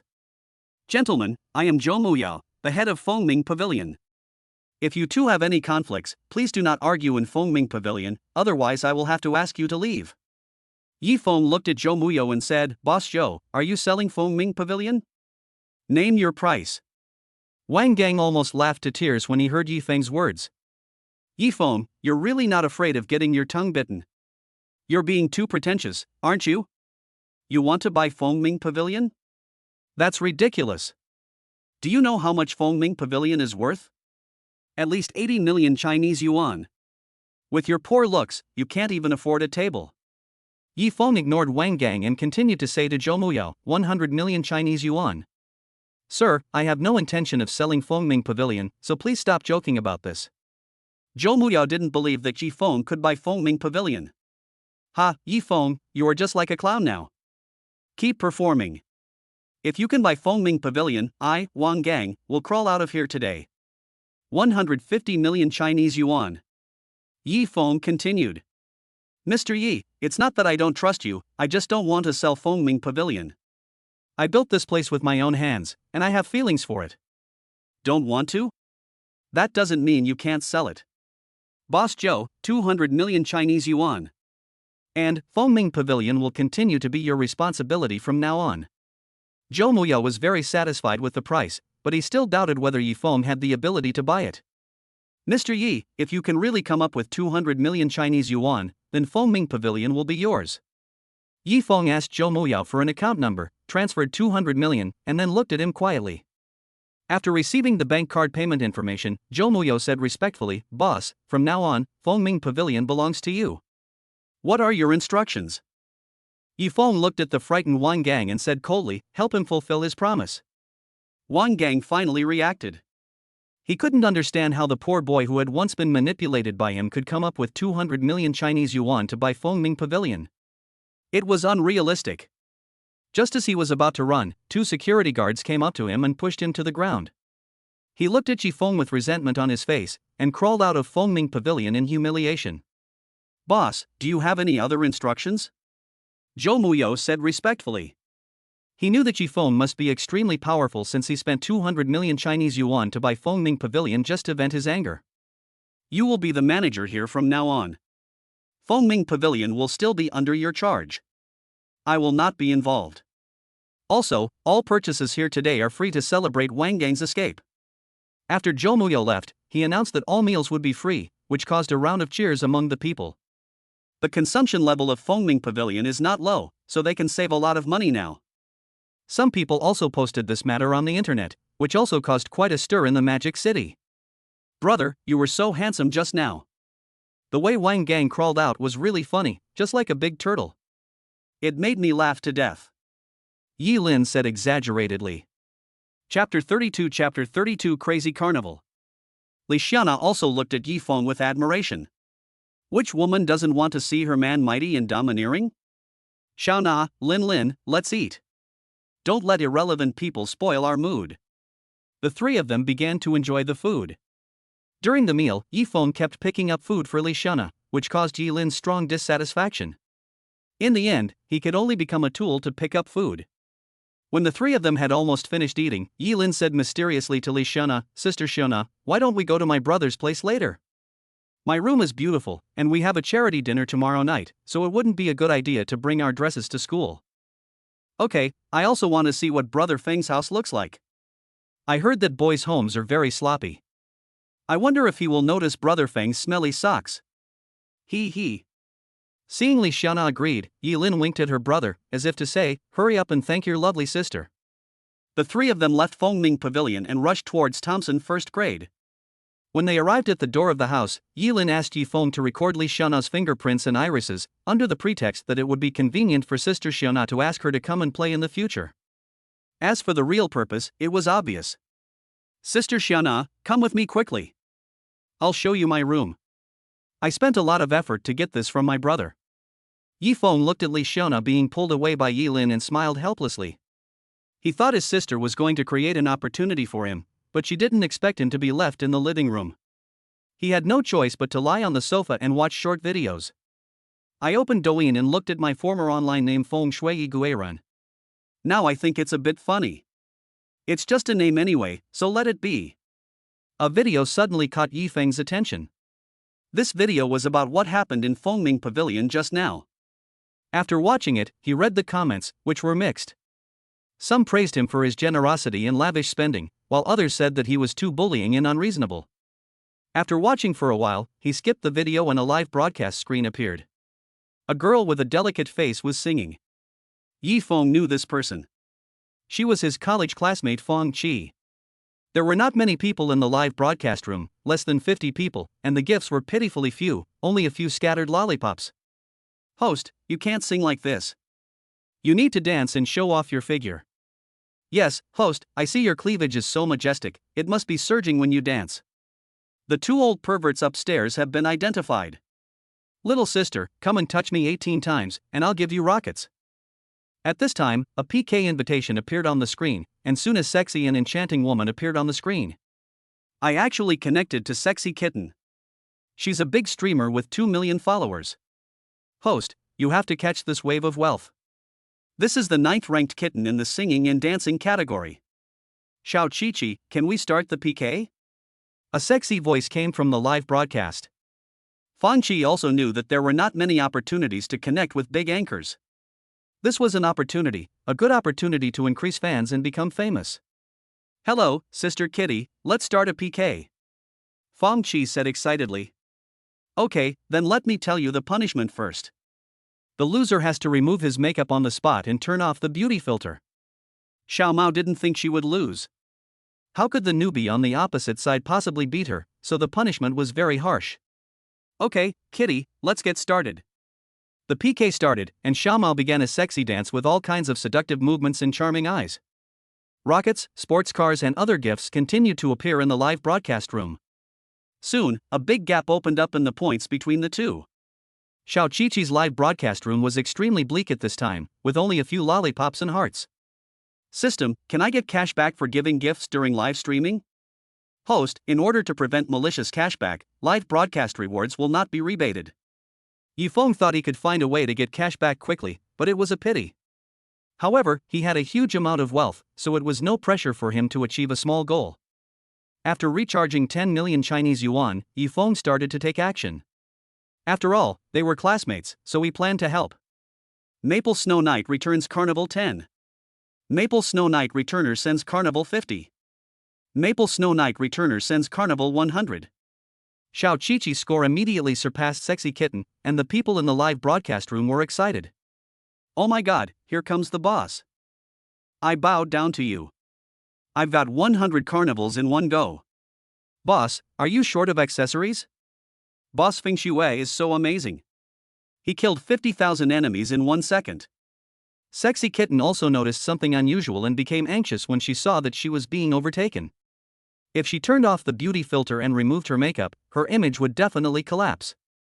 She pulled her clothes down, straightened her chest, and boldly made various sexy poses to seduce the big guy in the live broadcast room.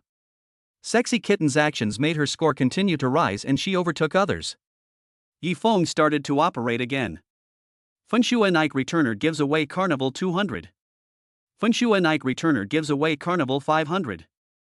Feng Shui Nike Returner gives away Carnival 1000. Xiao Qiqi's score completely crushed the Sexy Kitten. The opponent had no idea of resisting at all, and Yifeng was not finished. Feng Shui Nike Returner sends Carnival 1300. Feng Shui Nike Returner sends Carnival 1600. Feng Shui Nike Returner sends Carnival 2000. Yifeng didn't stop until he had spent 10 million Chinese yuan.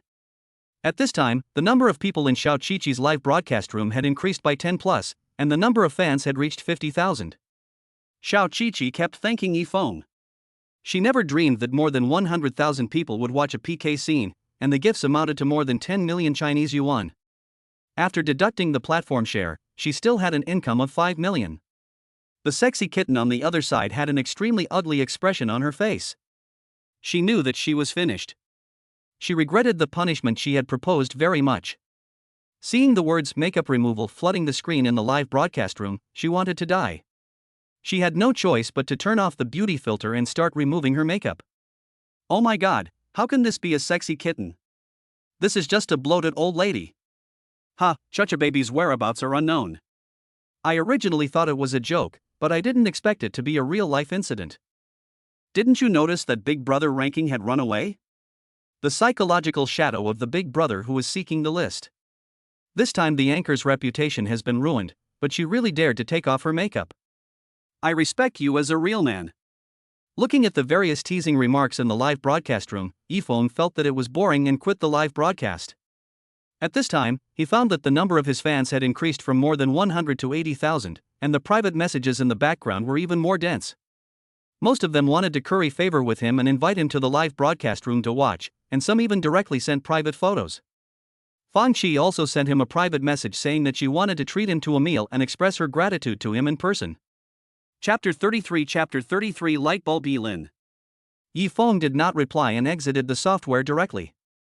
Looking at the gradually darkening sky, he guessed that Xiana would not leave today. Unfortunately, the first time she came to his house, it was not a world of two people, and there was Yilin as a light bulb. Brother, sister Xiana is not leaving today. She's staying in my room. We're going to have a good chat tonight. Please don't disturb us. Looking at the two people coming out of the room, Yifeng asked, "Do you want me to prepare a quilt for you?" "Brother, I'll get it from the guest room later." "Hey, don't forget to send Sister Xiana back to school tomorrow morning." After saying that, Yilin took Li Xiana and took the quilt and went back into the room. "Sister Xiana, there's a big bathtub in the bathroom. I'll go fill it with water and we'll take a bath together." "Hey, let me close the door first, or it won't be good if that perverted brother comes in." "Brother Feng won't come in. He has always been a gentleman. How could he be a pervert?" Li Xiana explained. When she was with Yifeng, it seemed that only she had taken the initiative to hug him and kiss him. Brother Feng never seemed to take the initiative. Was it because she was not charming enough? "What are you thinking, Sister Xiana? Don't you want to sleep with me instead of your brother?" He. "You little Yilin, you actually dare to tease your future sister-in-law. Look at my dragon claw hand that will grab her breasts." The garden was full of spring scenery for a while, but unfortunately Yifeng couldn't see it. He was taking a shower in the bathroom outside. His room did not have an independent toilet and bathroom like the room occupied by Yi Lin. After taking a shower and drying his hair, Yifeng put on a pair of knee-length shorts and went to the living room with his upper body naked. He took out a bottle of soda water from the refrigerator, lay on the sofa and watched TV. Half an hour later, the two women finished washing, but Li Xiaono was embarrassed to find that Yi Lin's pajamas were a little small for her, and the buttons on her shirt were almost about to break. Yi Lin looked at Li Xiaono, then looked down at herself, sighed and said, "Sister Xiaono, how did you manage to grow so much? It's so big, and look at me, it's only this small. It seems I must have taken after my dad." Lin, don't worry, it will get bigger in the future. Let's go out and see what Brother Feng is doing. The two came to the living room and saw Yi Feng watching TV, so they sat over. When Li Xiaono just sat down, the tight button finally gave way and hit Yi Feng's face by chance. Yi Feng was completely bewildered. Where did this hidden weapon come from? He picked it up and saw it was a button. He looked at the two of them. Yi Lin was holding her stomach and laughing wildly, while Li Xiaono's face was flushed. She lowered her head and didn't dare to look at Yi Feng. "Brother, how's it going? Doesn't it feel good to be hit in the face with a button? Just be happy about it. You'll be blessed in the future." Ha ha. Yi Feng then realized that this was the button on Li Xiaono's chest. His girlfriend was really a treasure girl. He would have a treat in the future. No, it was his child who would have a treat. Li Xiaono glanced at Yi Feng with a fiery gaze and gradually calmed down. Since her boyfriend admired her so much, why should she be shy? "Brother, wipe your saliva quickly, it's almost dripping onto the sofa. How about I step aside for a while?" Yi Lin said at an inappropriate time. Yi Feng quickly withdrew his gaze and coughed twice to cover up the embarrassment. This Yi Lin was too short-sighted. Should he send her back to Tianjin? "Brother, why are you looking at me like that? Is there something on my face?" Yi Lin said innocently. Li Xiaono was also looking at Yi Feng at this time. He had strong muscles on his upper body, and his 6 abdominal muscles were clearly grooved and had smooth lines. It would be even better if Brother Feng had a darker skin color. "Sister Xiaono, why are you daydreaming? Aren't you feeling embarrassed? Let's go back to the room and let brother be alone." After saying that, he ignored the resentful looks of Yi Feng and Li Xiaono and pulled her back to the room. Yi Feng had no choice but to return to his room, stop thinking, and go to sleep. Yi Lin returned to her room and lay on the bed and asked, "Sister Xiaono, what do you think of my brother? He's pretty good, sunny, cheerful, responsible, and very handsome." Li Xiaono said seriously. "Don't you see that he has one biggest flaw?" Li Xiaono shook her head. "My brother's biggest shortcoming is that he's not good at expressing himself. He's very passive in everything he does. Just like when you two are together, he pays a lot of attention to details and always does things silently without expressing them. I believe he didn't say he loves you, right? He didn't take the initiative to hug you, right? In fact, it's not that he doesn't love you, but his actions may make you feel that he doesn't love you. He may not even realize this problem himself. Sister Xiaono, if you want to be with my brother for a long time, you have to be bolder and tell him what you are thinking directly.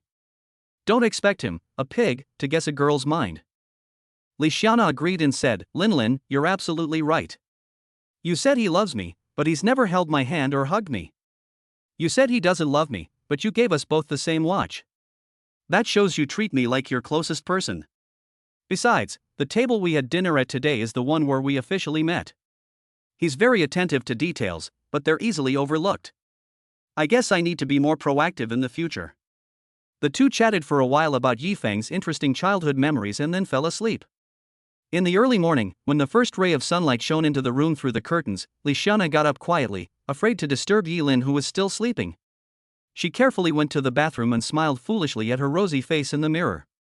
After washing up, she went to the kitchen with great anticipation and began to prepare breakfast. This was her first time cooking for Yi Feng. Li Xiaono bustled about in the kitchen, her movements skillful and graceful, as if each step had been meticulously calculated and rehearsed. The flames danced, casting a shimmering light on the surface of the wok. She carefully poured oil into the wok and gently cracked a few eggs into the pan. The eggs quickly spread in the pan, sizzling. With a spatula, she gently tossed them to spread the heat evenly. Soon, the aroma filled the room, its enticing aroma making one's mouth water. She pulled some fresh vegetables from the refrigerator, shredded them, and added them to the pot. The vegetables instantly turned a juicy green under the heat, creating a striking contrast with the golden eggs, looking both delicious and tempting. Finally, she pulled a piece of bread from the cupboard and put it in the oven. Soon, the aroma of the bread filled the room, blending with the fragrance of the eggs and vegetables to create a unique breakfast aroma. When everything was ready, Li Xiaona brought breakfast to the table. Yilin was also attracted by the aroma and her eyes lit up when she saw the prepared breakfast. But she found something was missing and hurriedly took out 3 cups and filled them with milk. "That's perfect," Yilin said proudly. Chapter 34 Taking over the Cloud Villa. Ding ding ding. There was a knock on the door. Yifeng opened the door and saw Yilin said excitedly, "Brother, get up quickly. Sister Xiaona and I prepared breakfast for you." "Hee hee, it's absolutely delicious." Yifeng was also looking forward to it. Apart from his mother, no one had ever made breakfast for him, so he quickly got up and went to the restaurant. When I arrived at the dining table, a plate of delicious fried egg sandwiches appeared in front of me, with golden eggs, green vegetables, and perfectly toasted bread. "Brother Feng, come and have breakfast," Li Xiaona said with a smile. "Yes. Come sit down and try it and give your comments," Yilin also said quickly. Yifeng picked up the sandwich and took a bite. The aroma of eggs and vegetables burst out in his mouth.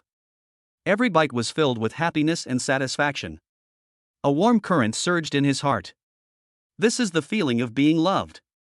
At this moment, he wanted to hug Li Xiaona tightly in his arms. "It's delicious. Thank you. This is the happiest day of my life." Li Xiaona felt very happy when she heard Yifeng's praise. She felt extremely happy to be affirmed and recognized by her beloved.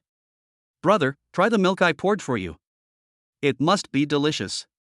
Praise me too," Yilin said quickly when she heard Li Xiaona being praised. Yifeng's eyes twitched. This girl, just pouring milk, is it necessary to be so exaggerated? But seeing her face full of expectation, he had to compliment her against his will. After the 3 of them had a happy breakfast, Yifeng sent Li Xiaona back to Shanghai University, but Yilin did not go with them as she planned to go out and play by herself. When Yifeng sent her downstairs to the dormitory and was about to leave, Li Xiaona said, "Brother Feng, can you hug me?" Yifeng turned around and hugged her tightly in his arms. "Xiaona, you are so kind. I feel what love looks like from you. It's a very sweet feeling. I am so lucky to meet such a good person like you." After saying that, he kissed Li Xiaona passionately. The 2 of them embraced each other in their passionate kiss as if they had forgotten the time. It was as if there were only the 2 of them in the whole world. 2 hearts close to each other were worth more than 1,000 words. Ahem, classmates, please be careful. There are a lot of people gathered at the door. Seeing that more and more people were watching, the dormitory manager had to give a reminder. Li Xiaona blushed immediately and ran back to the dormitory without looking back. Yifeng thanked the dormitory manager for reminding him and left in a hurry. When Li Xiaona returned to the dormitory, she was surrounded by her roommates, all of whom smiled at her with ill intentions. "Xiaona, you didn't come back yesterday. Did you live with Senior Yifeng?" "Yeah, why don't you tell the truth? Just now I saw a couple downstairs kissing passionately." Faced with her roommate's questioning, Li Xiaona had no choice but to say, "I stayed at Brother Feng's house yesterday, but I was living with his sister Yilin." "Please don't say anything nonsense. You didn't run into Senior Ye's room that night? Tell me, is Senior Ye powerful? Did he conquer you? Jingjing, what's going on in your mind? It's not what you think. Brother Feng is a gentleman. I just chatted with Yilin in a room for a long time. Nothing happened. Don't say anything nonsense," Li Xiaona explained. Seeing their disbelieving expressions, she stopped explaining and let them think about it. Yifeng was driving towards the Yunwan villa at this time. After parking the car, a lady in her 30s came to meet him. She has a mature charm, elegant and calm manners, and her smile is warm and subtle, making people feel safe and comfortable. "Mr. Yi, my name is Bai Jia, and I'm the housekeeper of Cloud Villa number 6. Welcome back.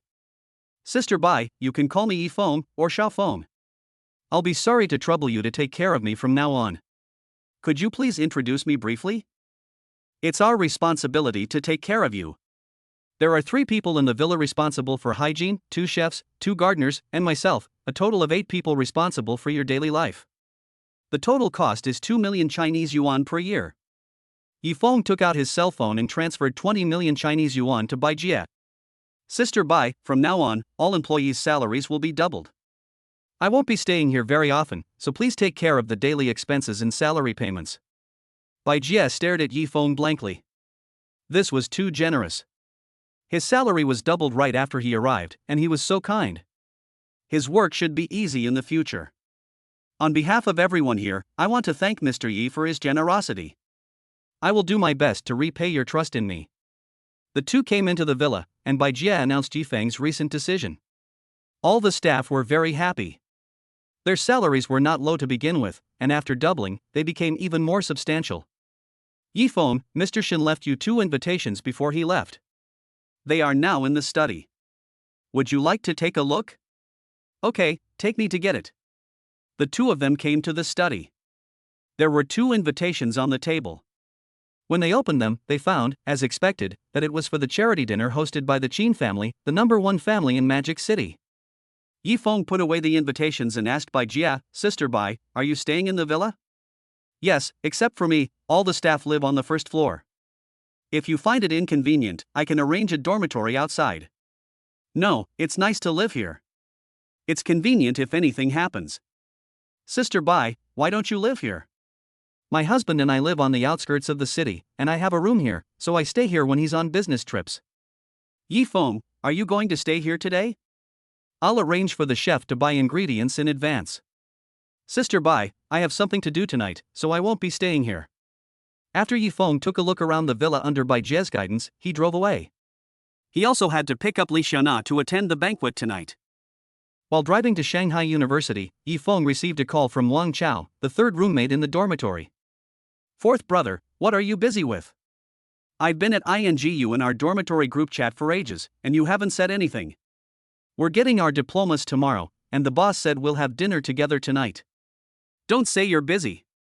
You have to crawl here tomorrow even if you have to. If Wang Chao hadn't said that, he would have forgotten that he was supposed to graduate tomorrow. He quickly said, don't worry, Lao San, I'll definitely be there tomorrow. I'll drink you all down. Just pretend. You're always the first to fall. Okay, don't forget tomorrow. I'm going to die first. After hanging up the phone, Yifeng was silent. 4 years of college life had flown by like a dream, coming to an end in the blink of an eye. During these 4 years, he had made 3 good friends. They studied together, played together, and shared joys and sorrows. Now that college life was coming to an end, everyone was about to embark on a new journey. Who knew if they would ever meet again? Chapter 35 The banquet begins. Yifeng shook his head and stopped thinking about it.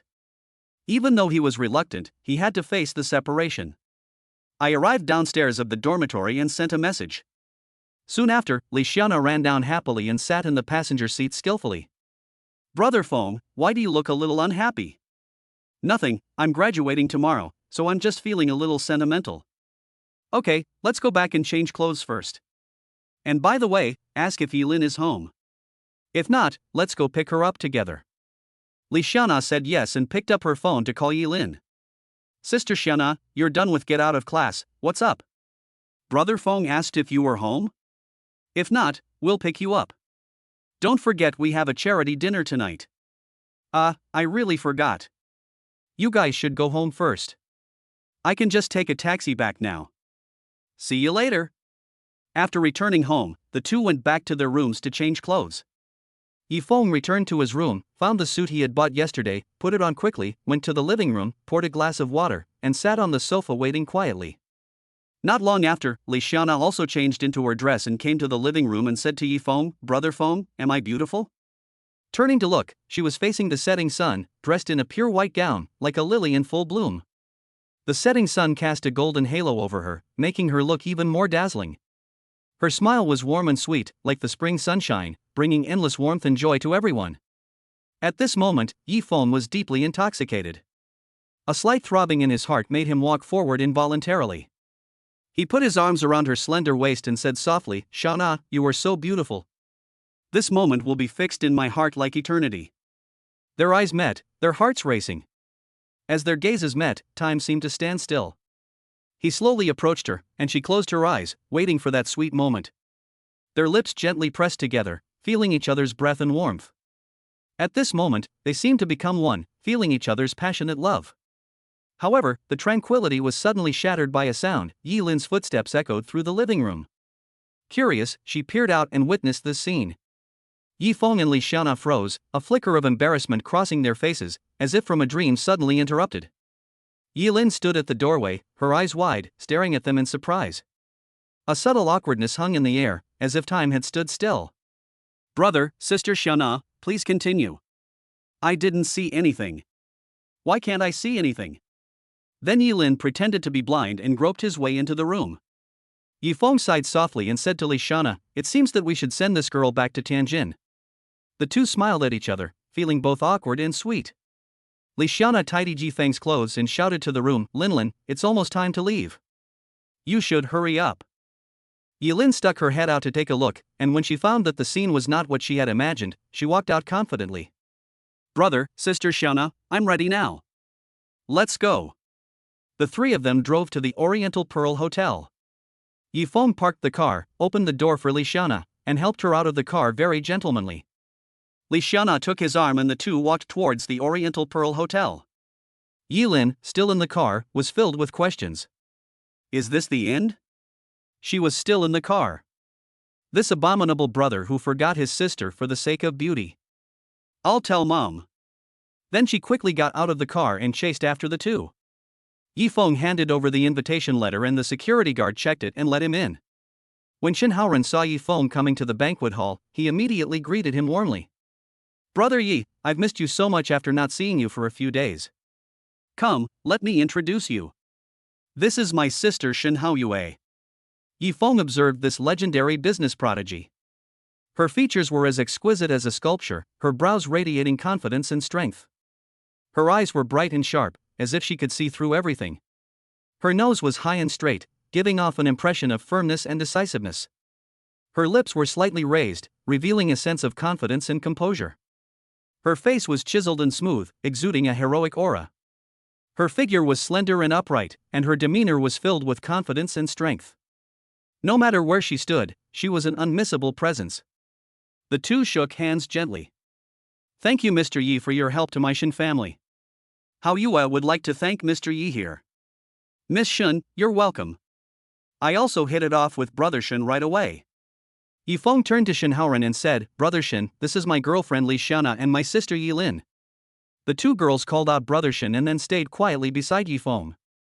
Brother Yi, you and I are so close today, it will definitely attract the attention of the Feng family, you have to be careful. Congratulations to the host, spending 3 billion Chinese yuan and receiving a cashback of 300 billion Chinese yuan has been credited to the Supreme Black Card with the last number 8888. It seems that Brother Wuhan has taken action again. He is really his lucky star. Before Yi Feng could finish his sigh, another prompt sound rang out. Congratulations to the host. The cumulative cashback has reached 1 trillion Chinese yuan, triggering additional rewards. Congratulations to the host for receiving 1 marrow cleansing pill. 10 primary defense talismans can withstand a Grandmaster level warrior's full strength attack for 10 minutes, and the Chaos Sutra introduction can lead to the Golden Core realm. Yi Feng's heart was like a raging storm, unable to calm down. The reward items opened up a new world for him, a world of immortal cultivators. Would he be able to fly with a sword in the future? Would he also be able to achieve immortality? Brother Yi? Brother Yi! Shen Haoren called out twice when he saw Yi Feng in a daze. He was worried that Yi Feng was frightened, and just as he was about to say something to comfort him, Yi Feng came back to his senses and said, Brother Shen, I'm sorry, I was distracted by something just now. Don't worry, if the Feng family dares to attack me, I don't mind making them disappear from the Magic City. Upon hearing this, the Shen family siblings were all shocked. Could it be that Yi Feng really had the power to destroy the Feng family? That family was a behemoth with assets exceeding 200 billion Chinese yuan, and it also had a very strong social background. Brother Yi, let's go over there and take a rest. Several people came to the rest area in the corner of the banquet hall. Seeing that the three of them had something to discuss, Li Xiana pulled Yi Lin to taste various delicacies. Shen Haoren looked at Yi Feng awkwardly and said, Brother Yi, the attack on the Feng family was interfered with by various forces and had to be temporarily stopped. Although it eroded some of the Fong family's industries, the impact on the Fong family was not significant. Yifeng also knew that a big family could not be defeated so easily, and his investment in the Shin family was only 10 billion, which was not a big deal for him with a net worth of over 1 trillion. Chapter 36 Banquet Conflict. Yifeng took a glass of red wine from a passing waiter, looked at the Shin brothers and sisters and said, "Brother Shin, I don't care about these things, and you don't have to feel guilty." Then Yifeng looked at Shin Haoyue and said, "Ms. Shin, I want to set up an investment company in Shanghai. Are you interested in being the CEO?" Shin Haoyue's eyes lit up. The current Shin family could not bring out her full talents, and revenge on the Fong family was just a fantasy. She urgently needed external help, but not many people dared to confront the Fong family head-on. Most of them were afraid that the Fong family would restrict them in every way. "Mr. Yi, I don't know how big your company is, but you should also know that if I become the CEO of the company, we will definitely be suppressed by the Fong family," Shin Haoyue said calmly. Yifeng also heard her concerns, but these were not a problem for him. He didn't need to make money. As long as he could spend money in large amounts and get cash back easily, wouldn't that be great? The initial investment is 200 billion Chinese yuan, and there's no upper limit on subsequent additional investments. I won't interfere with any of your investments, and your compensation is an annual salary of 100 million Chinese yuan plus a 5% share of the company's profits. Shin Haoran on the side opened his mouth in shock. Yifeng was too incredible. With a cash flow of over 200 billion, he was also a top-tier existence in the whole of China. No wonder he dared to say that if the Fong family targeted him, he could make the Fong family disappear. "Brother Yi, if Haoyue joins your company, I wonder if he can help my Shin family target the Fong family?" Shin Haoran said carefully. Yifeng smiled brightly and said, "Brother Shin, I just said that I will not interfere with any of Miss Shin's investments. You can rest assured about this. Mr. Yi, thank you for your trust in Haoyue. I will definitely live up to your expectations." After the three of them agreed on some details, Yifeng directly transferred 200 billion Chinese yuan to Shin Haoyue, letting her be fully responsible for the establishment of the company. At this time, the quarreling sound not far away attracted the attention of several people.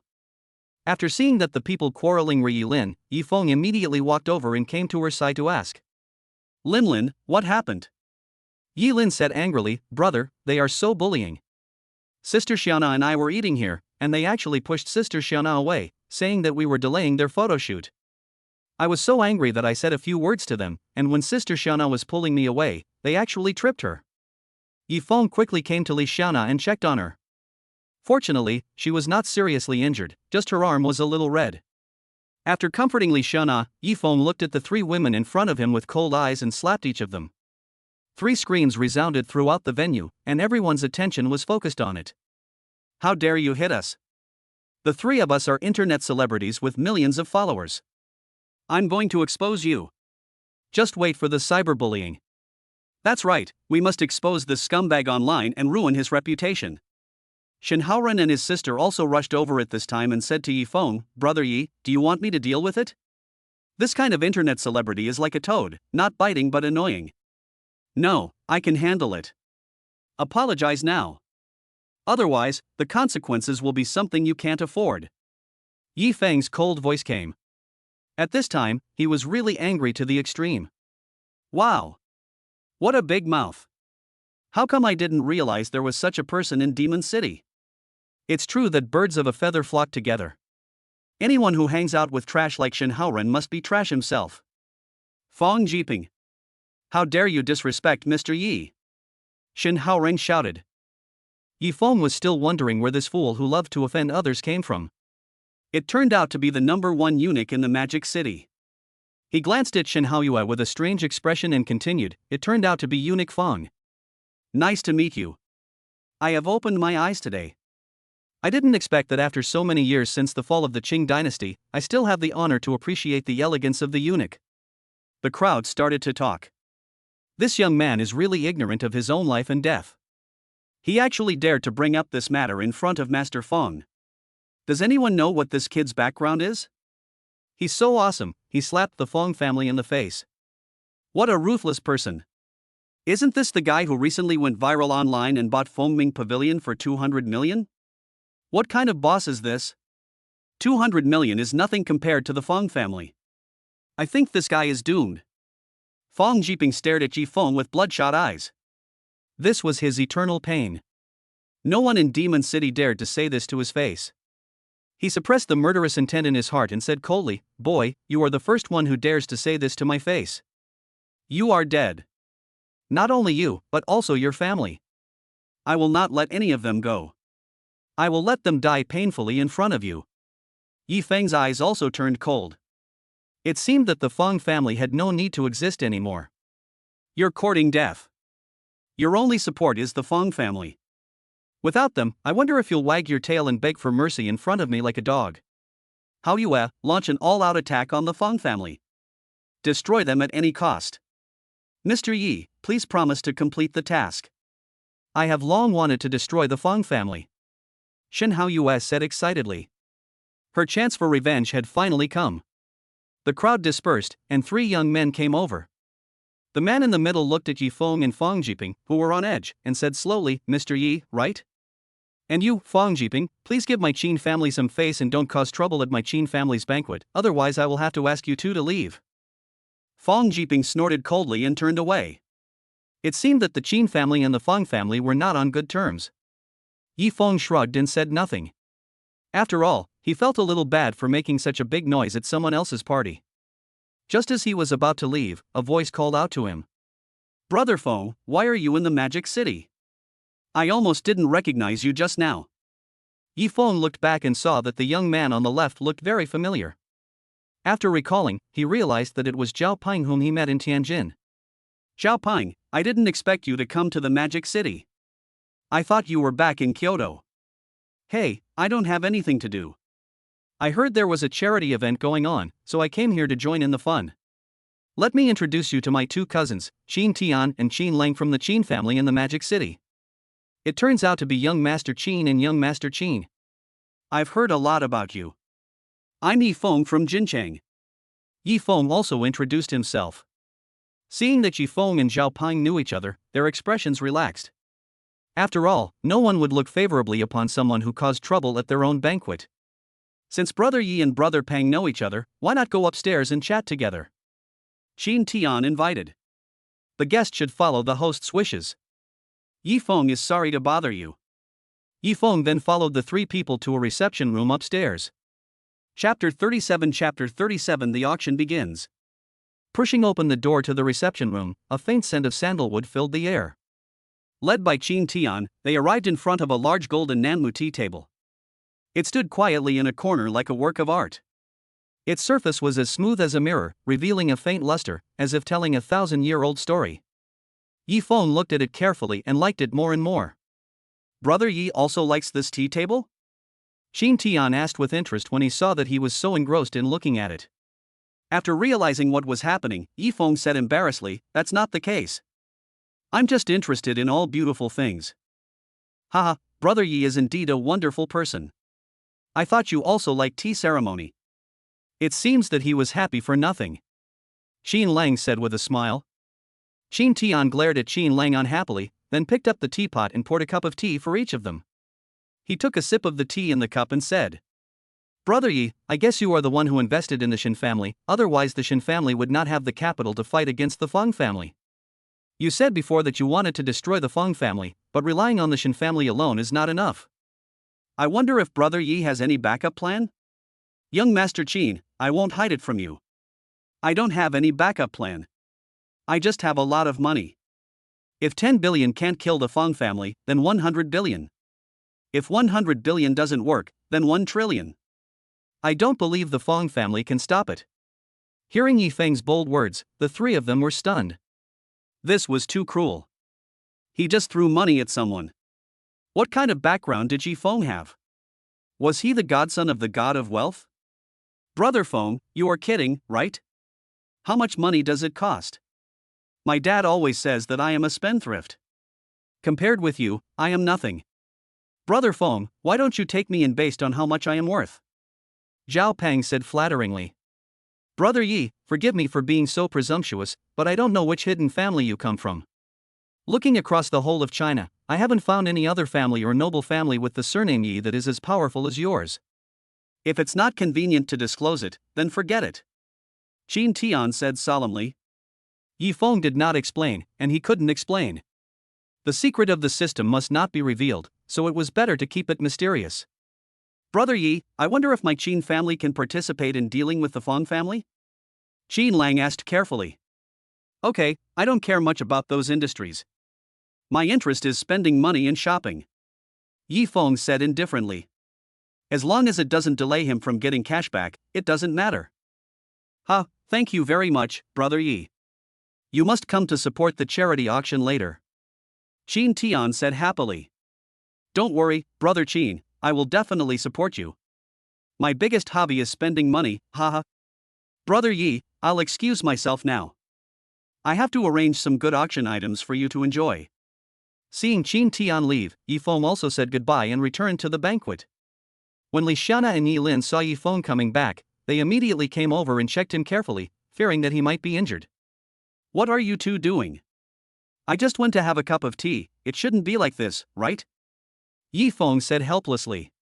Brother, are you really okay? Sister Xiana and I thought you were injured. Brother Feng, I'm sorry. I've caused you trouble. What are you talking about? You are my woman. If you are bullied, shouldn't I stand up for you? Don't be so cautious all the time. Remember, I am behind you. No one can let you suffer any injustice. At this time, the Shin family brothers and sisters also came over.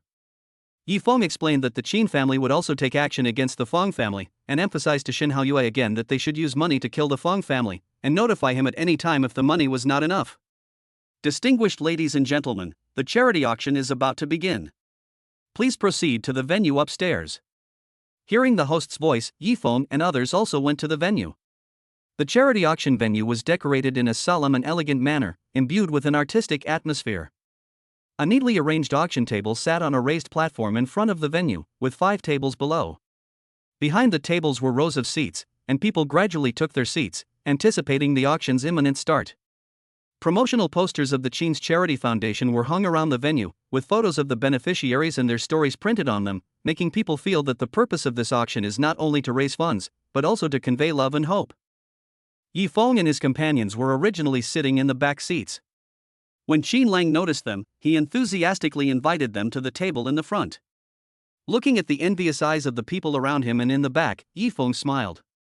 It seemed that he had to show his support to the Qin family today, otherwise he would not be worthy of this seat. At this moment, the auctioneer came onto the stage. He was dressed in a formal suit, holding the auction hammer. He looked at the seated guests and said loudly, "Thank you all for coming to this charity auction. I also thank the Qin Charity Foundation for its concern for women and children in mountainous areas. Qin Tian and Qin Lang have presented many precious items this time. They have also stated that all proceeds from this auction will be used to improve the lives of women and children in mountainous areas. Please applaud." There was warm applause at the scene. The Qin family's investment in charity over the years was obvious to all, otherwise there would not be so many people attending this charity dinner. Thank you for your applause.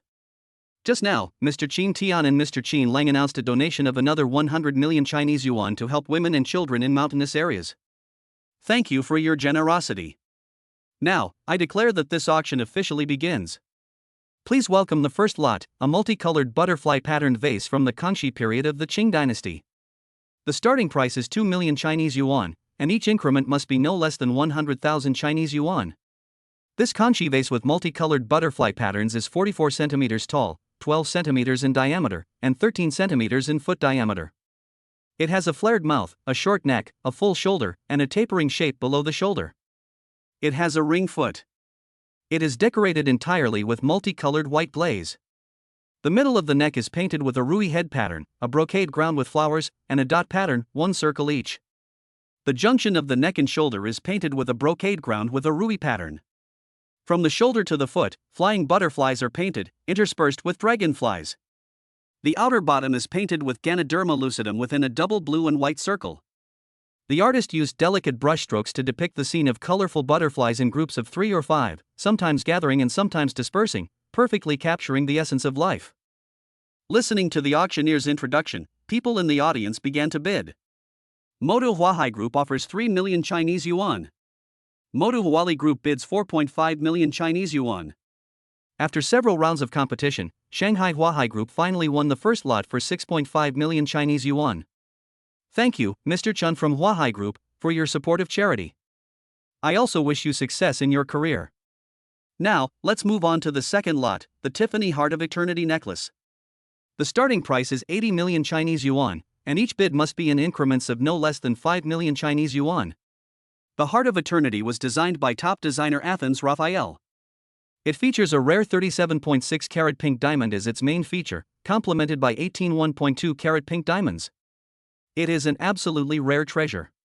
Chapter 38. I'm talking about 5 billion. There is no doubt that jewelry has an appeal to women. All the women present stared at the Heart of Eternity with longing eyes. Yifeng asked in a low voice, "Do you like it?" Li Xiana and Yi Lin nodded at the same time. Yifeng said to Li Xiana affectionately, "Then it is yours. I hope you can bring it with you when you marry me." Then he turned to Yi Lin and said, "If you like it, take a look at it more, otherwise you won't be able to see it in the future." When Yi Lin looked at Yifeng with resentment on her face, someone made a bid. 200 million Chinese yuan. The price was offered by Ren Hongmei, the richest woman in Shanghai. Her excited expression showed her love for this treasure. "Sister Hongmei, my wife also likes this Heart of Eternity. Sorry to offend you, but it costs 250 million Chinese yuan." As a famous wife-loving man in the Magic City, Shi Guangming is determined to obtain the Eternal Heart. Seeing Ren Hongmei and Shi Guangming take action, many women at the scene showed annoyed expressions, while the men breathed a sigh of relief. Soon the price soared to 500 million Chinese yuan, and Yifeng knew that the time had come for him to take action. 1 billion Chinese yuan. Yifeng quoted the price. The whole place was silent, and everyone looked at him in disbelief. The 500 million offer was already almost double the price, and the 1 billion offer silenced everyone present. Any higher bids? 1 billion for the first time. 1 billion second time. 1 billion for the third time. Congratulations to Mr. Yi for successfully bidding on this rare treasure. I also wish Mr. Ye's love will be as eternal as this eternal heart. Yifeng had no interest in the subsequent auction items, so he did not participate. He just chatted with Li Xiana. Yi Lin looked at the two of them angrily, still angry at Yifeng for making her angry just now.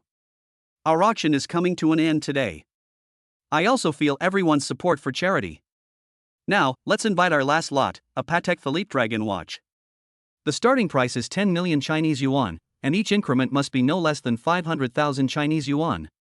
The Patek Philippe Dragon watch was custom made by Patek Philippe for Pui, the last emperor of China. His English name, Henry, is engraved on the watch. During his escape, the watch was brought to the Soviet Union and later to China. Due to its rarity and historic significance, it is truly a historical relic. Although this Patek Philippe Dragon watch is of great significance, the people present are not very interested in it. Yifeng decides to buy it and keep it as a souvenir. Yifeng raised 5 fingers to the auctioneer. Mr. Yi bids 50 million Chinese yuan. Thank you for your support of charity. Yifeng shook his head and said slowly, "Auctioneer, you are mistaken. I am not bidding 50 million Chinese yuan, but 5 billion Chinese yuan." This, Mr. Yi, are you talking about 5 billion Chinese yuan? The auctioneer couldn't believe the number. After confirming it again and again and getting a positive answer, he finally dropped the hammer. Thank you, Mr. Yi, for your dedication to charity. I deeply admire you. Please give Mr. Yi a warm round of applause for your generosity. Amidst thunderous applause from the audience, the charity auction concluded successfully, raising a total of 9.23 billion Chinese yuan, with Yifeng alone contributing 6 billion. The reporters in the audience were snapping photos frantically. Tomorrow, Yifeng's name would surely resound throughout the Magic City and even the entire China. After going to the backstage to complete the payment and successfully receiving the cashback, Yifeng and the other two were invited to the reception room by the Qin Tian brothers. Brother Yi, thank you so much for your support. Today's charity auction will surely go down in history. I would also like to thank you for your kindness on behalf of millions of women and children. Qin Tian said with emotion. Brother Feng, you are so handsome. I finally understand the difference between you and me. You spend all your money on the right things, but I am a real spendthrift. If I spend 5 billion Chinese yuan to bid for this Patek Philippe Dragon watch, I guess my dad will break my legs no matter if it is a charity auction or not. Zhao Peng's words made Jilin laugh so hard that she fell backwards. Girl, you should pay attention to your image. I'll see what you'll do if you can't get married in the future. Yi Feng said speechlessly. Hey, brother Feng, I think Yi Lin has a good personality and is very genuine. I think she and I can become sworn brothers. Ouch. Cousin, why did you hit me? Qin Tian looked at Zhao Pang, whose words were becoming more and more incoherent, and gave him a slap on the neck. If you can't speak, then shut up. I think your uncle hasn't hit you enough. If you keep talking nonsense, I'll show you how I'll deal with you. Then he turned to Yi Feng and said, Brother Yi, this guy is just an idiot. Don't mind me. I'll take care of him later. Brother Qin, there's no need to be like this. I can still make a joke. If we were so formal every day, it would be boring to death. Yi Feng said with a smile. Zhao Pang, who was hiding far away, also interjected, exactly. Look at my brother Feng, and then look at you. You act like an old fogey every day. What's the fun in life? Looking at Qin Tian with veins popping out of his head, Yi Feng quickly said goodbye and said, Zhao Peng, you'll be on your own. Yi Feng was driving on the way to Thompson Epine when a large truck came towards his G-Class. Yi Feng gripped the steering wheel tightly and turned it hard to the right to avoid the truck, but even though he tried his best, he could not change his fate of being hit. Soon after, the sounds of ambulances and police cars resounded throughout the street. Yi Feng gradually woke up and hurriedly looked at Li Xiaona and Yi Lin in the back seat. He felt relieved when he found that they were both fine. He looked at himself and found that he was fine except for a little fever in his chest. Yi Feng unbuttoned his suit and found that one of the primary defensive talismans in his pocket had turned to ashes. He understood that it was the talisman that saved his life, otherwise the consequences would be disastrous. When the police saw Yi Feng wake up, they immediately called the emergency personnel to check. The doctor was surprised to find that the three people had no injuries. After all, the vehicle was seriously damaged, but the people were fine. In the end, it could only be attributed to a miracle. After the two girls woke up, the three were taken to the police station to take statements. During the period, the police also retrieved the surveillance footage of the scene of the incident. Yi Feng and the other two were not responsible at all. The truck was found to be fully responsible for driving under the influence of alcohol and running a red light. The driver died on the spot in the accident, so the case could only be closed with this. Yi Feng called Qin Tian. Brother Qin, I need your help. Brother Yi, you're too polite. If you have anything to say, just tell me and I'll do my best. Yi Feng briefly described the situation and expressed his doubts. Half an hour later, Qin Tian came to the police station, picked up the three people, and returned to the Mingzhu Hotel. He arranged for the three people to stay in the presidential suite on the top floor. Yi Feng sent the two girls back to the room and then came to the reception room where Qin Tian had taken him before. Chapter 39, Taking the Marrow Cleansing Pill. Qin Tian asked Yi Feng to sit down and poured him a cup of tea before slowly saying, Brother Yi, the driver who caused the accident received a transfer of 5 million Chinese yuan 2 hours ago from an anonymous account abroad. If nothing unexpected happens, it should be that the Feng family took action against you. Yi Feng's face was cold. He took out an envelope from his arms and handed it to Qin Tian. Brother Qin, could you please help me deliver this envelope to Yi Wuhan, the head of Jincheng Huanyu Investment? Please. Don't worry, Brother Yi. I'll arrange for someone to deliver it right away and make sure it arrives early tomorrow morning. After Qin Tian said goodbye to Yi Feng, he looked at the envelope in his hand, suppressed his curiosity, called one of his men, and arranged for him to deliver it immediately. After returning to the room, Yi Feng comforted the two girls, but did not tell me the truth about them. It was better to keep them away from these dark sides.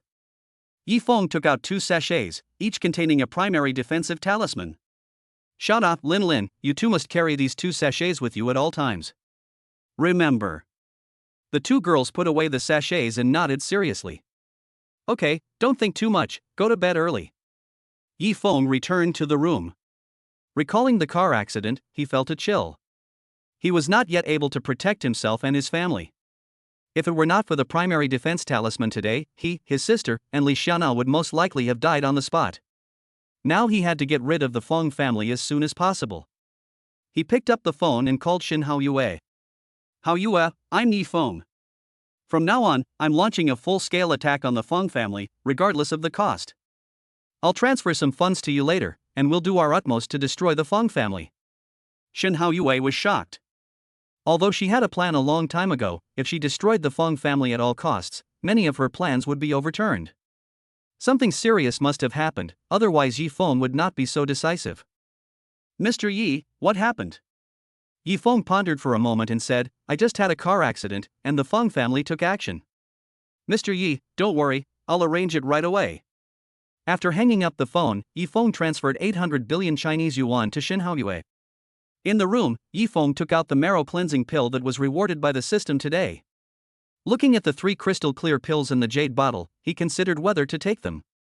Cultivating immortals may be a smooth road, or it may be a road of no return. After thinking for a long time, Yi Feng took off his clothes and resolutely poured out a pill and swallowed it. Soon after, a sharp pain came, and beads of sweat the size of beans flowed from Yi Feng's forehead. His body felt like being gnawed by millions of ants. He almost fainted from the pain, and gritted his teeth to endure the severe pain.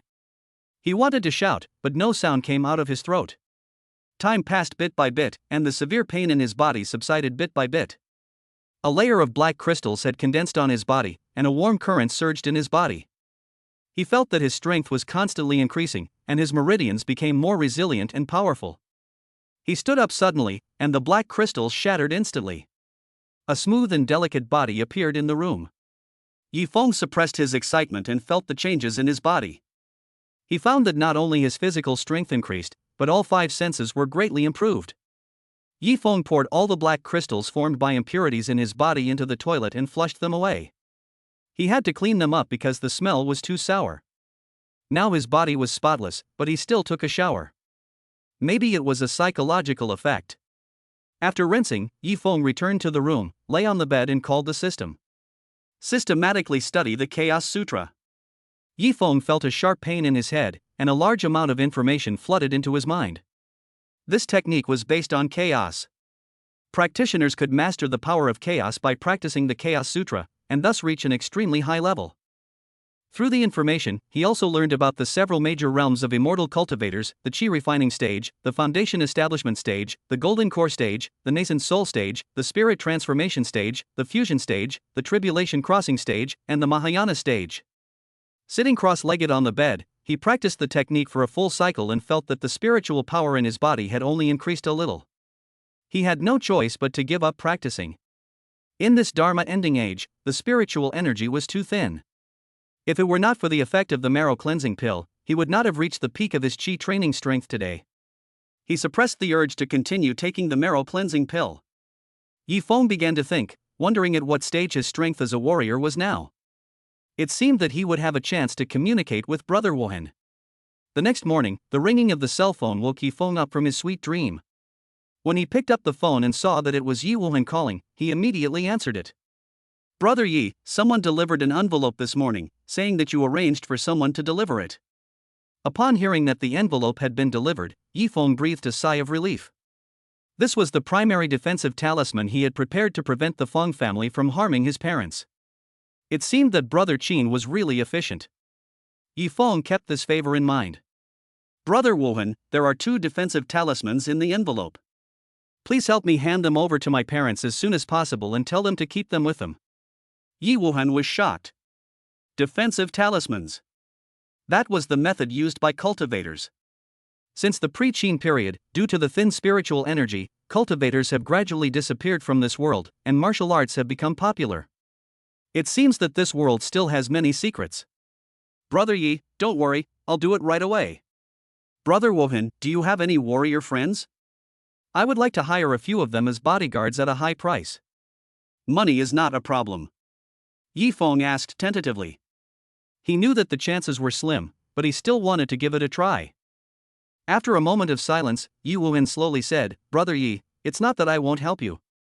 Warriors don't value money that much. It's very easy for them to get money.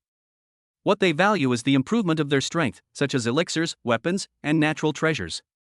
"Brother Yi, do you know the corresponding martial arts realm of cultivators?" Yi Feng asked expectantly.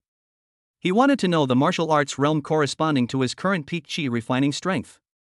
The specific strength comparison won't be too accurate. I only know that the foundation establishment stage of a cultivator roughly corresponds to the postnatal realm, which is the Grandmaster realm. Yi Feng understood that his strength at the peak of Qi training should be equivalent to the peak of internal strength. After getting a satisfactory answer, Yifeng ended the call. He still had to go to school to get his diploma today. Although it didn't mean much to him now, at least it was the result of 4 years of hard work and had great significance. After washing up and changing clothes, Yifeng saw that Li Xiana was still in a bad state, probably still a little scared about yesterday's car accident.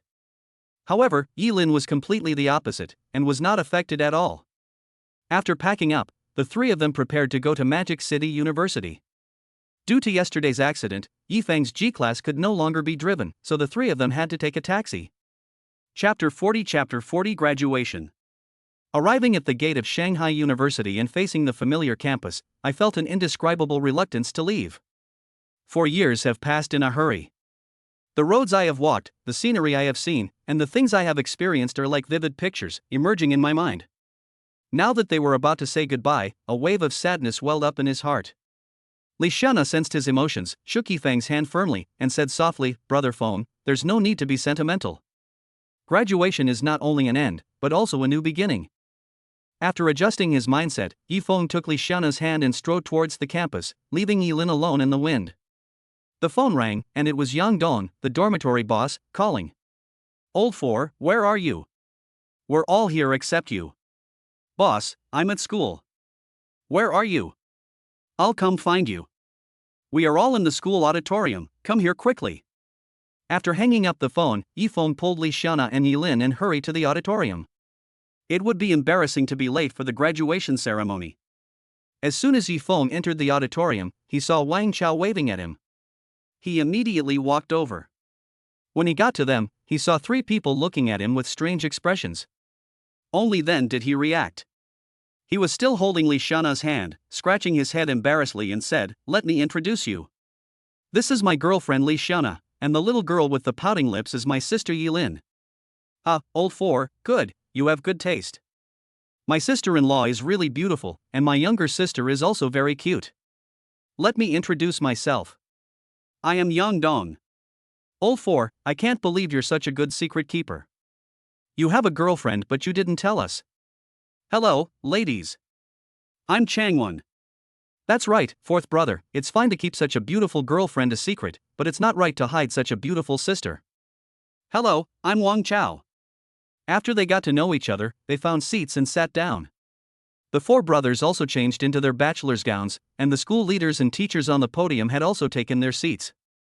As the host announced the commencement of the graduation ceremony, the audience erupted in applause.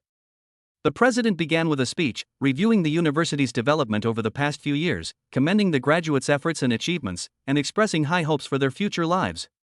A representative of the graduates then spoke, sharing his own experiences and reflections on his studies, expressing gratitude to his alma mater and confidence in the future.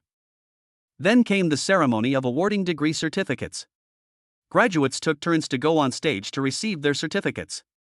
At this moment, they had bright smiles on their faces and determination gleamed in their eyes. "Brothers, we have graduated. No one is allowed to run around at night. I will make arrangements. Don't go home until you are drunk." Yang Dong said excitedly. "No problem. Boss, where are we going? We can't go too low class." "Ha ha. Yeah, boss, you have to prepare some good wine." Seeing that his brothers were so happy, Yifeng decided to invite a few of them to his place. "Big brother, second brother, third brother, come to my place today. I have arranged everything. Give me a chance." Yang Dong was about to refuse when he was interrupted by Wang Chao. "Boss, let's rip off the 4th brother tonight and make him get a girlfriend without telling us. We have to teach this kid a lesson, otherwise he won't tell us when he gets into trouble in the future." "Yes, boss, I think what the 3rd brother said makes sense. Let's kill him today. 4th brother, get ready to bleed a lot today." "Ha ha."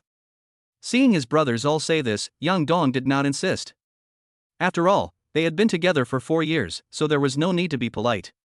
"Brothers, I'll send the address to the group later. See you at 6 p.m. After the few people made an agreement, they all left.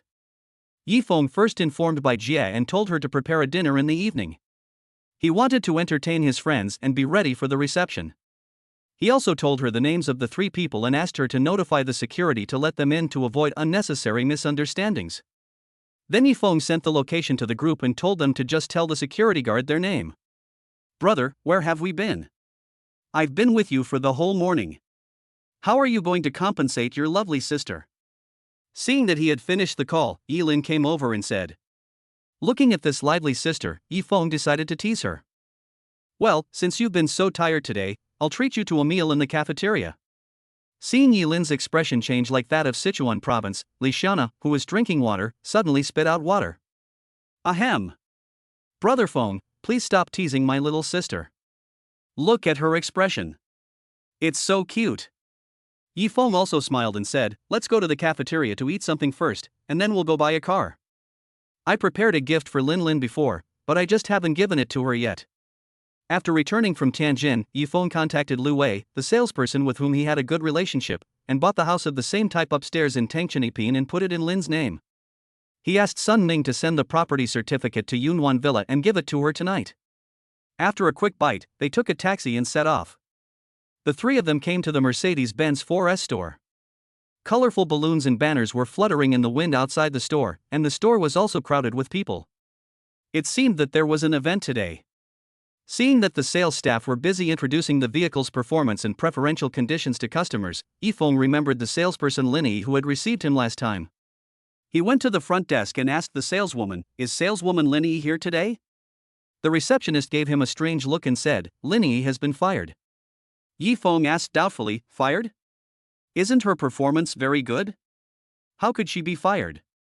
The receptionist whispered, it seems a customer complained about him every day, and this customer has a strong background, so the boss had no choice but to fire Sister E.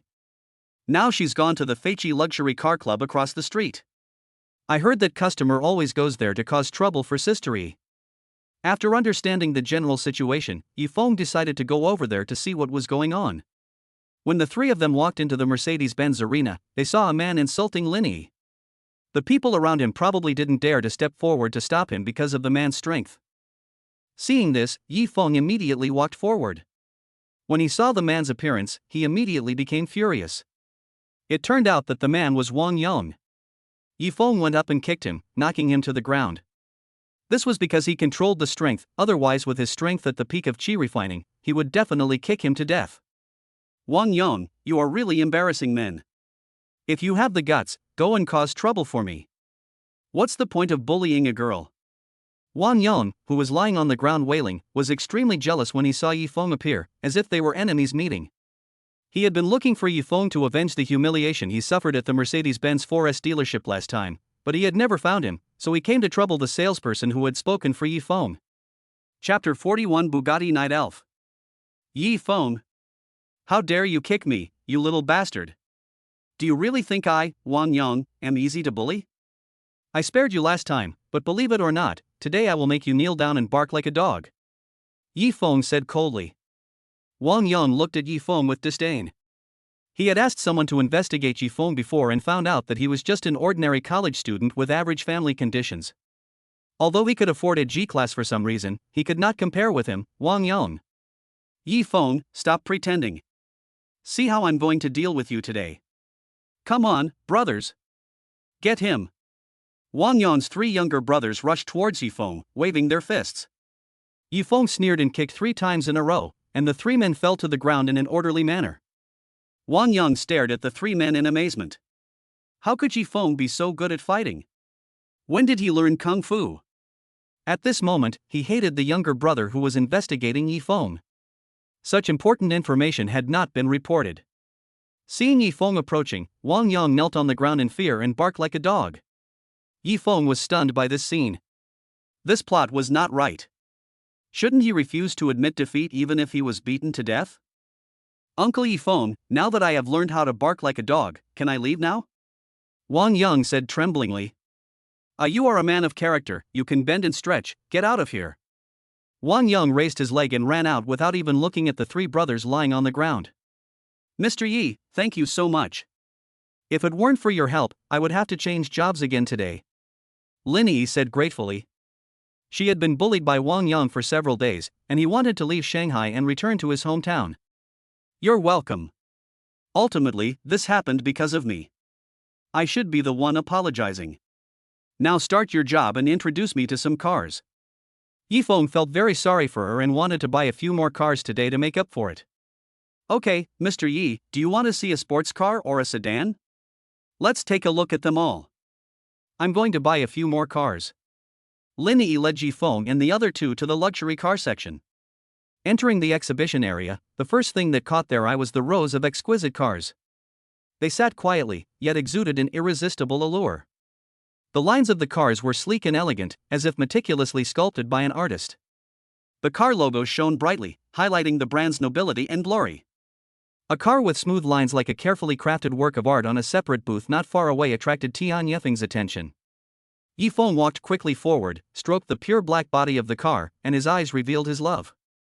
Seeing this, Lin Yi immediately introduced, Mr. Yi, this is the Bugatti Dark Elf from the Volkswagen brand's Dark Elf series. Each car in the Dark Elf series is unique. It's equipped with an 8.0 LW1614 turbocharged engine, which can burst out 1500 horsepower and accelerate from 0 to 100 km/h in just 2.4 seconds. In terms of design, the handmade carbon fiber body, the windshield that seamlessly blends into the side windows, and the 3D printed wheels all show its unique design, which is why it is priced at 150 million Chinese yuan. Yi Feng waved his hand to interrupt Lin Yi's introduction and said, I want this car. Let's go and look at the others. Lin Yi looked at Ji Feng's relaxed look and felt that he didn't spend 150 million, but just 15 yuan. Is this the world of the super rich? When buying things, they never look at the price, but only at whether they like it.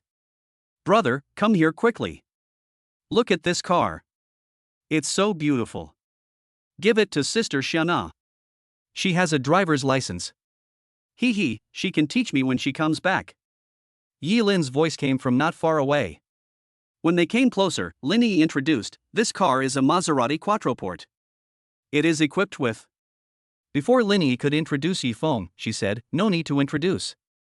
I want this one too. Xiana, please don't refuse or I'll be sad. Yes, Sister Xiana, it's so beautiful, you can't refuse it.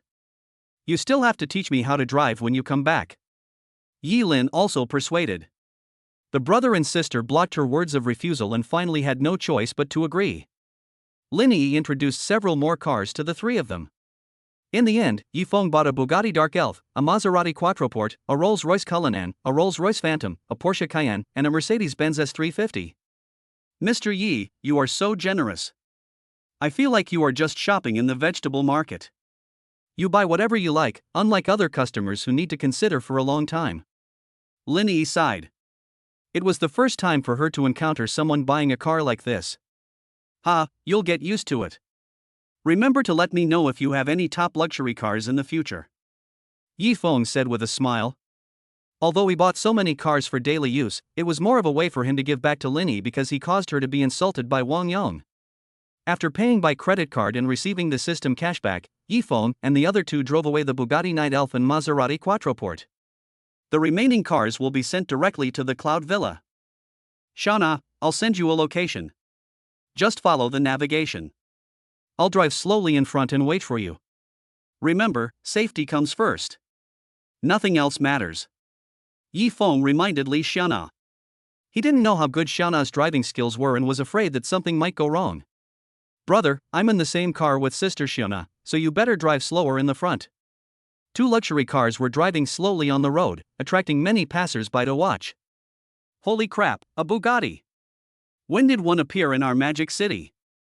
This isn't just any Bugatti, it's the Bugatti Night Elf, the only one in the world. But why is he driving so slowly?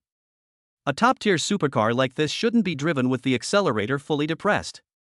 Hey bro, you don't understand. If a supercar can't drive fast, then you're either a noob or you're just showing off. I'm fishing.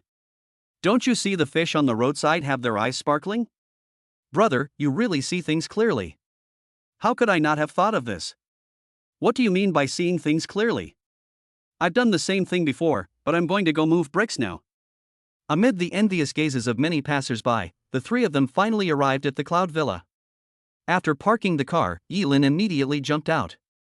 Brother, this place is so beautiful. Are we eating here today? Is this a private restaurant? Judging from the environment, it must be very famous. Sister Xiana, have you heard of it? Lin, I haven't heard of it either. Since Brother Feng brought us here, let's just follow his arrangements. Li Xiana didn't know either. She also checked with the software, but there was no restaurant shown nearby. Just listen to Xiaona and my arrangements. Your trip today will definitely be worthwhile. There are many entertainment facilities and a swimming pool inside. Hee, you will definitely like it. Yi Feng said confidently. He spent a lot of money to buy this place, and it has all kinds of facilities. Chapter 42 Yang Dong and the other two arrive. When they arrived at the gate, Bai Jia was leading many staff members to greet the three of them. Yi Feng found that there were a few more people than last time. After thinking about it, he understood that these must be the waiters specially arranged by Bai Jia for this banquet. Welcome home, Mr. Yi. The banquet is almost ready and can start at any time. Bai Jia said respectfully. Sister Bai, our friends haven't arrived yet, so we need to wait a little longer. After saying that, Yi Feng heard the system prompt sound. It seemed that Xin Haoyue had started to take action against the Feng family.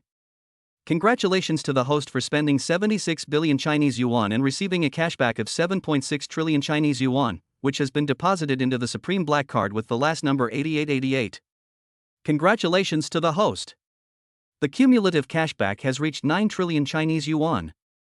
An additional reward for the host is a system space, a bottle of boundary-breaking pills worth 20, a bottle of soul-gathering pills worth 50, a bottle of detoxification pills worth 5, a bottle of marrow-cleansing pills worth 5, the complete chaos sword technique, 10 intermediate defensive talismans, 10 intermediate offensive talismans, and 100 top-grade spirit stones. Items have been stored in the system space. Holy shit! This is going to take off. With these resources, not only will Yi Feng's strength be greatly improved, but he can also train several masters. System, can this system space hold living things? And can you explain how to use this top-grade spirit stone? Host, the system space cannot currently hold living things. A space core is required to upgrade the system space. Spirit stones are divided into low-grade, medium-grade, high-grade, and top-grade spirit stones. The exchange rate for each level is 1:100. During cultivation, they can be directly absorbed and converted into spiritual power within the body. After finishing the conversation with the system, Yi Feng took the two girls into the villa. Brother, this place is much more luxurious than the East Lake Villa in Tianjin. There is also a swimming pool in the yard. It's so nice. Yilin was so happy that she chirped around Yi Feng like a lark. Brother Feng, is this the private restaurant that specializes in customized dishes as described in novels? Li Xiaona asked curiously. Didn't you hear Sister Bai say welcome home just now? I bought this place a while ago, and Sister Bai is the housekeeper here.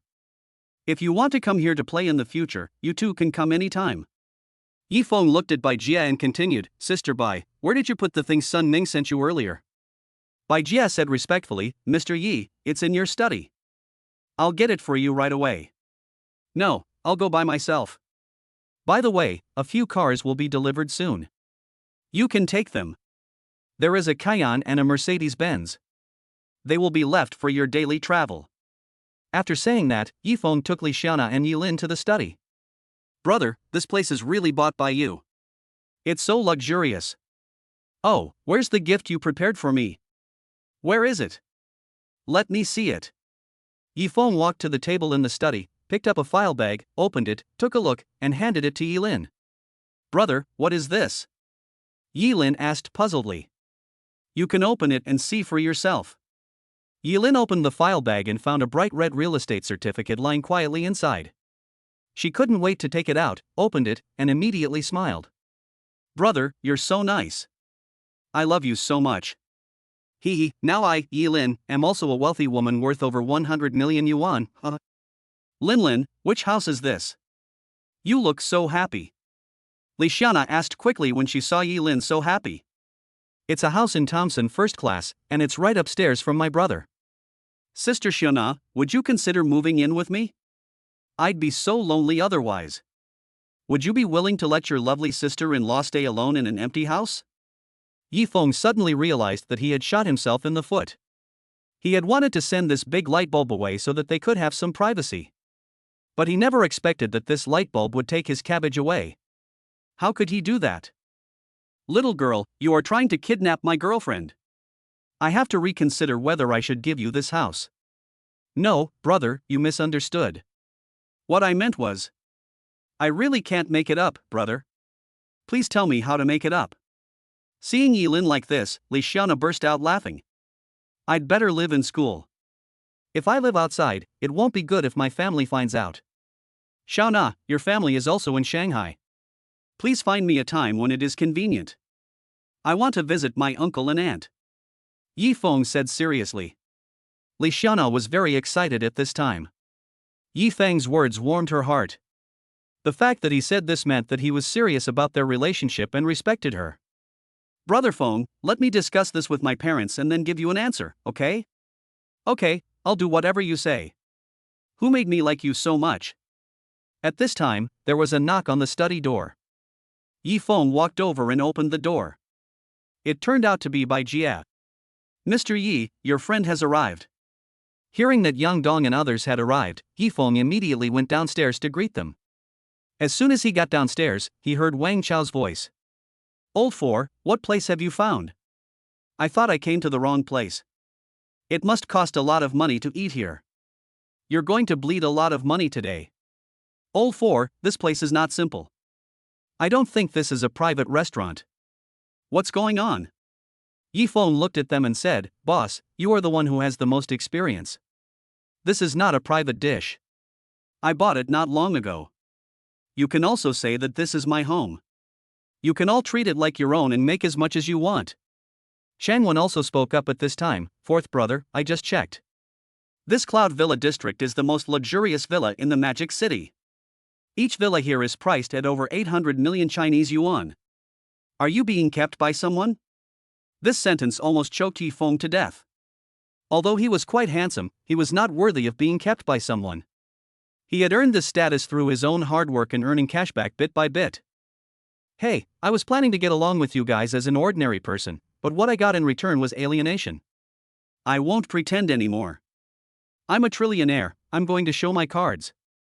Get lost. You're still memorizing your lines. Even if you're the leader of China, you still have to serve your brother Chow well today. Ha ha, several people laughed together. Their feelings would not change because of their different identities and status. After Yi Feng arranged for Bai Jie to start the dinner, he took the three of them to the wine cellar on the second underground floor. Brothers, pick whatever wine you want to drink today. All you can eat. The three of them were dazzled by the dazzling array of famous Chinese and foreign liquors on the wine rack. In the end, they chose Mao Tai. According to Wang Chao, northern men can't get used to foreign liquor. Our Chinese liquor is better and stronger. If you can't get drunk by drinking, then it's not called drinking. Chapter 43 Brothers Dinner. The four returned to the restaurant with 2 bottles of 1976 Mutai and 2 boxes of Etihad beer. Wang Chao looked at Yi Feng and complained, You rich bastard, you're so extravagant. This is the first time I've seen a villa with an elevator. I'll get you drunk today. I'm not bragging. If you get me drunk today, I will write the name Yi backwards. Yi Feng said arrogantly. It would be embarrassing for a cultivator at the peak of qi refining to be drunk by an ordinary person. Several people sat down one after another, and the sight of all kinds of delicious food on the table whetted their appetites. Alright, fourth brother, the dishes are really good. The big lobsters and abalone are just what brother Chow likes. Oh, and give me 2 more boxes of caviar. It's just that there's something missing, didn't you notice? Yi Feng looked at the various rare delicacies on the table and slapped his forehead. He quickly asked Bai Jie to prepare some smashed cucumbers and fried nuts. How could he drink without these 2 dishes? Brothers, we are graduating today. We will go our separate ways and won't have many opportunities to meet each other in the future. Let's have a drink. Let's toast to our everlasting brotherhood. Yi Feng suggested. The 4 of them raised their glasses and drank them all in one gulp. They smiled at each other and filled their glasses. Seeing Yang Dong was about to raise his glass again, Wang Chao quickly stopped him and said, Boss, let's slow down. We'll all be drunk soon if we keep drinking one glass after another. Let's eat some food first. It would be a waste if we don't eat a single bite of this huge table of delicious food. Seeing Wang Chao say this, Yang Dong put down his wine glass and scolded him with a smile. I think you are just greedy. Oh, by the way, I forgot to tell you guys, I'm getting married in the second half of the year, remember to come. Shangwen asked in confusion, Boss, you're getting married so soon? I haven't heard you have a girlfriend yet. Boss, I wish you a happy marriage in the future. Cheers. After they drank another glass of wine, except for Yifeng, the faces of the other three began to blush, and the topic gradually turned to life after graduation. Yang Dong, who was a little drunk, patted Changwon on the shoulder and said, "Second brother, how's your civil service exam going? If you don't have much hope, come with me to the Northeast and bring your parents with you. We may not become rich, but we'll definitely be close." Changwon was touched, but it was hard to leave his hometown, and it was unlikely that his parents would go with him. After all, when people get older, what they miss most is their hometown. "Boss, I want to go home and try to take the civil service exam." After all, parents in our Lu province are obsessed with taking the exam. "Don't worry, if I have any difficulties in the future, I will come to you and ask for your help. None of you can escape." Wang Chao, who was eating king crab legs at the moment, looked at Yang Dong with resentful eyes and said, "Boss, why don't you ask me? Maybe if you ask me, I will go with you." "Get out. Haven't you decided to stay in Shanghai?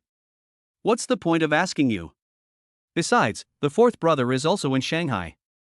If you don't cling to him, you're stupid," Yang Dong said jokingly. Yifeng picked up the wineglass and drank it all in one gulp. "Boss, you've called on me. I'm going to say a few words. Please forgive me if I'm not very articulate. We've been together for 4 years, supporting each other and never parting ways. I feel like these are brothers God has given me, and they're also our chance to choose our own brothers. I'm saying this today. No matter who you are, if you don't tell me about any difficulties in the future, I'll rebel against you. I'll give you a slap in the face." Yifeng deeply values these brothers. Brotherhood is an unspoken understanding, a strength that allows them to forge ahead side by side through thick and thin, a warmth that supports each other in times of adversity. They may have very different personalities and backgrounds, but they find resonance in each other. They have laughed, cried, and struggled together, experiencing life's ups and downs together. When one needs help, they will lend a hand without hesitation, no matter the hardships and obstacles ahead. Their friendship transcends blood, geography, and personal interests, becoming an inseparable bond. Even as time passes, their friendship remains as strong as ever, their trust and understanding unwavering. "Third brother, why don't you come and help me?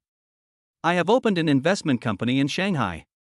Please consider it," Yifeng said seriously. Top students from Shanghai University are very popular, not to mention that they are his brothers. If Wang Chao is trained under Shen Haoyue for 2 years, he will definitely be able to stand on his own in the future. "Old 4, I'll be counting on you from now on. It'd be best if you could find me a pretty young lady. I don't even have a girlfriend."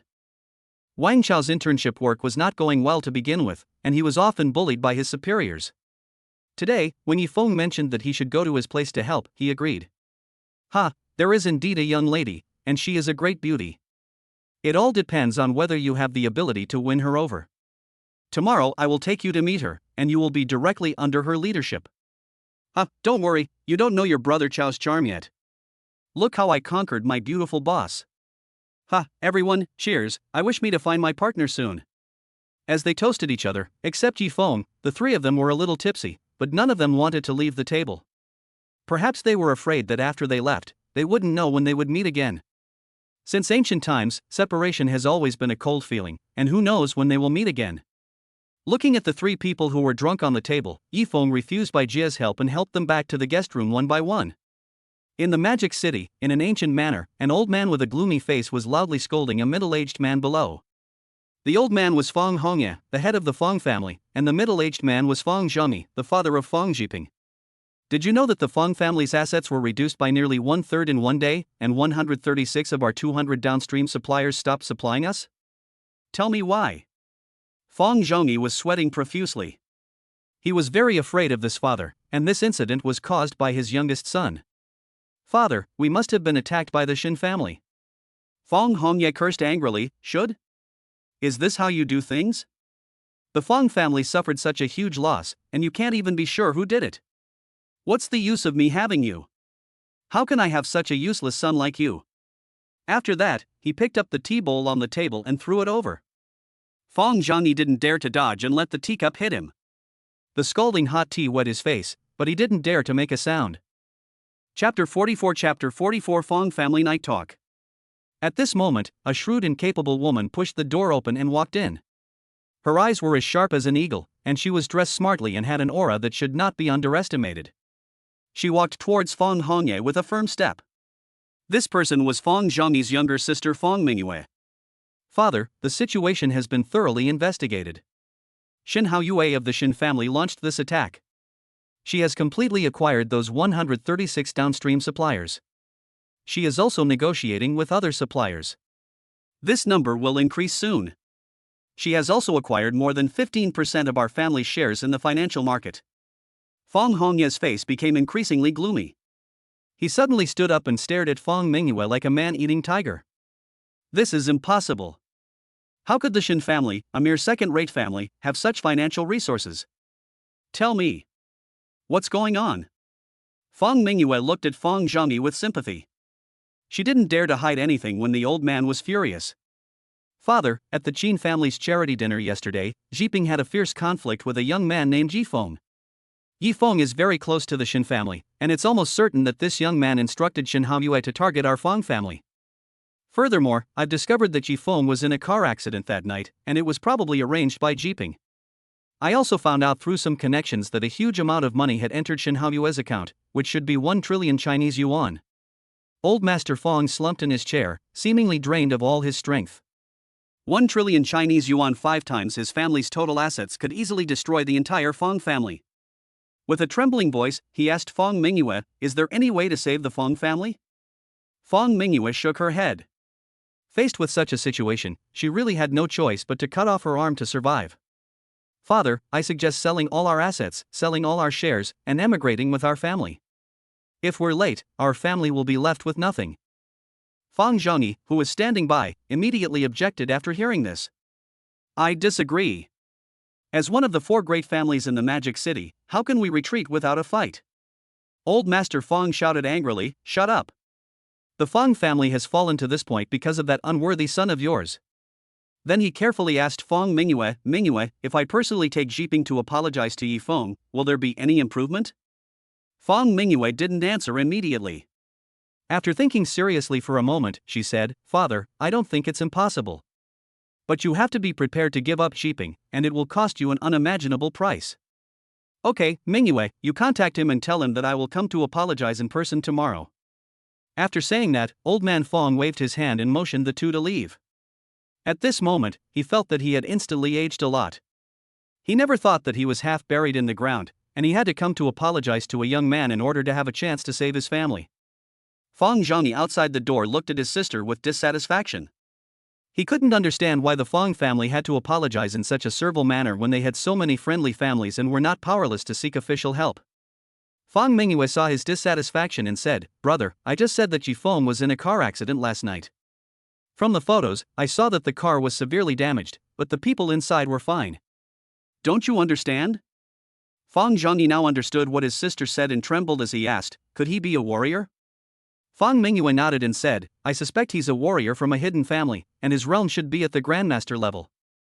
Brother, we should be thankful that they're only using conventional means to deal with the Feng family, rather than attacking directly. If Father can't obtain forgiveness tomorrow, the Feng family is doomed to destruction." Feng Zhongyi stood there in a daze for a long time. When he came to his senses, Feng Mingyue had already left. He hurriedly contacted his eldest son Feng Jiwei and asked him to keep an eye on Feng Jiping and not allow him to go anywhere. In the Cloud Villa, after Yifeng sent the 3 people to rest, he returned to his room and took out a bottle of breakthrough pill from the system space. He planned to break through to the Foundation establishment stage tonight. Yifeng opened a bottle of realm-breaking pills. 5 crystal-clear pills emanated a strong spiritual energy. He quickly poured out one and swallowed it. As time passed, he gradually felt a powerful force gathering within him. His meridians began to feel slightly hot, as if being pierced by a blazing current of air. His breathing became rapid, and his heartbeat accelerated, as if it was about to jump out of his chest. Suddenly, Yifeng felt a violent vibration in his body, as if something was breaking. He felt a powerful force gushing out from his dantian, breaking through the restraints and instantly improving his cultivation. Yifeng took a deep breath, feeling the surging spiritual power in his body, his heart filled with excitement. He knew that he had reached the foundation building stage, which also marked an important step for him from a mortal to a true cultivator. His physical fitness, mental strength, and perception of the spiritual power of heaven and earth have been greatly enhanced. His spiritual sense can now project outwards to a distance of 100 meters, sensing everything around him. It feels like a high-definition camera, which can clearly see everything within 100 meters. Yifeng's consciousness swept towards Li Xiaona's room. The exquisite curves of her body made his heart beat fast. It was so big. Why hadn't he noticed it before? He suppressed the bleeding from his forehead and nose and continued to observe. When he saw the black birthmark on Li Xiaona's left calf, an inexplicable sense of familiarity came over him. Yifeng tried his best to think about it, but there was no impression at all. However, that familiar feeling could not deceive him. It was like a promise that had been made for a long time. A feeling of dizziness came over him, and his spiritual consciousness was suddenly interrupted. After feeling a little better, Yifeng slowly said, "System, use the Chaos Sword technique." This time, due to the improvement of his strength, Yifeng only felt a slight pain and completed the memory inheritance. The Chaos Sword technique is a mysterious sword technique originating from ancient times. It is extremely powerful. When practiced to perfection, one can control the power of chaos. With one sword, all things are born, and with one sword, all things are destroyed.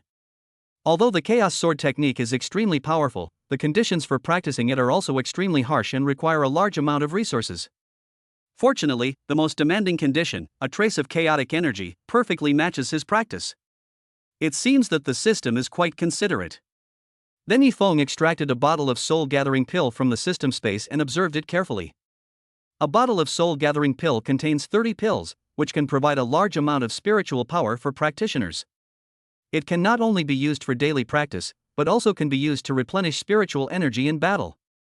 It is a must-have pill in the early stage of practice. Yifeng took 3 pills, felt the surging spiritual energy, and quickly started practicing his skills to absorb the spiritual energy. Chapter 45 System Mall Opening.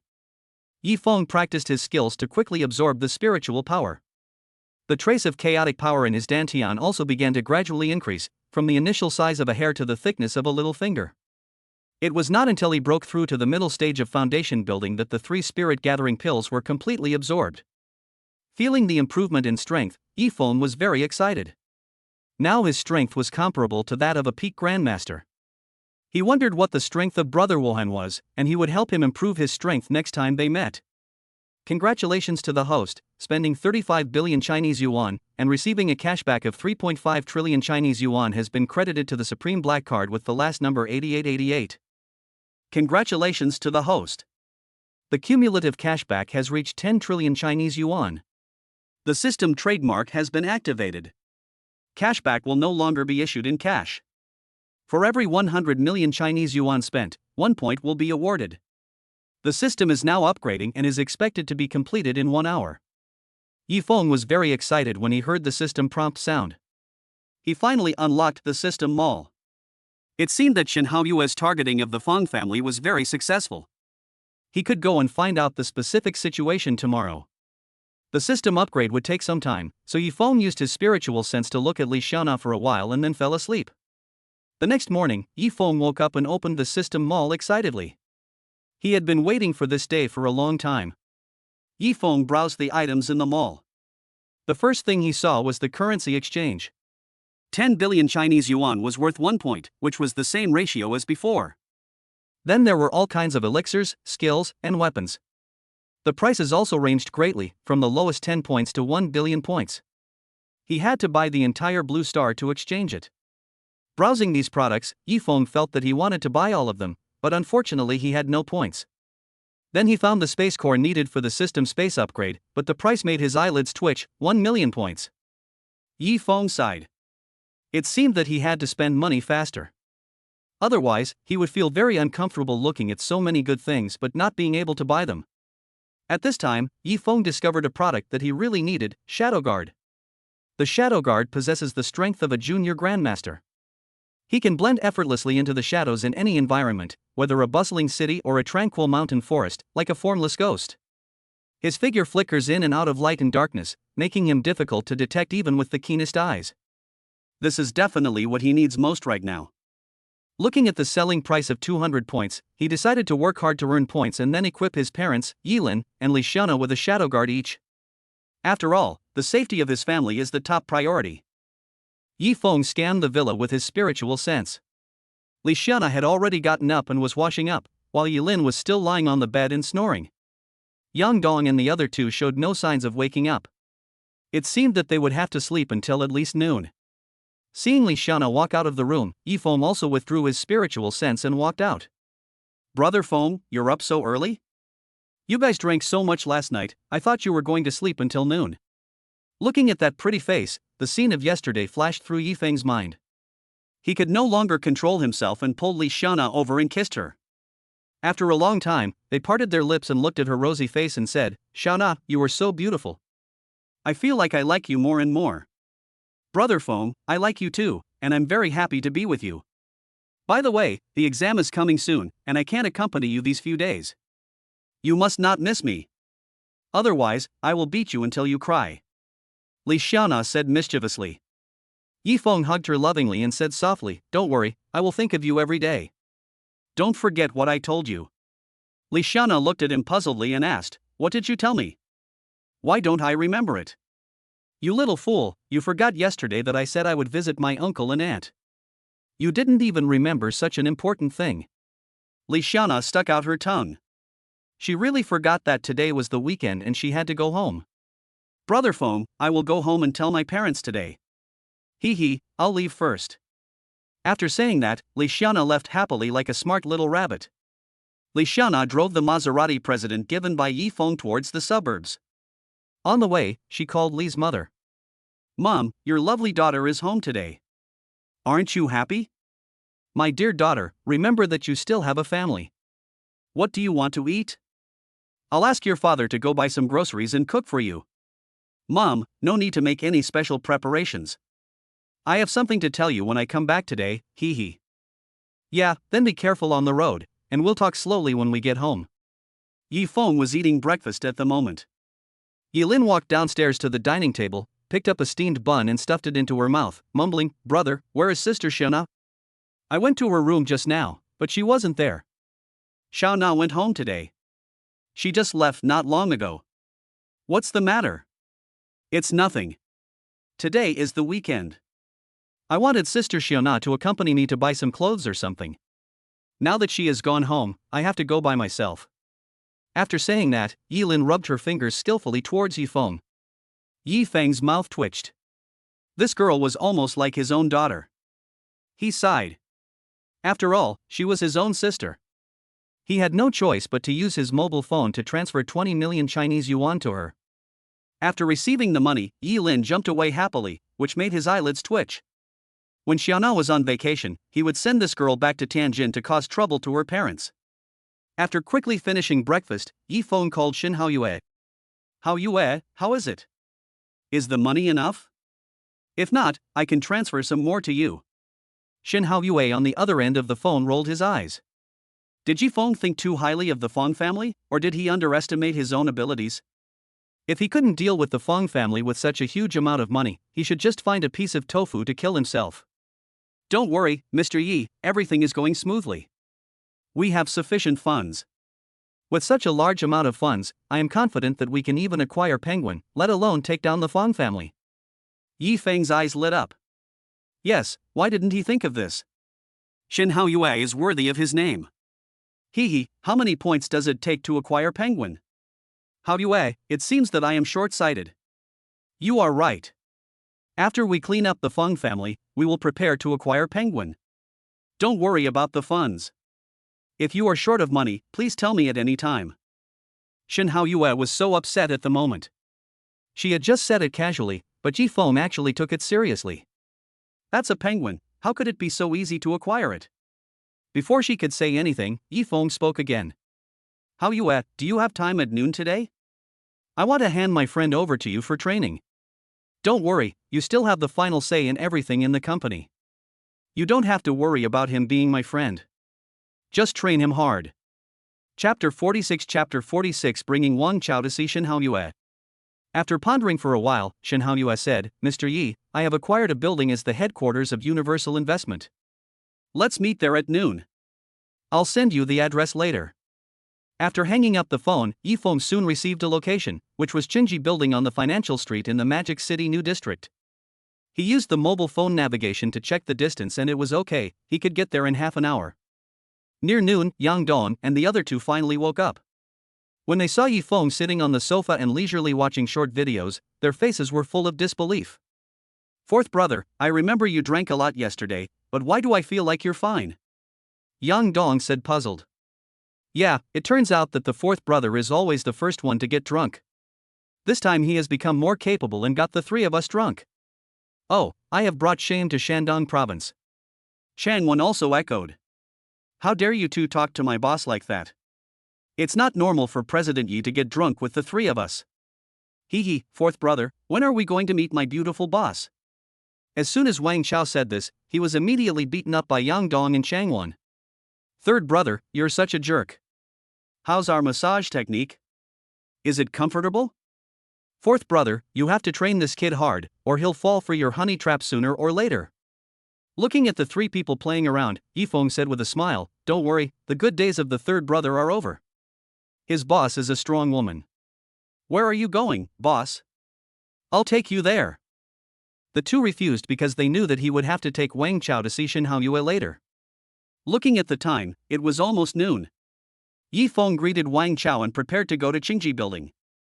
The two came to the garage, and Wang Chao looked at the black supercar with his mouth wide open. "Fourth brother, this is the legendary Bugatti, right? Damn! You are so extravagant. What model is this?" "Forget it, I'll check it myself." After saying that, Wang Chao took out his mobile phone, opened the software and found the photo recognition function. After a while of operation, he finally found the answer. After the two got in the car, Wang Chao slowly said, "Fourth brother, I thought the people in the old family who were into mining were the top of the list among the people I knew, but I never thought you were the one pretending to be a pig and eating the tiger. You, a rich man who lives in a villa and drives a supercar, actually stole my instant noodles while I was in school. You didn't even leave me a piece of the sausage that I was reluctant to eat."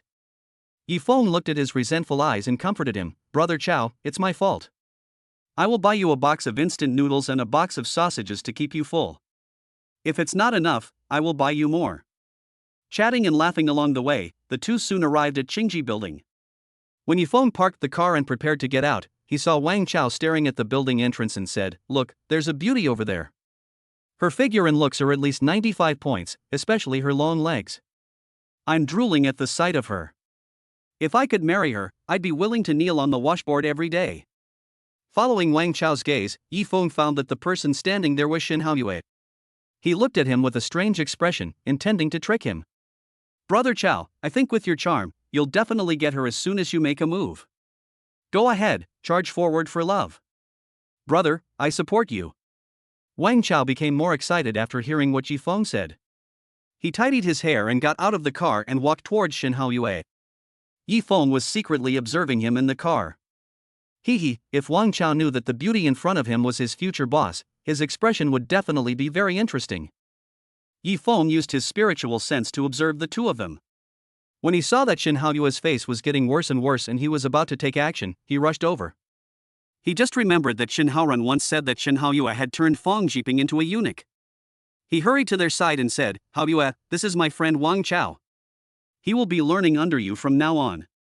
Wang Chao, this is Shin Haoyue, CEO of Huan Yu Investment. You should learn from Mr. Shin from now on."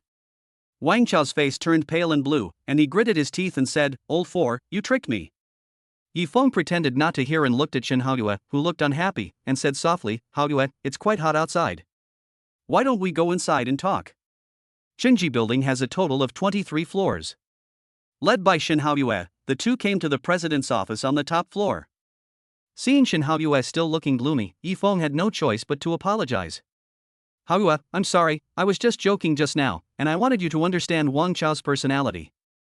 He's a bit of a nerd, so you have to be strict with him from now on." Shin Haoyue's expression gradually relaxed and he invited the two to sit down.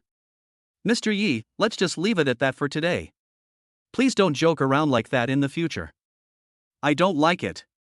Let's get down to business. I've already acquired 142 of the Fong family's downstream suppliers, and all of them have now severed their ties with the Fong family. As of now, I've acquired 17% of the Fong family's shares, and their assets have shrunk by 1/3. If all goes well, it will take about a week to inflict a devastating blow on the Fong group. Completely destroying the Feng family will take at least a month. Hao Yue, you've done a great job. What are the company's next plans? Shen Hao Yue thought for a while. Universal Investment Company had just been established and there was still a lot to prepare. If she hadn't transferred some people from the Shen family, she would not have been able to complete the acquisition of so many companies. Mr. Yi, the company is still short-staffed. I've already hired a headhunter to recruit people. Regarding legal matters, I've also reached a partnership with Boyuan Law Firm, one of the top 3 law firms in Shanghai. They will handle the company's legal affairs. Regarding finances, we've also reached an agreement with Tongda Accounting Firm. The company will be officially established in about 2 days. Hao Yue, you've worked hard.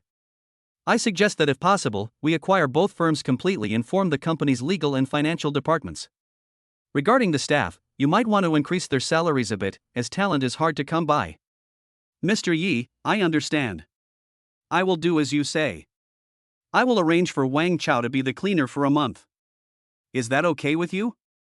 Yi Feng automatically ignored Wang Chao's protest and agreed to Shen Haoyue's arrangement. Haoyue, when I came here, I saw 2 residential buildings not far away. They shouldn't be for sale yet. If you have time, please contact them and we can buy them and use them as employee dormitories. The rule is that if an employee has worked for them for 15 years, the ownership will automatically transfer to him. No problem, I'll arrange for someone to contact them right away. Shen Haoyue called his secretary and asked him to contact the developer immediately and take Wang Chao to report to the cleaning department. Looking at the resentful look in Wang Chao's eyes when he left, Yi Feng was helpless. He had said that Shen Haoyue was in full charge of the company and he couldn't go back on his word. Chapter 47 Misunderstood Li Xiana thanks to Tan Yifan for the likes. In Tianhe community, a suburb of Mo City, several middle-aged women were sitting in the garden chatting. A slightly overweight woman with a black mole at the corner of her mouth said mysteriously, "Last week I saw the daughter of the Zhang family in Building 5 driving a BMW 5 Series. I later found out it was a gift from the Zhang family's future son-in-law. The Zhang family is so proud now. Our daughter married a rich man." The fat woman touched the black mole at the corner of her mouth and said disdainfully, "Look up? Forget it. Old Zhang's future son-in-law is 2 years older than old Zhang." Old Zhang was so angry that he almost had a heart attack. "Oh, this is big news. I was wondering why the Zhang family hasn't come out these days. It seems they are too embarrassed to come out.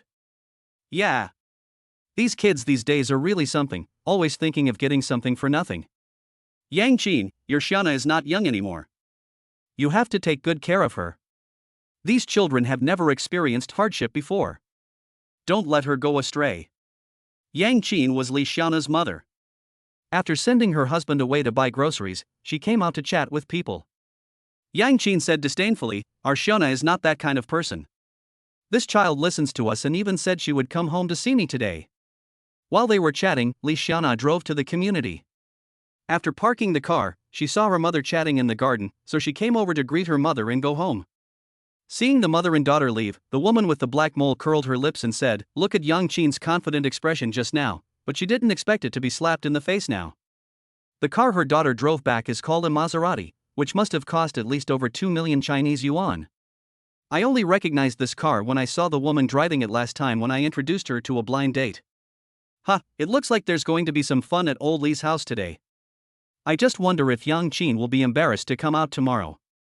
What will she do if she finds a son-in-law older than herself? Will he call her mom and she call him brother? Just thinking about it makes me laugh so hard that my stomach hurts.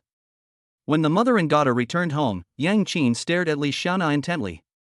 She had just seen her daughter driving back. There were too many people in the garden at the time, so she was too embarrassed to ask. When she got home, she asked with a grim face, "Xiana, how did you drive back? Where did you get the car? If you did anything bad outside, I'll break your legs." Li Xiana was puzzled. What had she done wrong? How could she not know it? "Mom, what's wrong with you? You don't even know your precious daughter.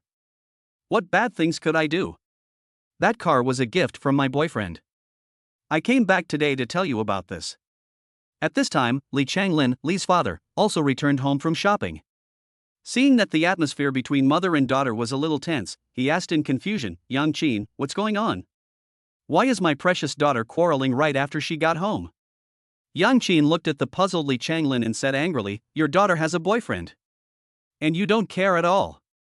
Isn't it normal to have a boyfriend? Shana is not young anymore. We were both married when we were her age." Li Changlin said indifferently. Seeing his nonchalant look, Yang Qin grew even angrier. "What do you know, you old man? Xiaona drove home a car worth over 2 million yuan today, saying it was a gift from her boyfriend. When I bring you a son-in-law who's older than you, I wonder if you'll still be able to smile." At this time, Li Xiaona finally understood why her mother was so angry. It turned out to be a misunderstanding. When she thought that Brother Feng was thought to be a man in his 50s, she could no longer control her laughter. Yang Qin pointed at her daughter and said angrily, "Laugh. You still have the nerve to laugh. I'm telling you, Li Xiaona, I don't agree. If you want to recognize me as your mother, return the car immediately and cut off all contact with him." Looking at her angry mother, Li Xiaona suppressed a smile and explained, "Mom, you misunderstood. How could I possibly date an old man? My boyfriend is my senior, 2 years older than me, and he just got his diploma from Magic City University." Li Changlin felt relieved after hearing his daughter's words and said to Yang Qin, "Old woman, you are the same. You got so angry before you even knew what was going on. If you didn't know, you would think Xiaona had done something wrong. You should spend less time with those old women in the future. They gossip all the time." Yang Qin also realized that she had misunderstood, and quickly sent Li Changlin to cook. "Xiaona, you too, you didn't explain it clearly to me, and I was worried for so long. Come and tell me about your boyfriend." Li Xiaona was also speechless at this time. "Mom, you didn't even give me a chance to explain. You started scolding me as soon as I entered the door. Well, how should I put it, Brother Yi Feng is very handsome and very capable. Hee, I went home today because Brother Feng asked me to ask you and my dad when it would be convenient. He wanted to come visit you too." Li Changlin popped his head out of the kitchen and said, "I can do anything.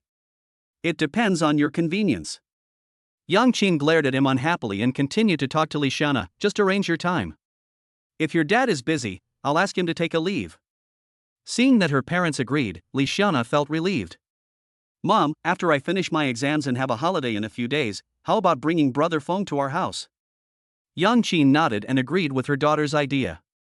"Xiaona, please tell me in advance when you come so I can prepare in advance. Also, you have to take Yi Feng for a walk around the community." Li Xiaona was a little confused. Why did she have to walk around the neighborhood? Was her mom trying to show off? Yang Qin looked at her and said, "Don't you understand? You drove back today, and those old women are still making up rumors. Your father is right. I will have less contact with them in the future. They just gossip all day long." Soon after, Li Changlin prepared the meal and invited the mother and daughter to eat. Inside the Feng family manor in Magic City, old Master Feng looked at his daughter who had just entered and hurriedly asked, "Mingyue, have you found out where Mr. Yi is?" Feng Mingyue looked at her nervous father and said slowly, "Father, I just got the news that Mr. Yi is meeting with Shin Haoyue at Qingji building right now. What are we waiting for? Let's get going." Feng Mingyue stepped forward and stopped old man Feng. "Father, are you ready? This trip may require sacrificing Jiping, and most of the Feng family's assets will also be given away. I think it would be better for us to sell all our assets and live in seclusion abroad." Old Master Feng sighed and said, "I know this is the case. I also sent people to investigate Mr. Yi. All the information shows that he is an ordinary person, but how can an ordinary person have such strength? You may not know that one of Mr. Ye's subordinates in Jincheng is named Yi Wuhan.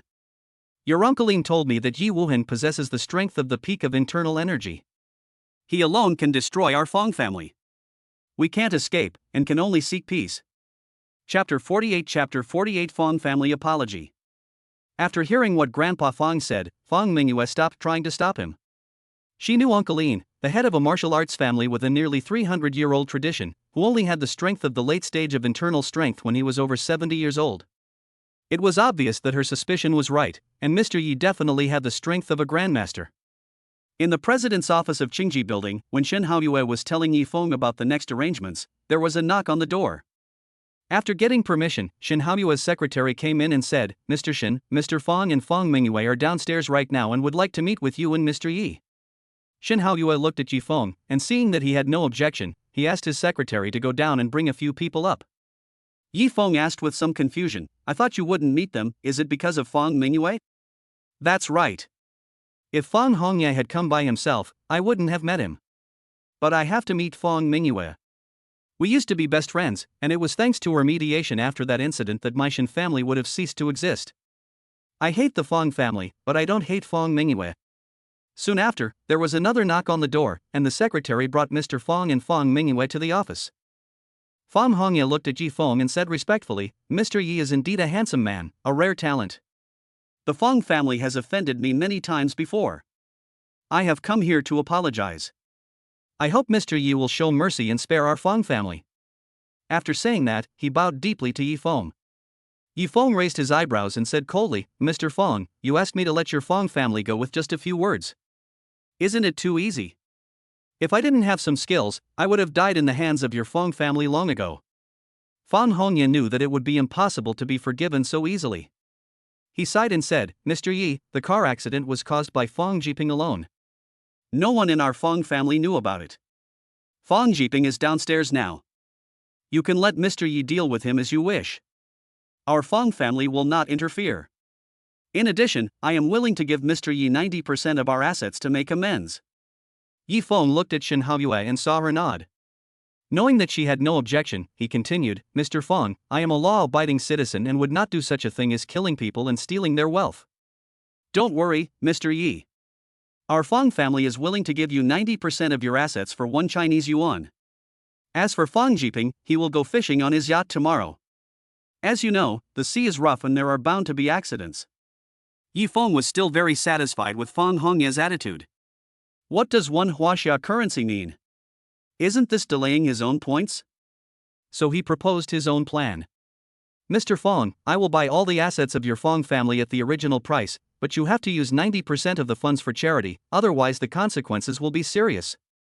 After saying that, Yi Feng asked Shin Haoyue to calculate the assets of the Feng family. Not long after, Shin Haoyue and Fang Mingyue brought a detailed list of assets, which amounted to about 130 billion Chinese yuan. Yi Feng waved his hand and asked Shin Haoyue to transfer 140 billion Chinese yuan. He felt very happy, as he got 1,400 points. Yi Feng opened the system mall and bought 4 shadow guards, which would ensure the safety of his family. But he ignored the presence of others at the scene. 4 people in black, 2 men and 2 women, suddenly appeared in the office. Their chilling presence frightened the 3 people present so much that they dared not move. Yi Feng was also embarrassed. Fortunately, he reacted in time and shouted angrily, Shadow Guard! Contain your momentum and hide. 4 figures instantly vanished from the room. After they vanished, the 2 women collapsed to the ground. Yi Feng quickly helped them up and helped them sit on the sofa. Looking at the swaying old man Feng, he said, I'm sorry. I didn't discipline you enough and disturbed you all. Mr. Feng managed to steady himself, thinking to himself, what kind of lax discipline is this? This was a warning to himself, telling himself not to have any tricks, but he still said flatteringly, Mr. Yi, it's okay. Your men may have sensed danger and suddenly appeared. You should also pay attention to your safety. Fang Mingyue, who had recovered from her shock, asked cautiously, Mr. Yi, your subordinates are truly formidable. I wonder if they have reached the Grandmaster level. Yi Feng nodded and said without hiding anything, all shadow guards are at least at the Grandmaster level, so the Feng family had better not play tricks, otherwise you will definitely regret it. Hearing Yi Feng's threatening words, the father and daughter did not dare to feel any dissatisfaction and hurriedly said goodbye and left.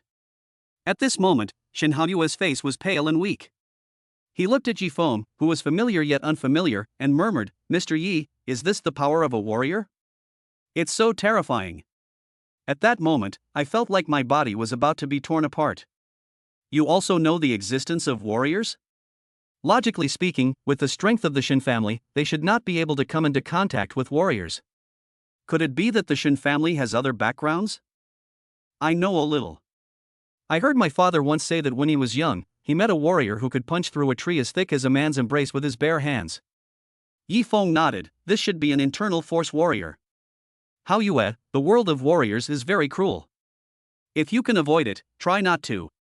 Your current task is to arrange for the personnel to take over the Feng family's assets. If you have any questions, you can call me. Also, please take good care of Wang Chao for me. Don't let him work as a cleaner all the time, otherwise he will nag me to death. I have something else to do, so I'll leave first. After leaving Qingji building, Yi Feng received a call from Zhao Peng as soon as he got into the car. Brother Feng, what are you busy with? Let's go out and have some fun together tonight. I found a great place these past 2 days. Are you interested in relaxing together? What good place can you take me to? It won't be some place with sex, right? Yi Feng said with a smile. Brother Feng, you underestimate me. I'm just a spendthrift, not a vulgar person. I wouldn't bother going to that kind of place. The place I'm talking about is similar to an ancient brothel. It's still the same, kid. Believe it or not, I'll tell Brother Qin to take care of you. Brother Feng, that's boring. Why are you still complaining?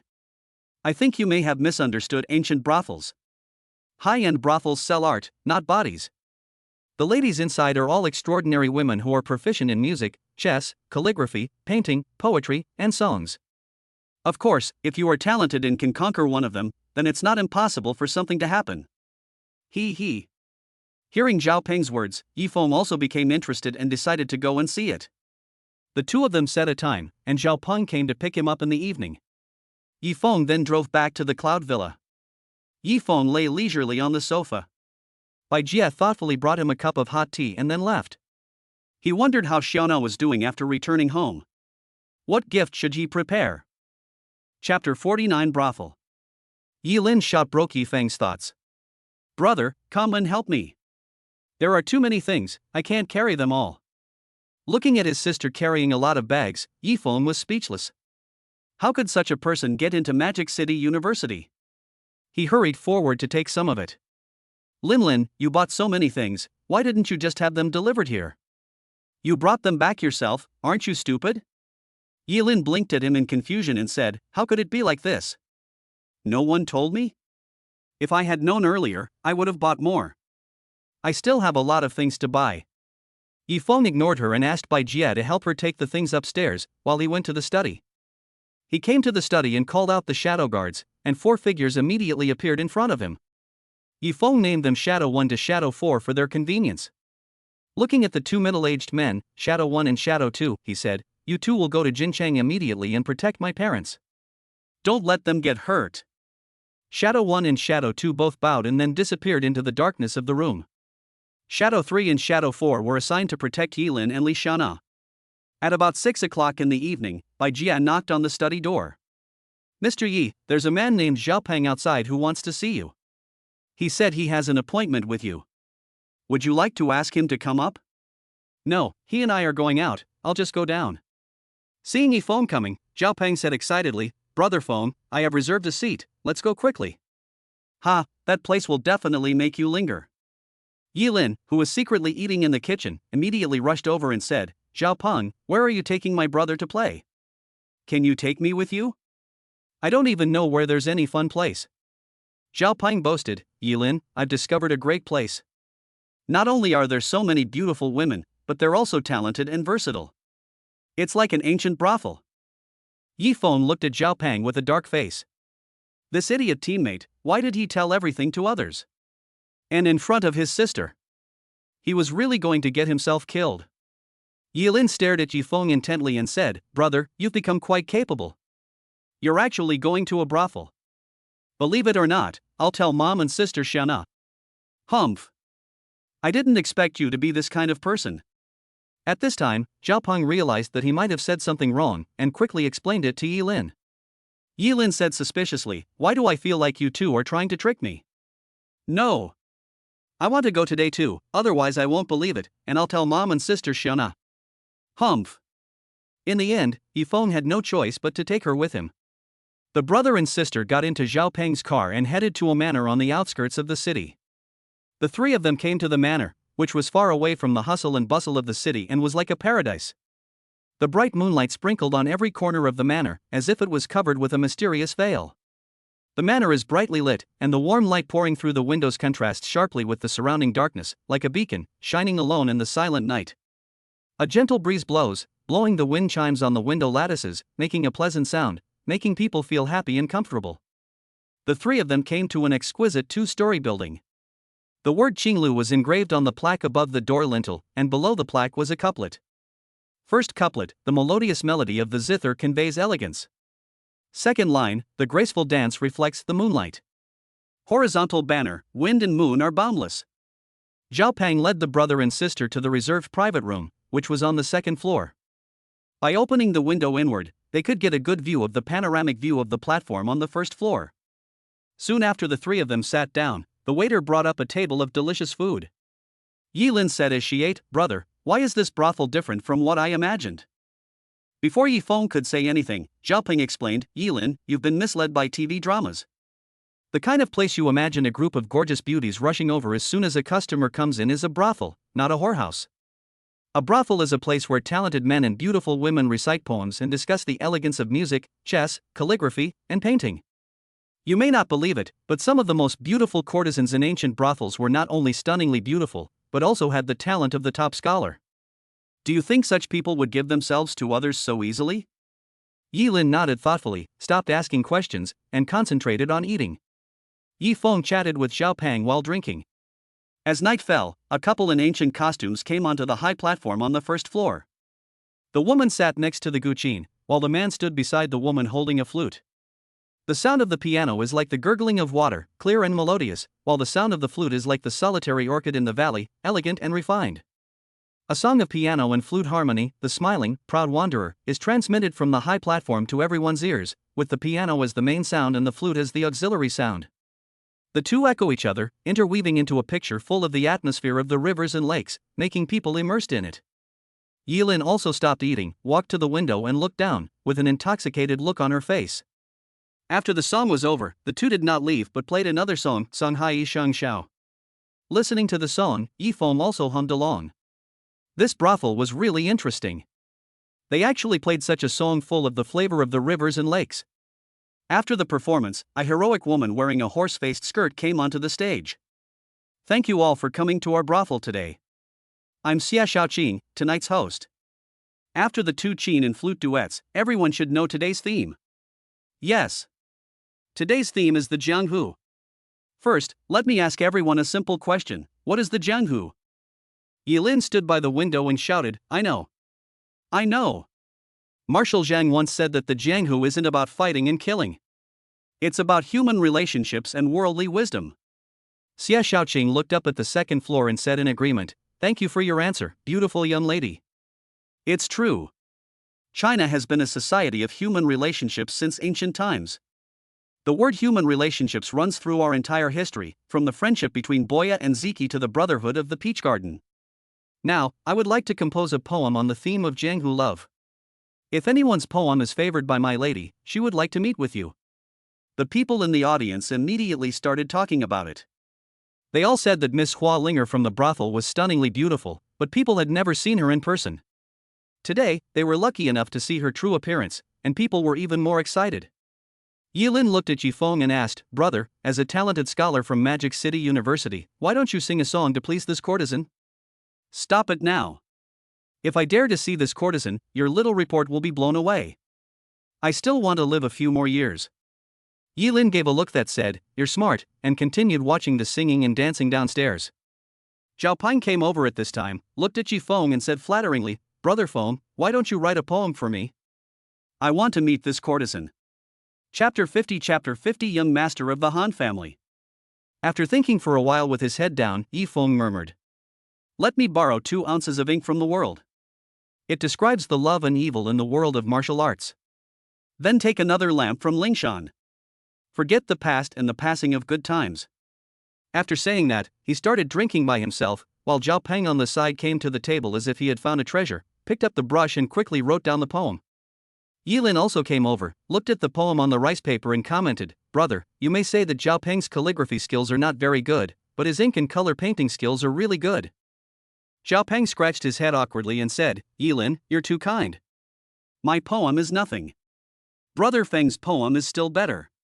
He. Yilin took the poem and handed it to the staff outside the door. She quickly came back and said, "Brother Peng, look how much my brother and I have helped you. How are you going to thank us?" Zhao Peng didn't hesitate and said boldly, "Regardless of whether I can meet the courtesan or not, how about I arrange for us to go to Australia City for a few days tomorrow? It's not like China there. There, as long as you have money, you are God. Yi Feng also became interested at this time. He had never been to Macau, and his impression of the place was just a rough understanding from several God of Gamblers movies shot in Hong Kong. Yi Lin on the side was extremely excited. Great! Let's set off early tomorrow morning. I once aspired to be a female gambling saint, but unfortunately, my mom ruthlessly stifled my dreams while studying. Yi Feng also laughed. He still remembered that when he was a child, after watching Stephen Chow's movies, Yi Lin secretly used her pocket money to buy 3 dice and practice secretly with the water cups at home. Maybe she was too young at that time, and she broke several cups, which made her mother beat her. In the end, her mother confiscated the dice and used them to play mahjong. The singing and dancing downstairs ended, and Xie Shaoqing returned to the stage. My dear friends, my young lady has already read the poems you all wrote. Now, please congratulate Mr. Zhao Peng on the second floor for getting the opportunity to meet her. From the crowd downstairs came the sound of people talking. Does anyone know who this Zhao Peng is? There's no such person in Magic City, right? And there aren't any in nearby Hangzhou City or Sioux City either, right? Which kid is so lucky that he can actually meet Miss Hua Linger? If I find out who it is, I will definitely let this kid know how powerful I am. Seeing this, his friend next to him immediately reminded him, "You kid, are you trying to save your life?" That's the son of the Zhao family in Kyoto, and a relative of the Qin family, the most aristocratic family in Magic City. When people learned of Zhao Peng's identity, they no longer dared to speak out for fear of retaliation. Zhao Peng was dancing with joy in the private room on the second floor. Seeing him like this, Yi Feng hurriedly urged him to go and meet him. "Brother Feng, I'm going first." Hee, everyone says Hua Linger is as beautiful as a fairy and as wise as Zhuge Liang. I never thought Zhao Peng, would get to see her today. I'll have something to brag about when I get back to Kyoto. When the door opened, a man with a gloomy face stood in front of Zhao Peng. Looking up, he found that it was Han Shaoqing, the young master of the Han family in Kyoto. The Zhao family and the Han family were of similar strength, but the gap between their identities was huge. Han Shaoqing was the future heir of the Han family, while Zhao Peng was just a recognized prodigal son. "Zhao Peng, I didn't expect you to come to the Magic City. Everyone says you are a prodigal son. I didn't expect that a loser like you could get the favor of Miss Hua. I advise you to get out of here quickly. Miss Hua is not someone you can covet," Han Shaoqing said coldly. He knew some of Hua Linger's background from his family. Behind her was a hidden sect with extremely terrifying strength, so he came all the way from Kyoto specifically to establish some relationship with her. Humph. Han Shaoqing, you are so arrogant. What's it to you if Miss Hua wants to see me? I'm going to see her, what can you do? Bite me if you have the guts? Zhao Peng didn't tolerate him and immediately made sarcastic remarks. Yi Lin, who was standing by, laughed so hard she collapsed on the floor, clutching her stomach and saying, Zhao Peng, I didn't expect you to be so good at not only squandering money but also being so good at taunting people." Han Shaoqing was so angry that his face turned purple. He was the young master of the Han family, and was looked up to by others wherever he went. When had he ever been bullied like this? "Uncle Feng, help me teach these two fools a lesson." A middle-aged man suddenly jumped out from behind Han Shaoqing and attacked Zhao Peng and Yi Lin fiercely. Yi Feng looked at the two of them coldly and did not make a move. It was simply a pipe dream for a warrior in the late external force stage to hurt Yi Lin, who was protected by Ying San. When the middle-aged man was about to approach Yi Lin, a black shadow flashed by, and with a muffled sound, the middle-aged man slammed heavily against the wall, spitting out blood from his mouth. Several people looked at the figure that suddenly appeared in surprise. Yi Feng ordered before they could speak, "Ying San, break his arm." There was only a black shadow, and Han Shaoqing screamed as his left arm was broken and fell down helplessly. Beads of sweat appeared on his forehead, and a pair of resentful eyes stared at Yi Feng, as if wishing to tear him into pieces. Yi Feng looked at him with disdain and said coldly, "You should be thankful that your guard didn't kill you just now, otherwise neither of you would be able to leave this room. Remember, my name is Yi Feng, and you can come to me anytime if you don't agree." Although Han Shaoqing was unwilling, he had no choice but to help the middle-aged man leave in embarrassment because of the situation. Yi Lin looked at her brother in admiration and said, "Brother, you were so handsome just now. Who was that girl in black? Is she your friend?" Yi Feng looked at his sister and couldn't understand why. Most girls would be scared to tears after seeing this situation, but Yi Lin seemed very excited. "Is she so thick-skinned? This is the bodyguard I assigned to you. Her name is Ing-san. She will take action whenever you are threatened in the future. But you have to be careful, Ing-san can kill. If you don't want to see that kind of bloody scene, don't put yourself in danger in the future. Yi-lin nodded, not because she was afraid, but because she didn't want to cause trouble for her brother. Zhao Peng, who was standing beside her, was looking at Yi-feng with a flattering expression, which made him feel uneasy. He quickly said, "Don't look at me like that, or I'll let Ing-san deal with you." "I know what you mean. I don't have many master-level guards, so forget it." Zhao Peng was so shocked by this that he didn't know what to say. Grandmaster-level guards? Not even a few?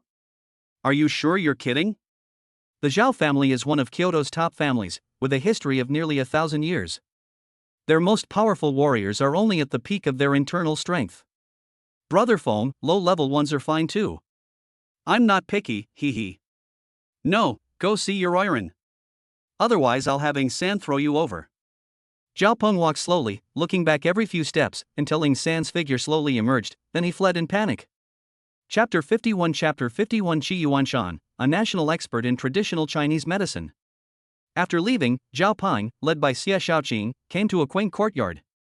The lights in the courtyard were sparse, and a woman in white with a veil on her head was sitting at a stone table in the courtyard.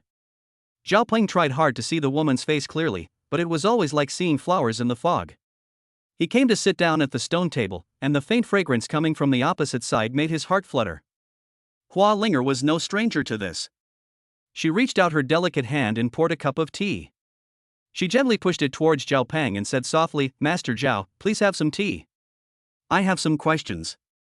Could you please help me?" "Miss Hua, please feel free to speak up. Zhao Peng will tell you everything he knows. From what I understand, poetry isn't your strong point.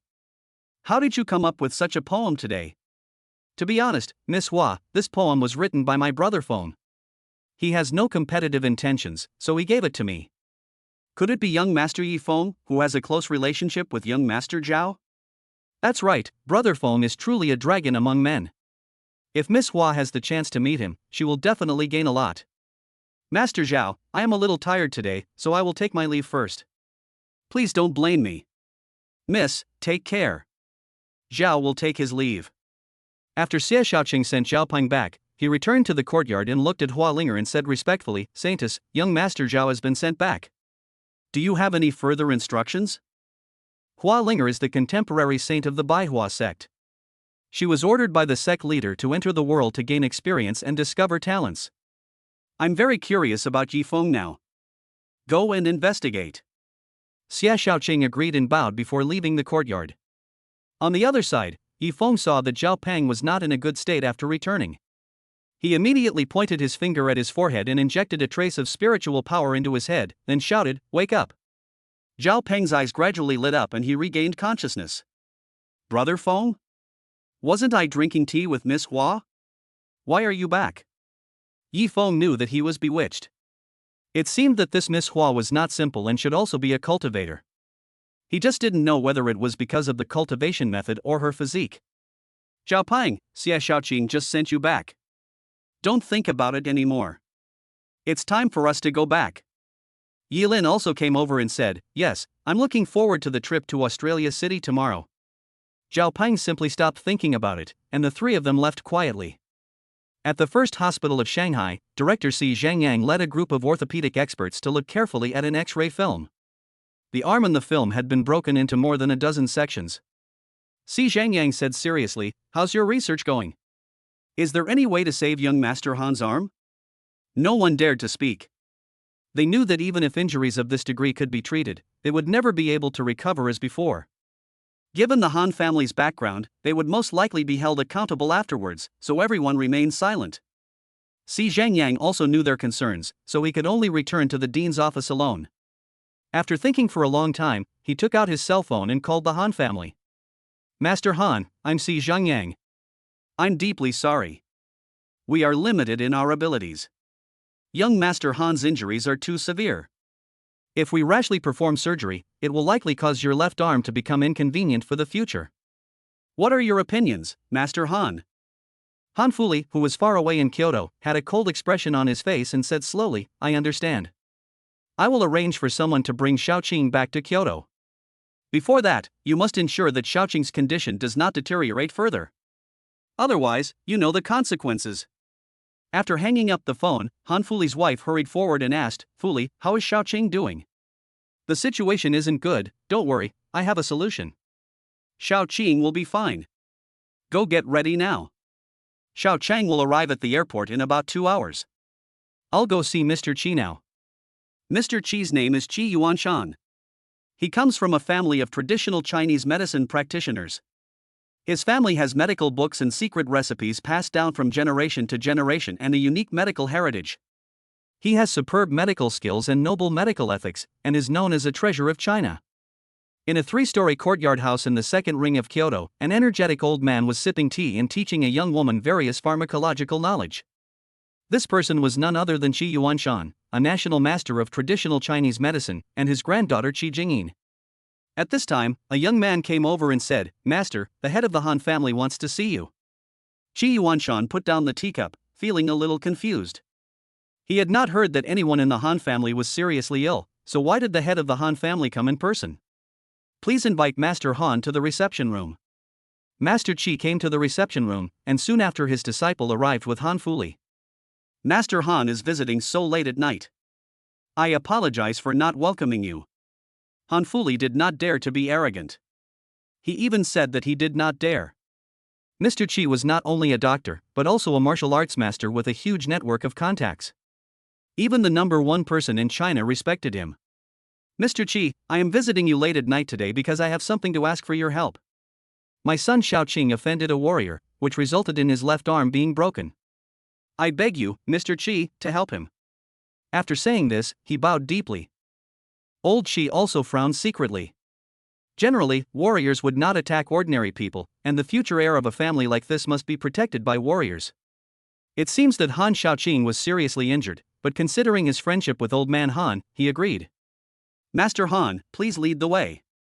I will accompany you. Han Fuli was overjoyed. It was not so easy to invite Mr. Qi.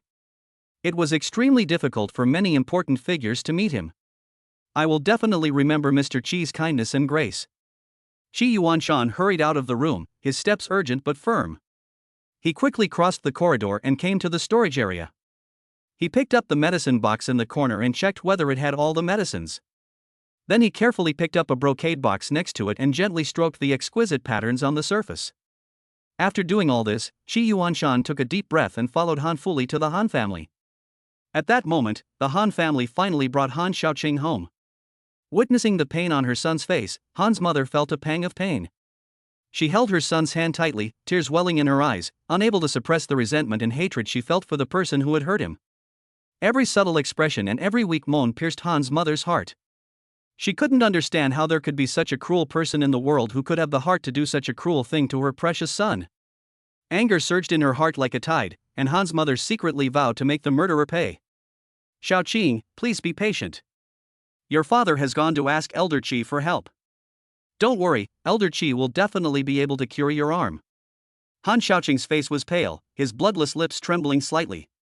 He said in a low and firm voice, Don't worry, mother. I can still bear it. But, how is Feng Bo now? Humph. Don't bother with that loser. He couldn't protect my son. He deserves to die. Chapter 52 Arrival at Macau City. At this moment, Han Fuli, anxiously leading Qi Yuanshan, hurried back home. Along the way, his pace seemed particularly hurried. When they arrived at the door, they rushed straight into the house without even having time to catch their breath. When Han's mother saw Mr. Qi, it was as if she saw the last straw of life. A glimmer of hope flashed in her eyes. She rushed forward without hesitation, grabbed the corner of Mr. Qi's clothes tightly, and pleaded with a trembling voice, Mr. Qi, please help our Xiaoqing. After that, Han's mother couldn't help but burst into tears. Han Fuli rushed forward, stretched out his hand and forcefully pulled Han's mother, Li Xinyue, aside, saying, Xinyue, get out of the way. Don't prevent Elder Qi from checking Xiaoqing's injuries. Li Xinyue stumbled slightly after being pulled away, but she didn't resist. She looked at Xiaoqing lying on the bed with concern. She knew now was not the time to argue, her son's safety was paramount. Han Fuli, on the other hand, stared intently at Elder Qi, hoping to read some clue about Xiaoqing's injuries from his expression. A tense atmosphere permeated the room, and everyone held their breath, hoping for Elder Qi to offer a definitive diagnosis. Old Qi looked at Han Xiaoqing's injured arm with a serious expression and a frown on his face. After a careful inspection, he secretly breathed a sigh of relief. Although the injury looked quite serious, it could still be salvaged and was not completely incurable. Judging from the condition of the arm, it can be inferred that the person who attacked had clearly held back. If the arm had been crippled, the blow would have had even more horrific consequences. Thinking of this, Elder Qi couldn't help but feel a hint of curiosity about this mysterious warrior. Who could be so ruthless and yet so kind? Meanwhile, Han Xiaoqing, lying on the hospital bed, was as pale as paper, his eyes tightly closed, as if enduring immense pain. Qi Yuanshan, with a solemn expression, unleashed his family's inherited medical skills, his technique deft and precise. He gently lifted his injured arm and carefully examined the fractured bones. Then, from a brocade box he carried, he pulled a mysterious purple ointment. This was his family's secret medicine, the amethyst bone repairing ointment. Qi Yuanshan gently applied the amethyst bone repairing ointment to Han Xiaoqing's arm. The ointment, as if alive, quickly seeped into the skin and bonded tightly to the bones. Over time, the ointment gradually took effect, and the shattered bones began to reconnect, radiating new life. Throughout this process, Qi Yuanshan remained completely focused, not daring to slack off for even a moment. He was fully aware of the preciousness and miraculous power of the amethyst bone repairing ointment, but he also understood that only dedicated treatment could maximize its effectiveness. Every movement was meticulous and delicate, as if he were carving a priceless treasure. After completing the treatment, Qi Yuanshan breathed a sigh of relief, a relieved smile on his face. He slowly stood up, straightened his clothes, and nodded to Han Fuli and Li Xinyue, indicating that everything was over. Han Fuli shook Qi Yuanshan's hand gratefully, and said in a trembling voice, "Thank you, Mr. Qi. You are truly a great benefactor to our family. Without your help, Xiaoqing's arm would have been crippled." Li Xinyue, who was standing by, also hurried forward. Her face was filled with joy and gratitude. She said softly, "Master Qi, thank you for saving Xiaoqing's arm. We will never forget this kindness." Qi Yuanshan smiled and waved his hand, saying humbly, "You're welcome, this is just my duty as a doctor." After that, he turned and walked towards the door with steady and calm steps. Han Fuli and Li Xinyue accompanied Qi Yuanshan to the door and expressed their sincere gratitude to him again. The couple returned to their room, staring at their son, whose complexion was gradually improving, and asked softly, "Xiaoqing, what exactly is going on? Please tell us the whole story in detail." Han Xiaoqing did not dare to hide anything and told the whole story. Han Fuli was secretly relieved after hearing this. Feng Kai was a late-stage external strength expert. Such a formidable figure couldn't even withstand a single blow from the other guard. How powerful must the enemy be? The thought of this filled Han Fuli with lingering fear. After giving Han Xiaoqing a few words of advice, he took Li Xinyue away. After returning to his room, Han Fuli looked at Li Xinyue seriously and said in a solemn tone, "Li Xinyue, I want to solemnly warn you that you must never retaliate against the other party." His eyes revealed a firmness and determination, as if he had made up his mind. Li Xinyue was stunned when she heard this. She had originally been thinking about how to teach the person who hurt her son a lesson, but now, after hearing Han Fuli's words, she said with some resignation, "Was my son's injury in vain? The other party is at least a strong internal force master. If you want to destroy the Han family and your Li family, then go and take revenge." After saying that, Han Fuli left without looking back. Near noon the next day, Yi Feng and the other two had safely arrived at the bustling city of Aocheng. As an international metropolis, Australia City was bustling with tall buildings, its streets bustling with traffic and people. Yi Feng and the other two stood on the street, taking in the city's unique atmosphere and energy. Yi Lin, on the other hand, looked around curiously, her eyes filled with a desire to explore the unknown world. Zhao Peng suggested that the three of them go to the Aocheng Resort, which has a large casino, shopping malls, and high-end restaurants. Yi Lin immediately responded enthusiastically to this idea, and they decided to set off immediately. The three of them took a taxi to the Aocheng Resort, which is located on a beautiful seaside, surrounded by lush greenery and a gentle sea breeze. As soon as they got out of the car, they were shocked by the grandeur of the resort. The tall buildings and spacious courtyards exuded luxury and comfort everywhere. Zhao Peng offered to check in so the siblings could relax. He then took his luggage and walked to the resort's front desk. While waiting for Zhao Peng, Yilin was not idle either. She took Yi Feng to admire the garden of the resort, looking at the colorful flowers and shady trees, and occasionally hearing the sound of waves coming from the distance. After Zhao Peng finished the check-in formalities, Yilin took Yifeng's arm and said, "Brother, I'm a little hungry. Please treat me to a big meal." He. Zhao Peng becomes excited when he hears about eating. "Brother Feng, Yilin, I know a local restaurant that's very unique. Let me take you there." Led by Zhao Peng, they came to a beautifully decorated restaurant and ordered several local specialties. Soon, delicious dishes were served one after another. They began to savor the fresh seafood, delicate steaks, and local specialties that were both delicious and tasty. Yilin was so satisfied with the food. Chapter 53 Gambling Saint Yilin. Yifeng looked at the empty food on the table and asked with a smile, "Do you want me to order some more for you? I see you guys have eaten everything, and the tourists next to you keep looking over here." Yilin rubbed her stomach and said contentedly, "No, I can't eat anymore. My stomach will explode if I eat anymore." Zhao Peng stared at the tourists next to him with a rogue look on his face. Yifeng looked at the two of them, sighed helplessly and shook his head, and had no choice but to take them back to the hotel in the resort. The three of them returned to the hotel. Yilin pulled Yifeng and begged, "Brother, take me to the casino tonight. Let's open the eyes of the people in Australia City and see how powerful I, the gambling saint of Jin City, am. Watch me dominate everyone." Zhao Peng, who was standing nearby, heard this and his eyes lit up. He approached Yilin immediately, as if he had found a kindred spirit. He lowered his voice and said mysteriously, "Yilin, I didn't expect you to be involved in this business. To be honest, I'm known as the gambling devil of Kyoto. Today, if we join forces, we'll definitely wipe them out." Yifeng looked at the two of them bragging to each other so shamelessly, speechless for a moment, and turned to walk towards his room. Back in the room, Yifeng walked to the floor-to-ceiling window, pulled the curtains, and started practicing the Chaos Sutra on the bed. Looking at the negligible spiritual energy, Yifeng had no choice but to take out the spirit-gathering pill, pour out 3 pills and swallow them. The effects of the gathering spirit pills remained potent even after he reached the middle stage of foundation establishment. Just 3 pills caused Yifeng's spiritual energy to surge. He sat cross-legged, closed his eyes, and began to channel his spiritual energy according to the Chaos Sutra. As the technique began to flow, Yifeng felt a warm current coursing through his meridians, as if countless spiritual energies had converged into a mighty river, surging endlessly within him. His aura gradually became steady and powerful, as if he had merged with the universe.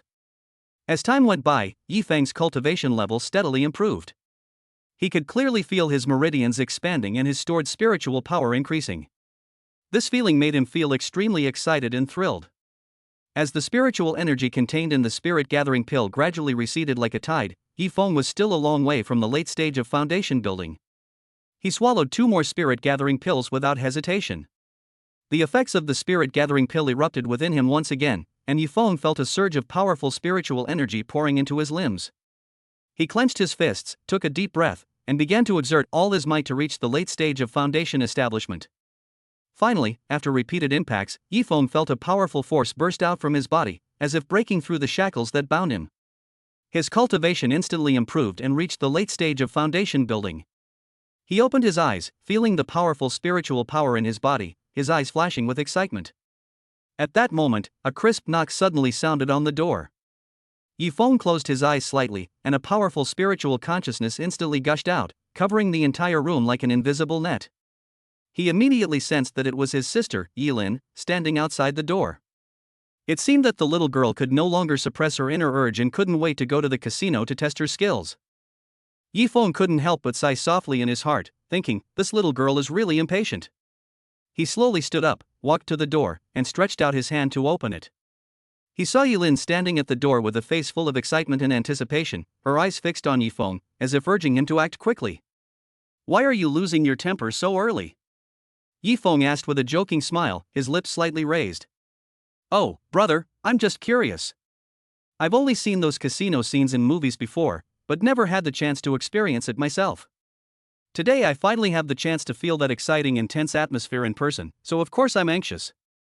While Yilin was explaining, she grabbed Yifeng's hand without saying a word and dragged him out of the house. Led by Zhao Peng, the 3 of them quickly arrived at the casino in the resort. As soon as they stepped into the casino, Yifeng and Yilin were deeply shocked by the luxurious and magnificent scene before them. A smiling waiter, dressed in a sophisticated uniform, noticed the 3 distinguished guests with keen eyes.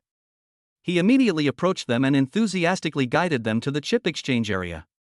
With the assistance of this professional waiter, Yifeng successfully exchanged a full 2 million chips. Yifeng carefully put one of the chips worth 10,000 yuan into his pocket, then smiled and said to Yilin, whose eyes were shining with excitement, "Two gambling gods, please start your wonderful performance." As soon as the words fell, Yilin couldn't wait to rush to the American roulette table not far away. She grabbed a chip worth 1,000 yuan from her hand and bet on the number 4 without hesitation. "My lucky number is 4. Let me try to see how my luck is today." Yilin stared at the spinning roulette wheel with full anticipation, her eyes flashing with confidence and excitement. The experienced dealer expertly spun the roulette wheel. The tiny black ball danced joyfully on the wheel, as if imbued with life. Everyone's eyes were fixed on the tiny ball, and time seemed to freeze in that moment. Finally, the ball slowly came to a stop, settling on the number 27. Seeing this, Yilin couldn't help but frown slightly and muttered, "Humph, this gambling saint is just trying out his skills and hasn't used his full strength yet. Come on, Zhao Peng, let's go play the dice game, that's what I'm best at." After that, she pulled Zhao Peng's arm and walked towards the dice area with great interest. Looking at Yilin, who was ignorant of the immensity of the world and spoke arrogantly, Yifeng smiled helplessly and had to follow her. This time, Yilin actually bought the leopard for 10,000 chips. Zhao Peng on the side was stunned and amazed in his heart. He was worthy of being the gambling saint. He dared to buy the leopard right at the start. As the dealer opened the dice cup, it was clear that Yilin had lost again. But she wouldn't accept this, and she bought 6 more leopards. Zhao Peng was stunned, muttering to himself, "When it comes to losing money, I'll admit defeat to anyone but Yilin." Gradually, Yilin had fewer and fewer chips, and her face became uglier and uglier, like an eggplant hit by frost. How could Yilin, who was very competitive, give up? She dragged the two of them to the baccarat table again, secretly competing in her heart. "This time it's a choice between 3, I don't believe I can't win." Yilin unhesitatingly pulled out 50,000 chips and placed them heavily on the player. After receiving the right to open the cards, she crumpled the cards vigorously and slammed them on the table. 19. Banker 13, player 19, player wins. As soon as the dealer finished speaking, Yilin jumped 3 feet high in excitement. She shouted triumphantly, "See? I was just testing the waters just now. Now wait and see how I sweep away all the enemies." Chapter 54 Gambler Yifeng is online. However, the good times didn't last long. Before long, Yilin had lost all her chips. She stared at Yifeng with wide eyes, full of anticipation, hoping that he would come back to exchange for some more chips. Yifeng saw through her loss of reason at once, so without hesitation, he used a trace of spiritual power and shot it towards Yilin's head. In an instant, Yilin came back to her senses as if she had suddenly realized something, and her heart was filled with guilt. She looked down at Yifeng and whispered, "Brother, I'm sorry." Yifeng gently stroked her hair and comforted her. 9 out of 10 gamblers lose, that's the nature of gambling. I brought you here today so that you can learn to control your desires and never indulge in them.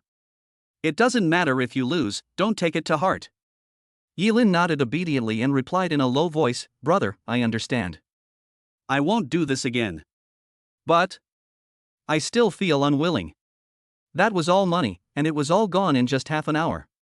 Yifeng smiled slightly, looking at Yilin's worried face, and said comfortingly, "Don't be sad, cheer up, and see how I can help you win back what you lost. Have you forgotten? I still have 10,000 chips in my pocket." Yifeng led the two back to the American roulette wheel. With a gentle wave of his hand, the 10,000 chip landed like a precise arrow in the 0 area. As the wheel spun, a subtle stream of spiritual energy silently flowed into the small black ball. Yilin's heart was like a ignited flame. Watching the ball dance like a dancing spirit on the wheel, finally landing in the 0 area, her excitement was beyond words. "Brother! I won! It's 35 times. You're amazing." Yifeng smiled as he gently placed the thick stack of chips he had won in Yilin's hand. Then he turned and walked towards the dice area. His steps were steady and confident, as if he had everything under control. This time, it was much easier. Yifeng only needed to use his divine sense to scan the dice, and the number of dots on the dice became clear. He directed Yilin's bets, and each one was accurate and precise. Before long, he had successfully won back the full 2 million chips he had lost. Zhao Peng, who was standing aside, was now full of admiration. He stared at Yifeng intently and said excitedly, "Brother Feng, you are truly amazing. With your superb gambling skills, even if the legendary god of gamblers were to come to the scene, he would probably be defeated by you.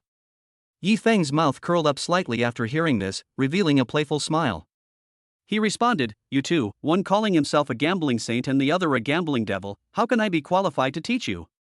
Besides, there's nothing new here. Do you know of any other fun places to go?" A mysterious glint flashed in Zhao Peng's eyes, and he lowered his voice and said, "Brother Feng, have you heard of gambling on stones? Hey, I recently heard there's a very exciting gambling field upstairs." After hearing what Zhao Peng said, Yi Feng also became interested. It is said that even gods cannot tell the quality of jade. He wondered if his divine sense could see the jade in the raw stone. The atmosphere of the gambling stone field was completely different from that of a casino. There was no noisy noise here, only the occasional knocking sounds and low conversations. Yi Feng, Yilin, and Zhao Peng walked to the gambling stone stall and saw pieces of jadeite rough stones of various shapes placed on the table. They lay there quietly, as if waiting for the arrival of their destined person. Yilin looked at these rough stones and couldn't help but feel a little curious. She reached out and gently touched a piece of rough stone, feeling its cold and hard texture. She turned her head, looked at Yi Feng, and asked, "Brother, why are there still stones for sale here?" Before Yi Feng could speak, Zhao Peng explained, "Yilin, this is no ordinary stone. It's a rough jadeite. You know jadeite, it's a very precious gemstone, known as the king of oriental gems. The rough jadeite here is uncut jadeite. It may contain priceless jadeite, or it may just be an ordinary stone. Whether you can get a good jadeite depends entirely on luck and personal vision." Seeing Yilin's eagerness to try, Yi Feng couldn't help but laugh. He knew that this girl was going to show off her skills again, so he said, "Go ahead and choose. Buy any rough stone you like." Yilin jumped for joy after hearing her brother's words. She began selecting rough stones, tapping and banging them. Yi Feng was furious. This wasn't selecting rough stones, it was like buying watermelons at the market. He couldn't help but remind her, "Lin, selecting rough stones isn't just about that. You have to carefully observe the color, texture, and grain of the rough stone. These are all important criteria for judging jade quality." Yilin listened to her brother's words, stopped what she was doing, and looked carefully at the rough stone in front of her. She tried to find some clues from the surface of the rough stone, but found that she found nothing. She shook her head in disappointment. "Brother, I can't tell, I think they all look the same." Yi Feng used his spiritual sense to scan the rough stones on the stall. He found that his spiritual sense could penetrate the surface of the rough stones and see the internal structure clearly. There was no jade on the rough stones on the stall.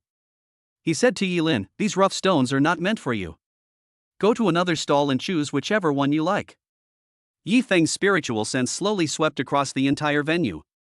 His eyes passed through the stalls one after another. Among the many stalls, the raw stones on one stall were particularly eye-catching. They were colorful, like the palette of nature, exuding an attractive luster. Yi Feng's heart moved, and he walked over with Yilin and Zhao Peng. In front of the stall, Yilin's eyes were immediately attracted by a piece of raw stone the size of a watermelon. Its skin was as smooth as a mirror, like a gem polished by time, exuding a charming luster.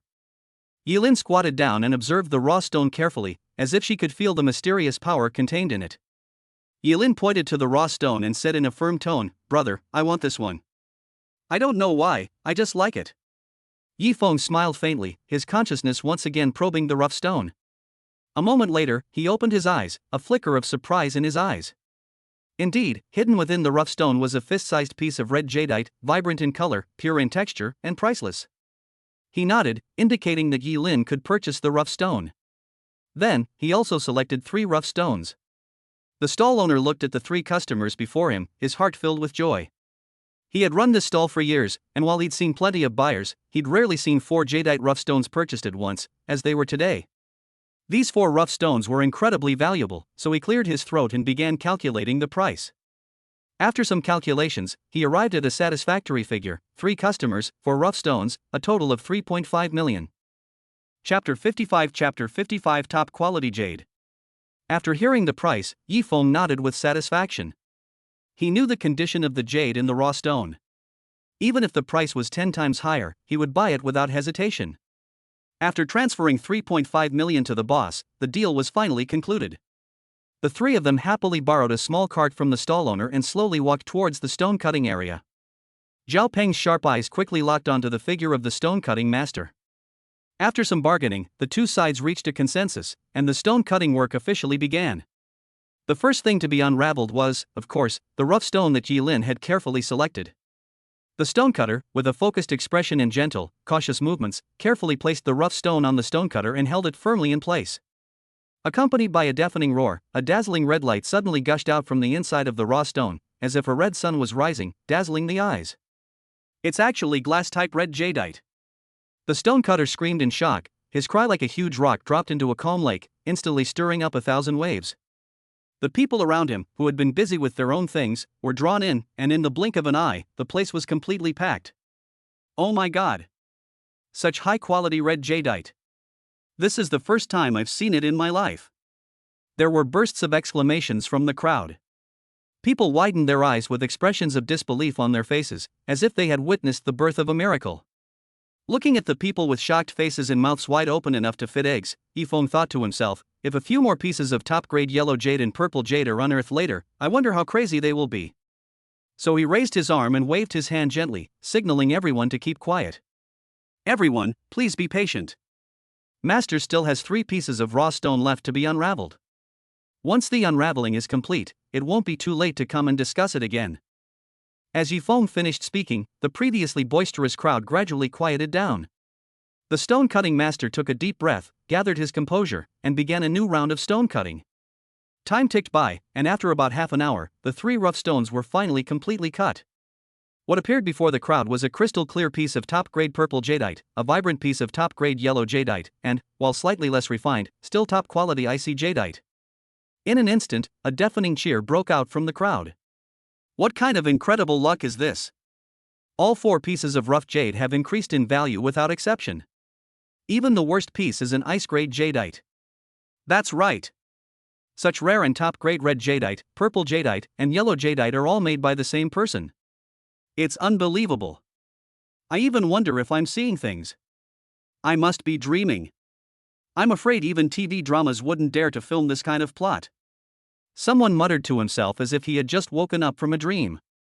At this time, a fat middle-aged man squeezed out of the crowd like a nimble fish, with a flattering smile on his face, and said, I am Huang Yue, the general manager of Wanlong Jewelry. I wonder if you are interested in selling these pieces of jade. Don't worry, price is definitely not a problem.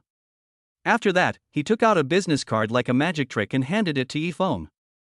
Yilin stared at Yifeng warily, as if he was a thief who might steal the treasure, fearing that he would sell such a beautiful jadeite. Yifeng shook his head helplessly. He was not short of money, so why would he want to sell the jade? He said to Huang Yue, Mr. Huang, I'm so sorry. I have no intention of selling these jades. Please forgive me. Huang Yue's face was filled with regret, as if he had lost something precious. He said, well, if you ever change your mind and want to sell these jadeite pieces, please feel free to contact me. The 3 of them, carrying 4 pieces of precious jade, slowly left the rough stone field under the envious gazes of the crowd and walked towards a nearby hotel to have a good rest. At that moment, the rough stone vendor watched them walk away, filled with regret. He quickly returned to his stall, carefully put away the rough stones he had once treasured, and decided to unwrap them himself to see if he could recover some of his losses. At the same time, as if drawn by an invisible force, the crowds flocked to the stall. In the blink of an eye, all the rough stones on the stall were sold out. Those who bought rough stones were extremely excited, their faces beaming with joy, while those who didn't get their desired stones were beating their chests and stamping their feet in regret. People who bought the rough stones could not wait to go to the stone cutting area and scrambled to start cutting the stones. However, the results were disappointing. Only a very few people were lucky enough to cut out some jadeite, but the quality was really hard to praise. At that moment, the stall owner joined the jade cutting process. He nervously stared at the cutter in his hand. With one stroke, a crystal clear, icy jadeite the size of an egg appeared before his eyes. This surprise left the stall owner ecstatic, almost speechless with excitement. Back at the hotel, Zhao Peng stared at Yifeng, making him feel uncomfortable and covered in goosebumps. Yifeng shook his head helplessly, then pulled out the icy jadeite from his pocket and tossed it to Zhao Peng, saying with a hint of sarcasm, "Look at you, you don't look like a young master of the Zhao family in Kyoto. If your father saw you, he would spank you. You're such a disgrace to the Zhao family." Zhao Peng received the jade as if it were a treasure, and carefully tucked it into his arms, as if it were a rare treasure, afraid to damage it in the slightest. After he had packed it up, he turned to Yifeng and said, "Brother Feng, don't underestimate this jade. Although it's not as good as the other 3 pieces of top-grade jade, if it were sold on the market, it would definitely be considered a top-notch item, at least worth tens of millions. Yi Lin, who was sitting nearby, had been dozing off, but she instantly woke up after hearing this. With sparkling eyes, she approached Zhao Peng and asked, "So, how much is my red jadeite worth?" Zhao Peng frowned, pondering for a moment before replying, "Well, I can't really say for sure, but it's definitely not less than 100 million Chinese yuan." Seeing Yi Lin's eyes gleaming with energy, her mind full of money, Yi Feng quickly interrupted her reverie and suggested going out for dinner. As expected, food always came first for Yi Lin.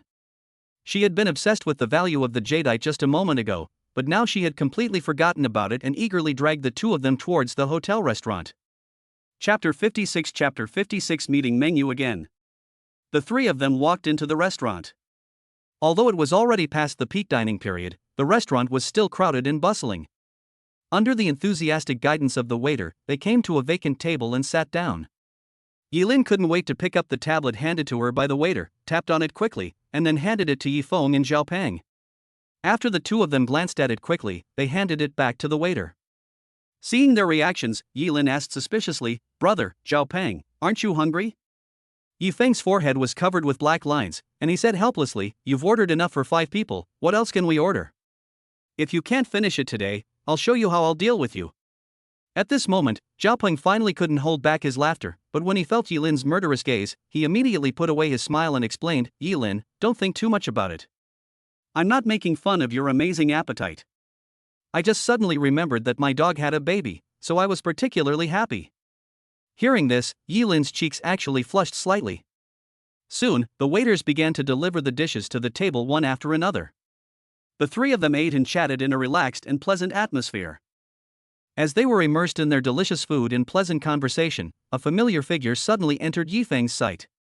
It was none other than his extremely materialistic, long-lost ex-girlfriend, Meng Yu. Dressed in a luxurious designer outfit, Meng Yu, arm in arm with a middle-aged man, walked towards the empty table beside them. At the same time, Meng Yu also noticed Yi Feng and looked at him provocatively. The middle-aged man seemed to sense that the atmosphere was a little strange and asked Meng Yu in a low voice, "Dear, do you know them?" Meng Yu showed contempt on her face and replied, "He's just a guy I dumped before." "Don't worry, dear. You're the only one in my heart." Upon hearing this, Yi Lin immediately pouted and muttered, "I was wondering why the air suddenly became so smelly. It turns out a fox appeared." Meng Yu's face instantly darkened. She pointed at Yi Lin angrily and cursed, "You little bitch, how dare you scold me?" Then, as if she had suffered a great injustice, she threw herself into the arms of the middle-aged man. The middle-aged man stared at Yi Feng and the other two with a gloomy face, and said in a cold voice, "I am Lu Fuda, chairman of the Gangcheng Fuda Group. Don't be too arrogant, you young boys. The sea in Macau is very deep, and you can end up in the belly of the fish if you are not careful. Hey, little beauty, why don't you come over and have a drink with me? As long as you like, I can buy you all kinds of brand name bags. I guarantee that you will linger and enjoy it for a long time." Hearing what Lu Fuda said, Yi Lin was furious. How dare this fat guy have such bad intentions towards her? She picked up the water cup on the table and threw it at him without hesitation. Lu Fuda, caught off guard and soaked, was instantly furious. He had never expected someone to dare splash him with water. After all, he was a super rich man with assets worth hundreds of billions. Just as he angrily raised his palm to teach Yi Lin a lesson, Zhao Peng suddenly stood up and kicked him to the ground. Lu Fuda covered his chest in pain, his face extremely gloomy. He glared at Zhao Peng fiercely, as if he wanted to tear Zhao Peng into pieces immediately.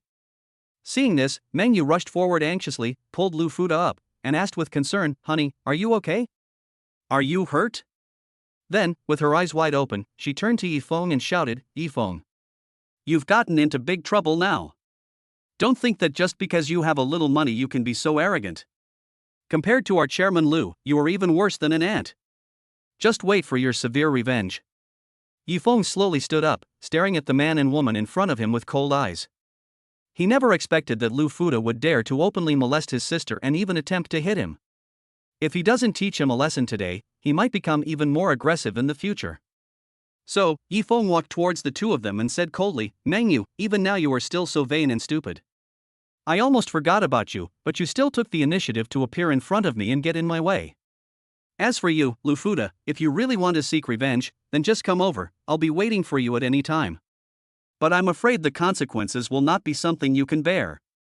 As soon as he finished speaking, Yifeng secretly activated a trace of spiritual energy and silently injected it into Lufuda's body. This spiritual energy quickly traveled through Lufuda's meridians, accurately destroying a key meridian in one of his vital areas. From then on, Lufuda forever lost the abilities that a man should have. Zhao Ping, standing by, boasted to Yilin about the prowess of his kick. Seeing Yifeng scolding the two, he hurried over and said provocatively, Lufuda, right? I'm Zhao Ping. Come and retaliate if you dare. If I frown, I'll take your last name. Lufuda knew full well that he was doomed this time, but he could only wait until he returned to seek revenge. He gritted his teeth and used all his strength to barely get up from the ground. After uttering a few vicious threats, he grabbed Mengyu and hurried away. As soon as the two returned to the house, Mengyu began to cry, Dear, how dare they treat you like this? We must not let them off so easily. We must teach them a lesson. Lufuda was also furious at this moment. After all, he had never suffered such a great humiliation in his life. So he gritted his teeth and responded, Don't worry, I wouldn't be a gentleman if I didn't take revenge. I will definitely not let them go.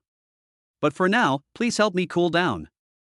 Hearing this, a trace of barely perceptible disgust flashed across Mengyu's face, but she quickly regained her gentle and charming demeanor and squatted down to serve Lufuda. However, no matter how hard she teased him, Lufuda remained unresponsive. Lufuda's face grew darker and darker, like a piece of charcoal. He suddenly pushed Mengyu away. He was also puzzled. He had never had any problems with his body before, so why did he suddenly become like this? On the other side, Yilin said to Yifeng with a guilty conscience, Brother, am I too impulsive and causing you trouble? Yifeng gently stroked her head and said soothingly, Lin, you did nothing wrong. You should teach this kind of person a lesson. Otherwise, he will think you are easy to bully and then become even more aggressive. Chapter 57 Arriving at the port city. Hearing her brother's words, the gloom on Yilin's face disappeared instantly. She held Yifeng's hand tightly and said excitedly, Brother, let's go shopping tomorrow. I heard that the Australia City shopping center is very big. Her words were full of anticipation. At this time, Zhao Ping on the side interrupted and said, If you want to go shopping, I think it's better to go to Gangcheng. It's a famous shopping paradise. Not only are there a wide variety of goods, but also the latest styles of various fashion trends will be launched there first. As he spoke, his eyes sparkled. After hearing what Zhao Ping said, Yilin's eyes suddenly lit up and she looked at Yifeng with longing, as if waiting for his decision. Yifeng couldn't bear to disappoint his sister, so he readily nodded and agreed to their proposal. Just like that, the three of them agreed to take the ferry to the harbor early the next morning to start a shopping trip. Afterwards, the three of them returned to their own rooms. Yifeng sat on the bed, took out his phone, and sent a message to Li Shana. Shana, have you told your uncle and aunt about us? When would be a good time for me to visit? At this moment, Li Shana, who had returned to the dormitory, was lying on the bed looking at her phone. When she saw the message from Yifeng, a sweet smile appeared on her lips. She quickly replied. Brother Phone, after I finish the exam, let's go home together. My mother has been looking forward to meeting you. The words revealed full joy. After receiving Li Shana's reply, Yifeng finally felt relieved. He was also very happy to know that his uncle and aunt agreed to let him visit. What do uncle and aunt like? This is my first time visiting. If I come empty-handed, won't my future mother-in-law kick me out? Li Shana blushed when Yifeng mentioned future mother-in-law. After thinking for a moment, she replied, You have to choose for yourself. If you don't choose well, then you won't be able to marry such a lovely wife like me, hee. Brother Phone, I'll review first. You should think carefully about what gift to buy. When her roommates saw Li Shana holding her phone and smiling foolishly, they knew that she must be chatting with Senior Yifeng again. Li Bingbing joked, Oh. Our Shana is missing a man. I think you should just marry Senior Yifeng now. You can get married in college after all. Shernan also agreed, I think our Shiona has been won over by Senior Yifeng a long time ago. She didn't return to the dormitory several times before. She must have been in a private world with Senior Yifeng. Li Shiona's face immediately turned red to her ears after being teased by them. Although she and Yifeng had not yet broken through that level of relationship, she had already decided in her heart that she was Yifeng's person. Don't think like that. It's really not what you imagine, Li Xiaona retorted with a blushing face. Sun Jingjing playfully responded, oh my, explanation is covering up, and covering up is the truth. Xiaona, look at your face, it's as red as an apple, hee hee. After some laughter and joking, the dormitory returned to peace. Meanwhile, Yi Feng was feeling torn. After all, this was his first time meeting his future mother-in-law. What gift would be both appropriate and satisfying? After careful consideration, he decided that this gift couldn't be sloppy. It seemed he would have to carefully select it when he went to the harbor tomorrow. The next morning, at Yilin's repeated urging, the three of them rushed to the dock early and boarded the ferry to the port city. About half an hour later, they arrived at their destination, Hong Kong City. They hailed a taxi and headed towards Harbor City, Hong Kong City's most famous shopping destination. At Gangcheng Central Hospital, Lu Fuda sat in front of an old man with a grim expression. The old man was none other than Wu Mingxian, the most famous andrology expert in Gangcheng. He had rushed back to Gangcheng early in the morning since his younger brother had not recovered yesterday, but there had been no response until now. Wu Mingxian frowned, carefully examining the test report in his hand. After a moment's silence, he sighed softly and said, Boss Lu, according to this report, all aspects of your body function are normal, and there is nothing unusual. Think about it, could it be that you've been working too hard recently, or that you're under too much psychological pressure? After hearing this, Lu Fuda pondered the situation thoughtfully. Indeed, his recent indulgence with the alluring manhwa had been somewhat excessive. Therefore, he would need to exercise some restraint in the future. Yet, despite this reflection, a deep sense of worry remained. He felt that this situation was unusual. Although he was advancing in age and occasionally felt a sense of weakness, he was by no means completely indifferent. Mr. Wu, are you sure everything is fine? I always feel that something is a little strange this time. Why don't you prescribe some special medicine for me? Lu Fuda pleaded stubbornly with a face full of suspicion. Wu Mingxian shook his head helplessly, thinking to himself, these so-called miracle drugs may work quickly, but the damage they cause to the body should not be underestimated. Faced with Lu Fuda's repeated insistence, Wu Mingxian finally had to reluctantly prescribe some effective medicine. But at the same time, he also warned Lu Fuda to use it with caution. Yi Feng, Yilin, and Zhao Peng came to Harbor City Shopping Center together. As soon as she stepped into Harbor City, Yilin was captivated by the stunning decor. Ornate chandeliers dangled from the ceiling, shimmering brightly. The walls were covered in exquisite wallpaper with delicate, artistic patterns, and the polished marble flooring reflected a brilliant light. Everything was captivating, as if transported to a dreamlike world. Brother, I'm going to go shopping by myself, hee hee. You should also go and pick out some gifts for Sister Xiaona. Yilin said excitedly, and then ran into the mall like a happy little bird. Yi Feng was a little worried about letting his sister run around alone, fearing she would get into trouble again. So, he turned to Zhao Peng and said, Zhao Peng, you should go after her and keep an eye on Lin Lin. Don't let her get into trouble. I'll go around on my own. After making the arrangements, Yi Feng began to stroll alone in the huge shopping mall. While admiring the dazzling array of goods around him, he thought about what kind of gift he should choose to express his respect and sincerity to Xiaona's parents. As Yi Feng walked, he stumbled upon a shop called Hong Kong and China Nutritional Products. The door was open, displaying a wide variety of nutritional supplements and health products. Just as he was hesitating whether to go in, a clerk noticed him and approached him with a warm greeting. Hello, sir. Welcome to our Hong Kong nutrition store. We have a variety of rare nutritional supplements and high-quality health products to meet the needs of different groups of people. Whether you give them to your parents to express your love or to your girlfriend to express your thoughts, they are all very good choices. Is there anything special you need? Or I can recommend some suitable products for you according to your requirements. The clerk introduced with a smile. Chapter 58 Shopping. Seeing the clerk's enthusiasm, Yi Feng said, I'm thinking of buying some gifts for my future father-in-law and mother-in-law. Could you give me some recommendations? When the clerk heard Yi Feng wanted to buy gifts for his future father-in-law and mother-in-law, his eyes lit up immediately. He smiled warmly and said, Sir, you are so thoughtful. We have many gifts suitable for the elderly, such as fine teas, high-end health products, and exquisite handicrafts. If your father-in-law and mother-in-law enjoy tea, our Longjing tea or pu'er tea are definitely good choices.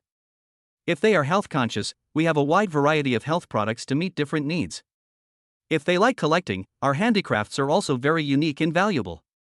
After a moment's thought, Yi Feng said, Could you recommend some high-end nutritional supplements for me? The clerk looked at Yi Feng's thoughtful expression. She knew that Yi Feng was a capable young man and would not be careless in choosing gifts. So, she began to recommend some high-end nutritional supplements to Yi Feng.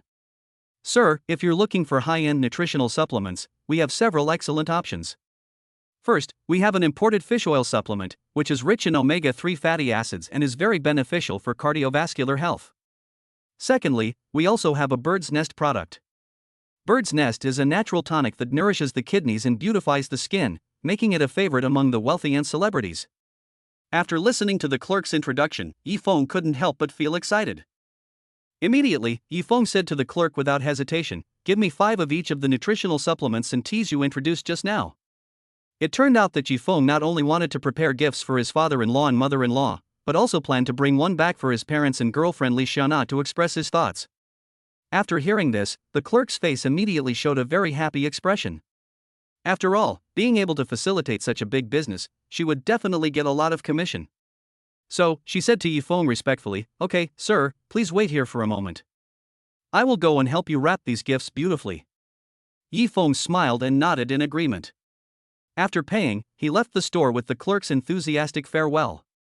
After walking out of the store, Yi Feng looked around and found that no one around was paying attention to him. Then, he quickly walked to a secluded and deserted corner. With a thought, he put all the gifts into the system space. After doing these things, Yi Feng breathed a sigh of relief and continued to stroll down the street. Meanwhile, in another corner of the mall, Yi Lin was enjoying a shopping spree. Following her, Zhao Peng was in a state of distress. His entire body was covered in all sorts of handbags, looking like a rolling shelf. Zhao Peng looked at Yi Lin with a face full of resentment and begged in a tearful voice, "My dear aunt, haven't we bought enough? I really don't have any extra space on my body to hang anything else." Yi Lin couldn't help but laugh when she heard Zhao Peng's words. She looked at the bags hanging all over Zhao Peng's body and thought it was a bit excessive. So, she nodded in agreement. "Okay, let's go take a break first," Yi Lin said. The two found a rest area to sit down, and Yi Lin began to sort out her spoils. She picked up a handbag that contained a beautiful dress she had just bought, and then looked at the shoes she had just bought and nodded with satisfaction. After a while, Yi Lin suddenly stood up, as if remembering something important, put her handbag on the ground, and walked back without hesitation. Zhao Peng, who was sitting next to her, was completely confused and muttered to himself, "Is this young lady really planning to move the entire mall back home?" Not long after, Yi Lin came running back excitedly carrying 2 large bags, muttering, "Oh no! I almost left behind the latest Chanel suit. Luckily, there are 2 more here. I'll keep one for myself and give the other to Sister Xiana, hee hee. Okay, let's go find my brother. I wonder what treasures he picked out." At that moment, Yi Feng had just finished shopping and was about to store his Patek Philippe watch, LV belt, and wallet into his system space. He had spent a fortune this time, buying dozens of watches, more than a dozen belts, and wallets. He had carefully selected these items, intending to keep them as gifts for friends and family. Just as Yi Feng stepped out of the unnoticed corner, he bumped into Yi Lin and Zhao Peng, who were walking towards him. Yi Lin frowned, her eyes filled with doubt and suspicion. She stared at Yi Feng closely and asked, "Brother, why are you here? Are you following this beautiful young lady?" When Yi Feng heard this, 3 black lines suddenly appeared on his forehead. He muttered to himself, "Am I such a despicable person in the eyes of my sister?"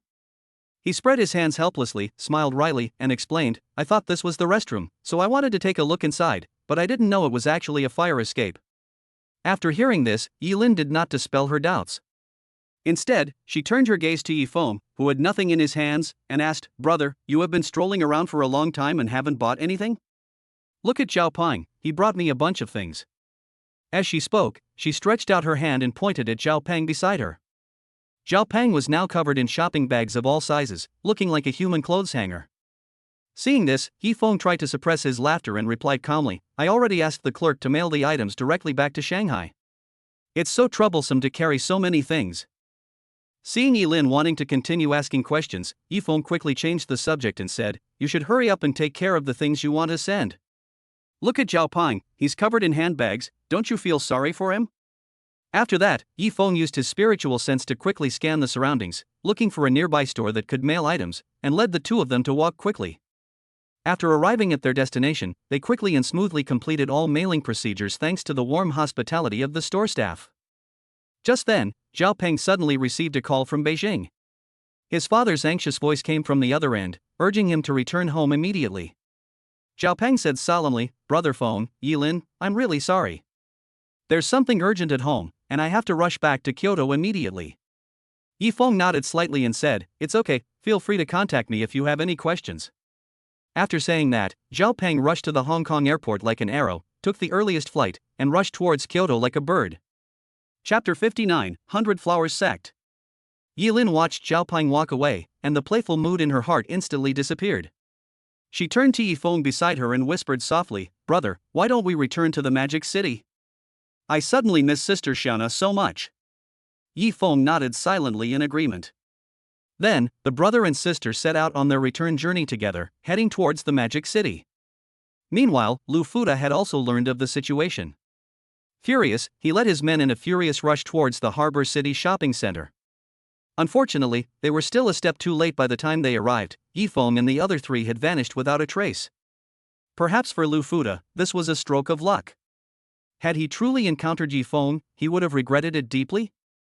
Turning his gaze towards the Zhao family in Kyoto, the head of the family, Zhao Jianxi, was gazing solemnly at his eldest son, Zhao Xingyu, and asked in a low voice, "Is the information you received reliable?" "Father, please rest assured, this news is absolutely true. My younger brother had a conflict with Han Shaoqing in the Magic City. Although the Han family tried their best to block the news that Han Shaoqing broke his arm and was seriously injured, and later recovered after being treated by Elder Qi, was still passed on by the spies I arranged to lurk inside the Han family." Zhao Xingyu answered sincerely. Zhao Jianxi nodded slightly in agreement, then said solemnly, "Okay, everything will be finalized after Xiaopeng returns. The most important thing right now is to keep a close eye on the Han family's every move. We must not take it lightly and be wary of any retaliatory actions from them." At this moment, the Magic City International Airport was crowded with people. Yi Feng and Yilin had just stepped off the plane. Just as they were about to hail a taxi back home, a woman suddenly blocked their way. Yi Feng looked up and noticed the woman looked familiar. It turned out to be Xie Shaoqing from the brothel. Xie Shaoqing approached with a broad smile and said, "Mr. Yi, what a pleasure to meet you. My daughter has long admired your talent and has sent me here to invite you to a conversation. I beg you to honor me with your presence." Yi Feng pondered inwardly. Ever since he'd witnessed Zhao Peng's enchantment, he'd begun to suspect Hua Linger might also be a cultivator. Wanting to find out, he decided to go with the flow and agree to Xie Shaoqing's request.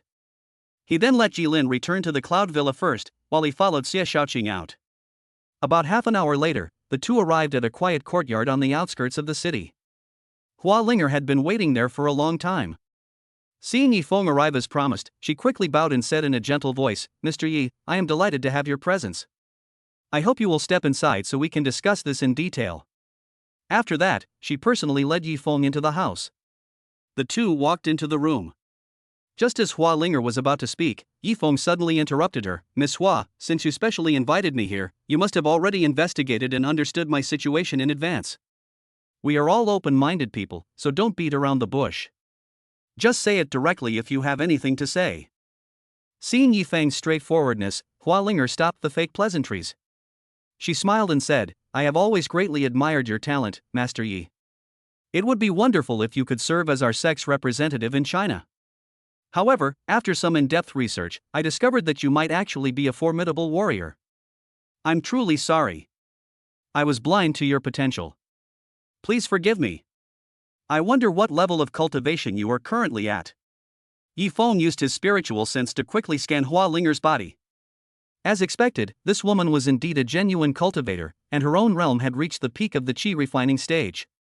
It seemed that he might be able to obtain some information about the cultivation world from her. "Well, I just successfully broke through to the foundation establishment stage not long ago," Yi Feng replied calmly. Hua Linger was shocked when she heard this. She had originally thought Yi Feng was just an ordinary warrior, but she had never expected that he was also a cultivator and had already entered the foundation building stage. Such talent was truly rare. If he could be brought into the sect, it would greatly enhance the sect's strength. So, Hua Linger said to Yi Feng with a sincere face, "Young Master Yi, I am deeply impressed by your extraordinary talent today. On behalf of the Baihua sect, Hua Linger solemnly invites you to serve as an honorary elder of our sect. What do you think?" After hearing this, Yi Feng did not respond immediately. Instead, he asked the system in his mind, "System, if I purchase the position of honorary elder of the 100 Flowers sect, does that count as a consumption behavior? Also, if I use spirit stones to pay for the required fees for this position, can I also get a corresponding cash rebate?" The system quickly responded, "Please rest assured, if you're purchasing a position, it's considered a purchase. You can also earn cashback on spirit stones. Specifically, you'll earn 1 point for every low-grade spirit stone you spend, 100 points for every medium-grade spirit stone you spend, and so on." Hearing the system's response, Yifeng smiled with satisfaction. He had finally gotten the answer he wanted, and could now make a decision with confidence. He then ended his conversation with the system and turned his attention back to Hua Linger. "Miss Hua, I wonder if positions in your sect can be sold. For example, how many spirit stones does it take to become an elder? And how many spirit stones does it take to become a supreme elder?" Upon hearing this, Hua Linger was struck by lightning and stood there in shock.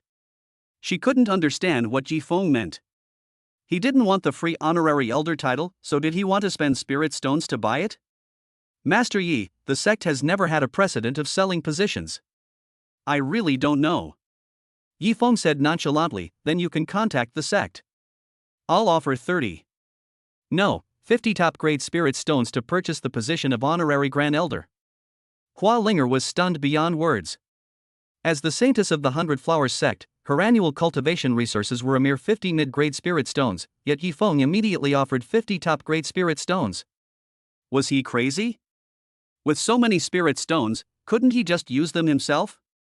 Under Yifeng's constant urging, she hurriedly contacted the leader of the Baihua sect. After explaining the situation, she began to anxiously wait for the results of the Baihua sect's discussion. Chapter 60 by a Supreme Elder. The atmosphere in the meeting hall of Baihua sect was solemn. Sect Master Huali and the elders sat together, discussing something with serious expressions. "Master, this is simply unbelievable. Not to mention that casual cultivator in the foundation establishment stage who was only in his early 20s, just talking about those 50 top-grade spirit stones, how is this possible? The top-grade spirit stone reserves of our entire sect are only this much." An elder frowned, his tone full of doubt. Another elder echoed, "Yes, sect master, if it were a high-grade spirit stone, it would be somewhat believable, but this supreme-grade spirit stone is truly unimaginable." At this time, Huali slowly stood up, his eyes sweeping over each of the elders present, and then he said calmly, "Elders, I'm actually not entirely convinced myself. But if he can truly produce 50 top-grade spirit stones, then we might as well grant him the position of honorary grand elder. If he can't, then giving him the title of honorary elder is not a bad idea. After all, even if such a genius can't provide substantial help, it won't be a big loss to our sect. On the contrary, it will help to enhance the sect's overall strength." After careful consideration and heated discussion, the elders finally agreed with Hua Li's proposal and decided to convey the news to Hua Linger.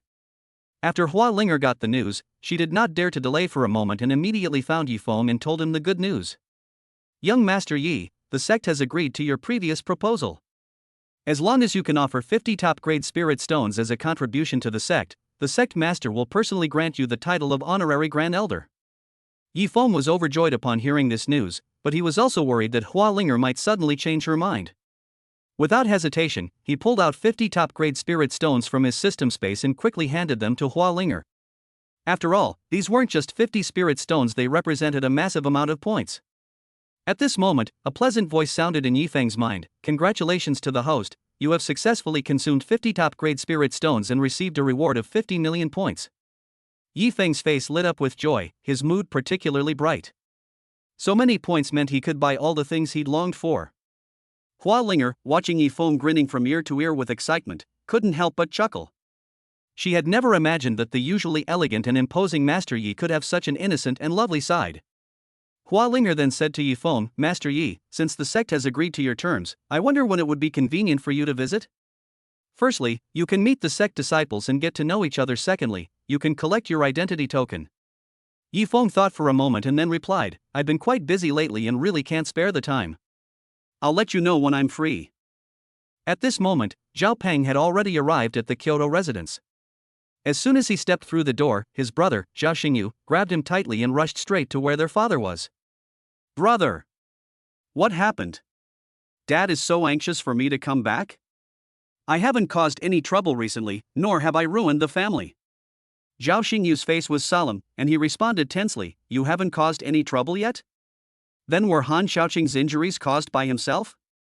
Stop talking nonsense, my father is waiting to ask you."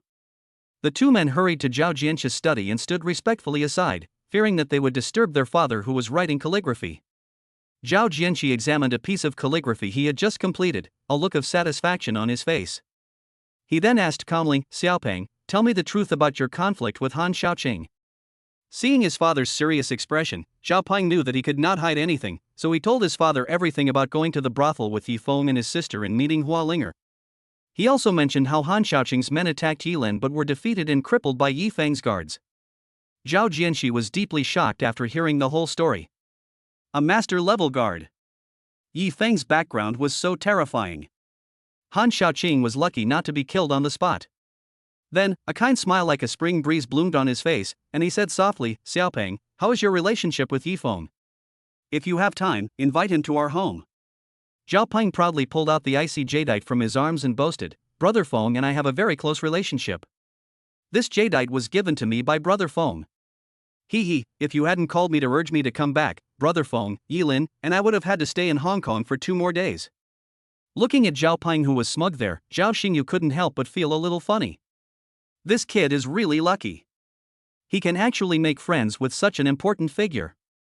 Does he have to learn how to be a spendthrift like him in the future? At this time, Yi Feng had already returned to the Cloud Villa in the Magic City. He was browsing the system mall in his study, as if he was exploring an endless treasure. He was pleasantly surprised to discover that spirit stones could actually be purchased in the mall, with a 1:100 exchange rate. What a bargain! It seemed he could trade spirit stones for even more points. In the end, he didn't hesitate to exchange them for a space core and 500 top-grade spirit stones, spending a total of 6 million points. While the other items were tempting, he didn't have any immediate use for them, so he didn't exchange them. System, use the space core to upgrade the system space. Yi Feng muttered softly.